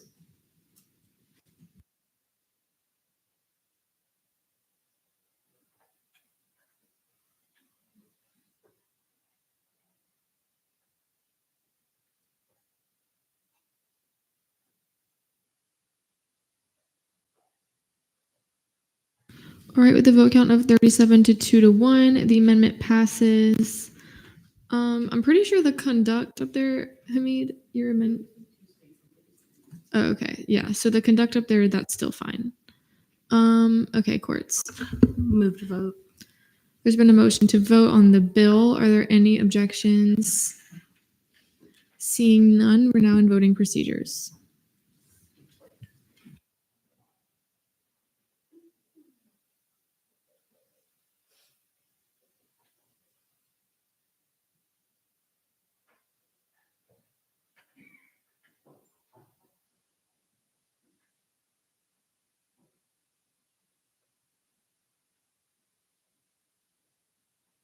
All right, with a vote count of 38 to 2-0, internal bill 5612 passes on third reading. Collazo.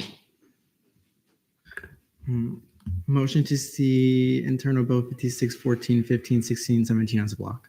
There's been a motion to see internal bills 5614 through 17 as a block. Are there any objections?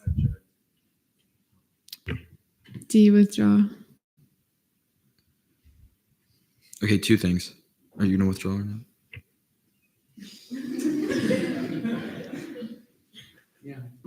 Okay. 2 things. There are different branches of different things, so I just think it's best to just debate that separately. I do understand because they're like the similar idea. I just want to give like the Senate the same, due diligence to go through each branch of each thing. Another reason I was gonna postpone these so we can get to like the bigger like actual stuff. Like this is something small, but I'd rather us use our last 45 minutes to do other stuff. So I was gonna postpone these to the motion to postpone to the following meeting, 11/14. Yeah. Motion to postpone internal bill 5614, 5615, 5616, and 5617 to the following Senate meeting. There's been a motion to postpone internal bills 5614, 5615, 5616, and 5617 to the next Senate meeting. Are there any objections? All right, seeing none, those bills are postponed. All right. Notice of legislation on second reading. How many? 1, 2, 3. Colazo. Motion to see internal bill 5618 and resolution 5610 as a block. See what is a block? Internal bill 5618 and resolution 5610. Okay. There's been a motion to see internal bill 5618 and resolution 5610 as a block. Are there any objections? All right, seeing none. Gumrow. I just wanted a motion if we could go to the proclamation first, because it's going to take like 2 seconds and the holiday's tomorrow. So I would rather not wait till next week. So can we motion to go to the proclamation first? You can make the motion. There's been a motion to go to proclamation 5622. Are there any objections? All right, seeing none, proclamation 5622, proclamation recognizing November 8th, 2024 as National First Generation College Celebration Day. Senator Gumarov, is there a motion for, oh wait, we still have, you have 5 minutes whenever you're ready. All right, thanks guys so much. Yeah, the holiday's tomorrow. I'm slacking on my part. Should have wrote earlier, my bad. But yeah, so tomorrow is National First Generation College Celebration Day. And actually this week they had a whole bunch of events.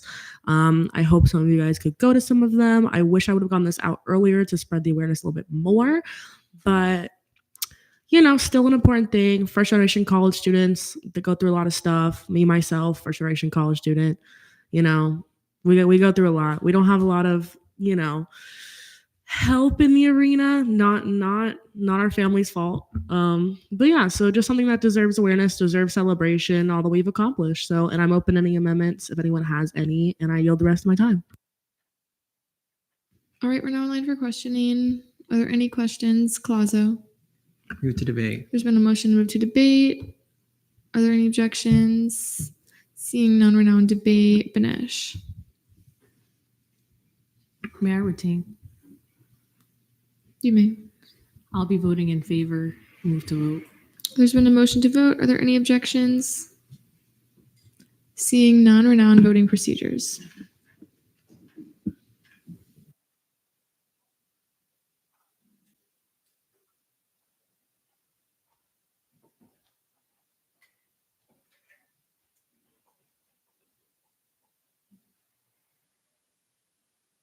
All right, with the vote count of 34-0 proclamation 5622 passes on second reading. All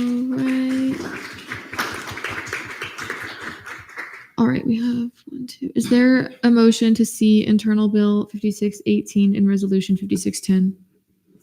Any objections? All right, you have 5 minutes whenever you're ready, Colazo. Okay. So together, Resolution 5610 and Internal Bill 5618 aim to streamline and clarify the role of the Elections and Appointments Committee within the confirmation process. Resolution 5610 specifically seeks to place Title IV, Chapter 400 under ENA's jurisdiction. Chapter 400 outlines the roles of the President, Chief Justice, and Senate in the appointment and confirmation process. By shifting this oversight to ENA, we ensure a more focused and efficient approach to handling appointments. This change does not grant ENA full authority over Title IV, but solely applies to Chapter 400, aligning it with Chapters 302 and 306 under ENA's purview. Meanwhile, Internal Bill 5618 extend ENA's authority to issue non-compliance notifications as stated in Senate Rule 2.03 for issues within this chapter and related statutes. This clarification would provide ENA with the necessary tools to act swiftly on non-compliance cases, ensuring that all appointments and election statutes are observed as intended, maintaining the integrity and transparency of these processes. In essence, these updates are not only logical but necessary. They are designed to eliminate delays and improve transparency, ultimately benefiting the entire Senate body.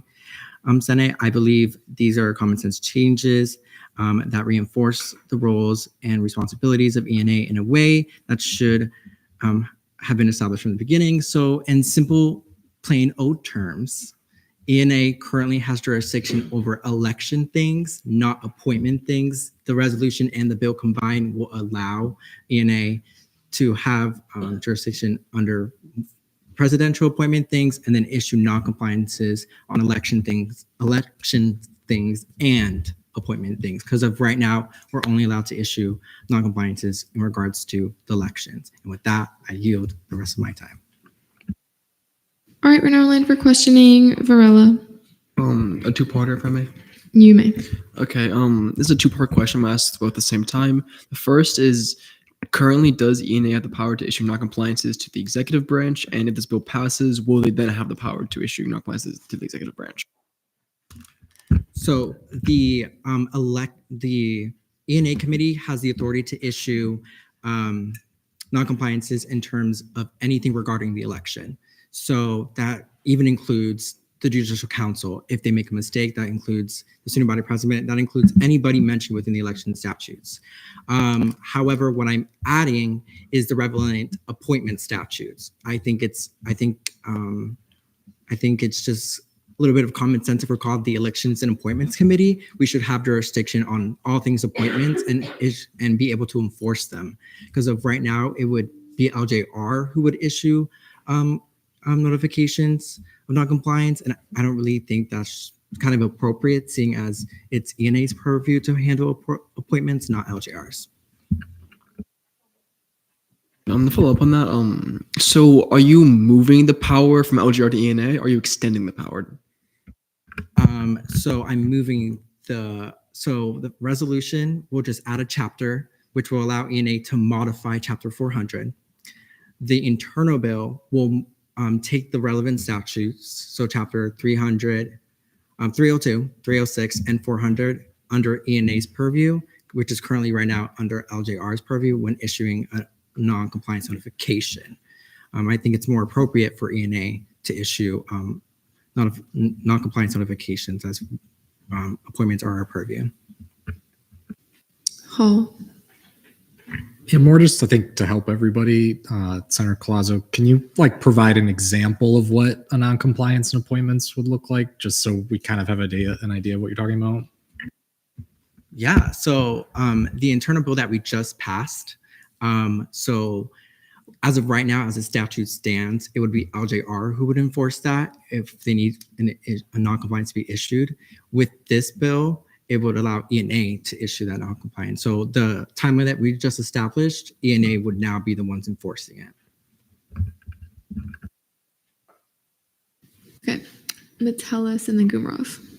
So just to clarify, so LGR does not issue non-compliances for election stuff right now, right?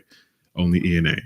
So this, I'm just continuing because you're nodding your head. So this would allow for ENA to just do what it does for elections already, just for appointments. Correct. Additionally, LJR also doesn't have jurisdiction over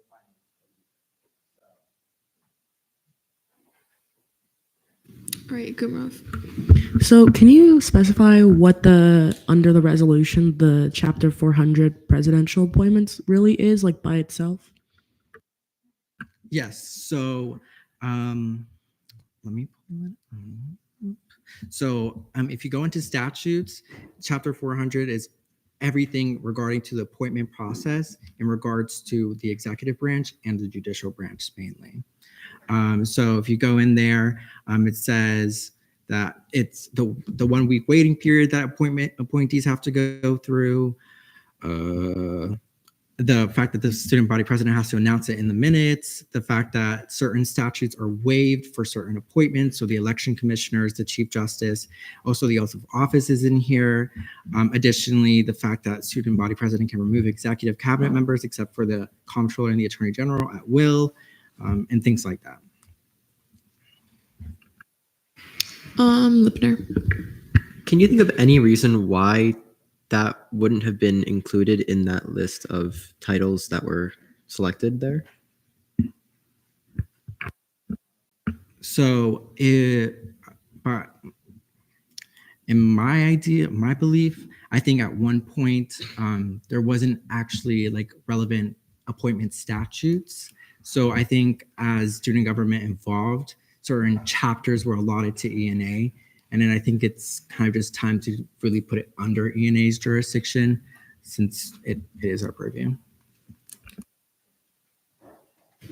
Follow up. Okay, go ahead. Move to debate. There's been a motion, move to debate. Are there any objections? All right, seeing none, we're now in debate. I'll do Varela and then Metellus. Yeah, I'll be voting for this amendment. Bill, sorry, long night. Yeah, I think it just makes sense that the Elections and Appointments Committee should have power to enforce the appointment statutes. Also, it's very important to enforce the bill we just passed because in the end, the statutes are just words if no one's enforcing it. And LGR already has to focus on all the other statutes, and ENA is the committee that's most central to the appointment process, and they kind of have the finger on the pulse of everything that's happening. So they'll be most qualified to make sure that that bill we just passed is being enforced. So that's why I'll be voting yes on this bill. I said, okay, Metellus, so then courts. Two things. First, can we see my amendments as a technical? It's just adding the ands on both of them.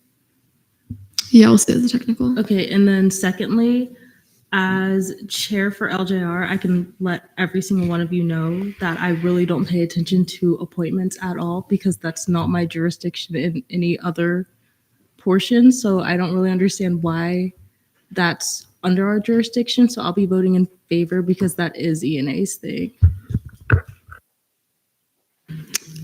Clauso. Motion to see my amendments. There's been a motion to see Vice Chair Clauso's amendments. Are there any objections? Seeing none, whenever you're ready. So the amendments are within the internal bill. I'm just changing the language to actually fit what this what is relevant, which is chapters, not necessarily titles or sections. It's chapters that are delegated to ENA. I accidentally used the wrong verbiage, so I'm just correcting that and adding some grammatical corrections. With that, you for questioning. All right, we're now lined for questioning. Gumrov. Move the debate. There's been a motion to debate. Are there any objections? Seeing none, we're now in debate. Anyone wishing to speak in debate? Varela. Question, objected, may I ask a question? Yeah, it's actually just a question to like people who know technology. I don't see the amendment on my screen. I don't know if they would see it's a technical or something, but I don't see anything on my screen. Internal bill 5618 at the very bottom. All right. Metellus. Motion to vote. There's been a motion to vote. Are there any objections? Seeing none, we're now in voting procedures on the amendment.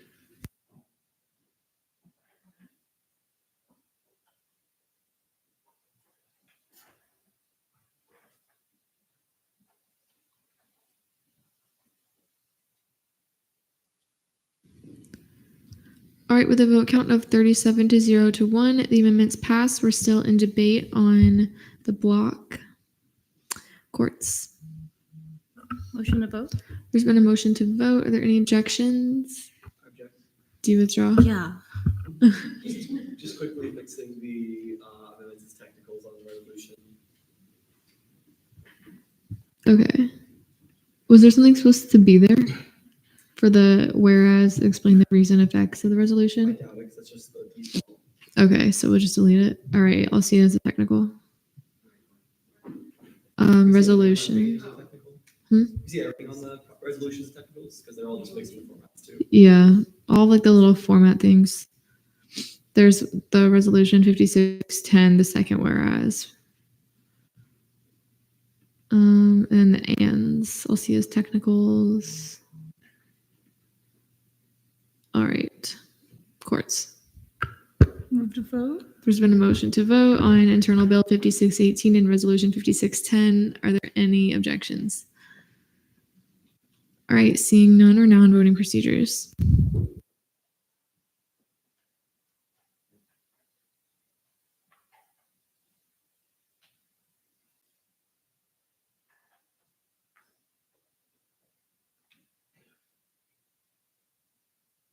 All right, with a vote count of 38 to 0 to 1, Internal Bill 5618 and Resolution 5610 pass on, this was second reading?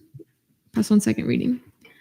All right, At 11:30, I'm just gonna throw it out there. Do you guys think we can see these, or would we like to try for next week? Because we really, based on internal legislation of first reading, we're not. Oh, we have all these postponed. Anyways, we're not like stacked on legislation for next week. So do we want to rush these, or do we want to see them next week?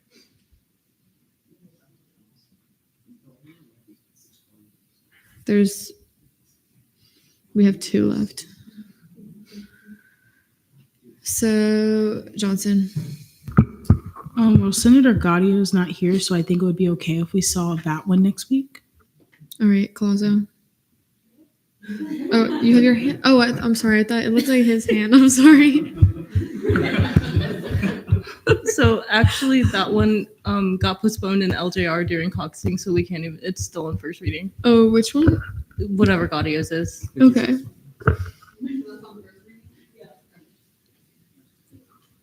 Okay, so we just have one left. Internal Bill 5619. Okay. All right. Internal Bill 5619 updates to Title III, modifying the process of senators changing their college ENA. Vice Chair Colazo, you have 5 minutes whenever you're ready.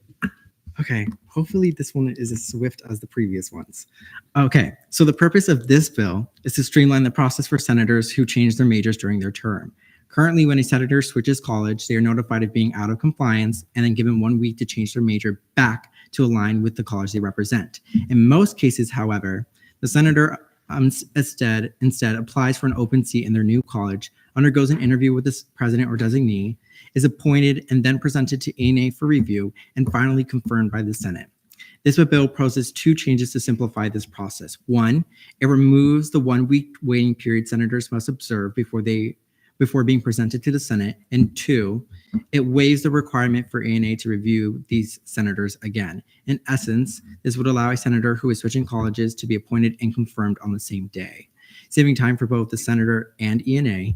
Since the senator has already been elected or appointed and therefore has the experience and qualifications for the role, additional due diligence from ENA is unnecessary, as is the 1 week wait for 1 week wait after appointment. Typically, confirmations for these senators take less than 5 minutes in both the Senate and ENA. For those concerned about due diligence, please remember that either I or the ENA chair motions to vote during the Senate floor confirmations. If more questions or debate are needed, we can hold off on the vote to allow for thorough consideration of the candidate. I hope this explanation clarifies the intent and function of the bill. The other things you'll see are technical adjustments. I'm open to any amendments. Thank you. I yield the rest of my time. All right, we're now in line for questioning. Lipner. Move to debate. There's been a motion to move to debate. Are there any objections? Seeing none. Gumrov, Shen, Alcuda. Yeah, I'm in favor. I've always thought so strange that like people have already gone through the appointment process and have already been active senators for like a long amount of time, have to go through the whole process again for simply changing colleges. And so I think this makes perfect sense and I'll be voting in favor. Shen. Yeah, I'm also completely for this. I'm usually for things being more like, put together and like having a bit of like rules behind them. But for this, it's just, I don't know. I just think it's a bit unnecessary to have them go through that whole process. We know these people, like Colazo said, we know they're responsible. We know they're capable of doing it. I encourage you all to vote in favor. Motion to see my amendments as a technical. I'll see the technical. I'll take a motion. Gumrov. Move to vote. There's been a motion to vote. Are there any objections? Seeing none, we're now in voting procedures.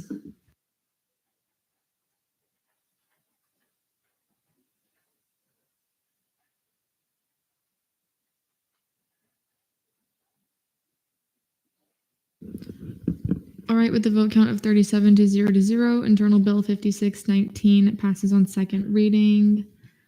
All right, everything else is already done. All right, Senate Forum. I'll remind you of our time constraints right now. I still have to go through and appoint and elect all of the new senators, but Johnson. Just take the poll, please. All right. Anyone else wishing to speak? Gumrov. I was just gonna motion to go to miscellaneous business, but if we're already gonna like get there, do you think so? Okay. Yeah. Anyone else wishing to speak? Lazo. Just really quick, all new senators, please fill out this interest form for your RSO assignments. It's going to be listed right under this agenda. Colazo. The new senators don't have access to Teams. When they do. Great. Green. May I direct a question to Senator Johnson? You may. Yes. Where do we access the Juneteenth poll? Oh, Sorry. I linked it in the agenda. Let me know if it's not working. Oh, it doesn't work. Okay, no problem. I'll figure it out. Metellus. I can put the flyer in the Teams.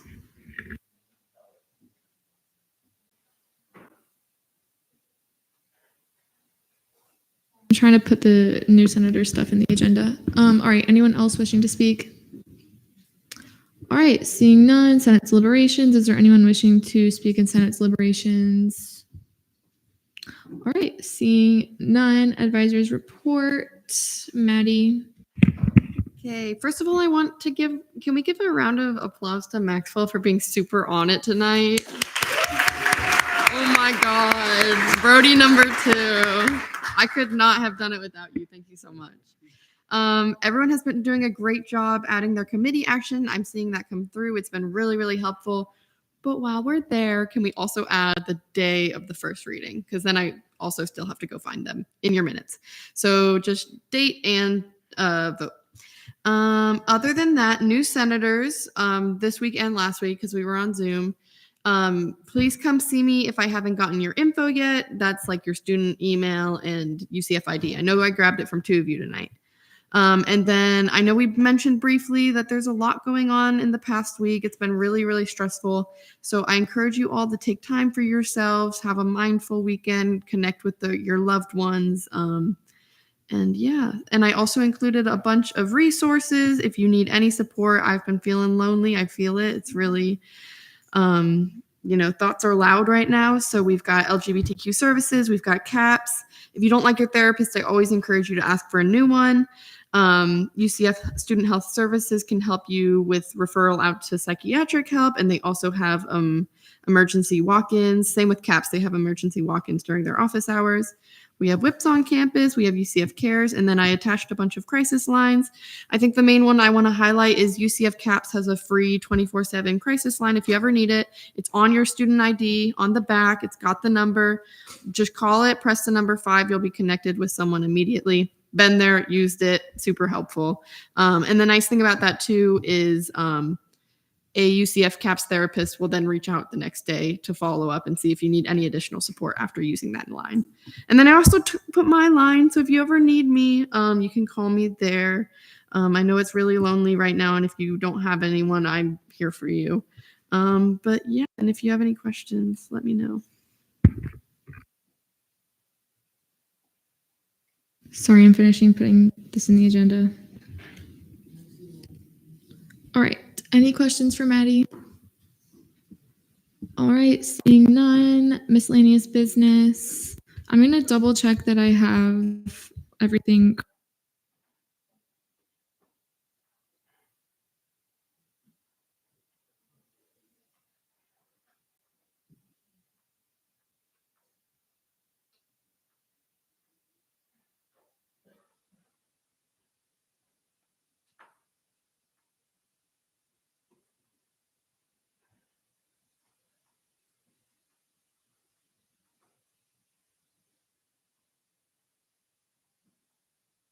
Okay.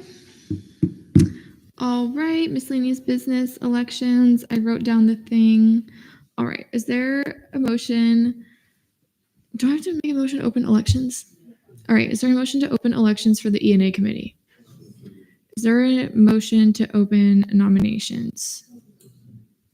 Is there a motion to nominate Grace Rudy and Danae Smith for the ENA committee?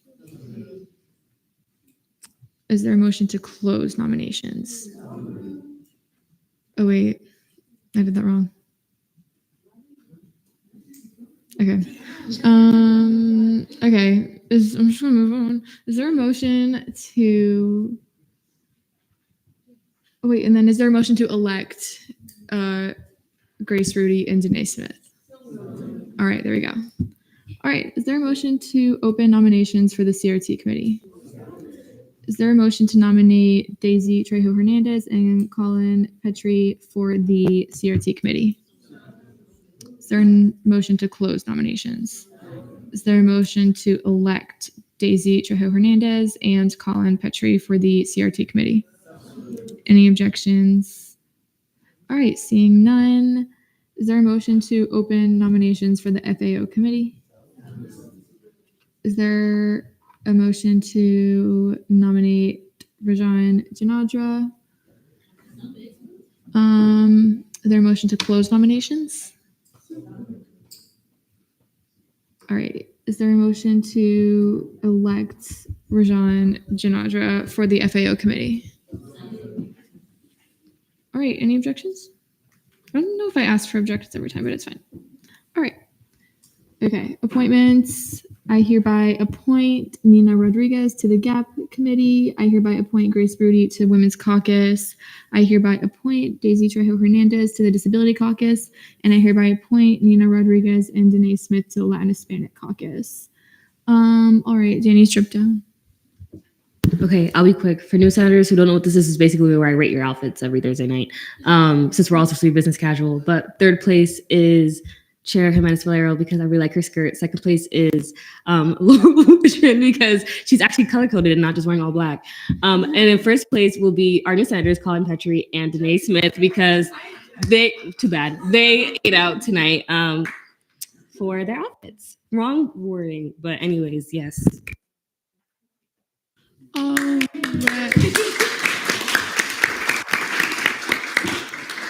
right, I'll take a Colazo.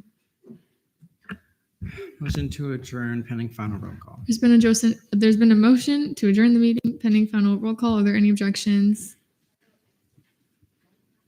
All right, seeing none, Chair Courts, don't pack up. Okay, first, new senators, you're not on here yet, so don't be alarmed. Second, just project, guys. Okay, Lazo. Present. Reed. Present. Corelli. Present. Thoss. Here. Lim. Present. Morset. Present. Kringle. Present. DeCara. Sherman. Butler. Present. Connolly. Present. Gumarov. Present. Hamid. Present. Kaufman. Present. Gaudio.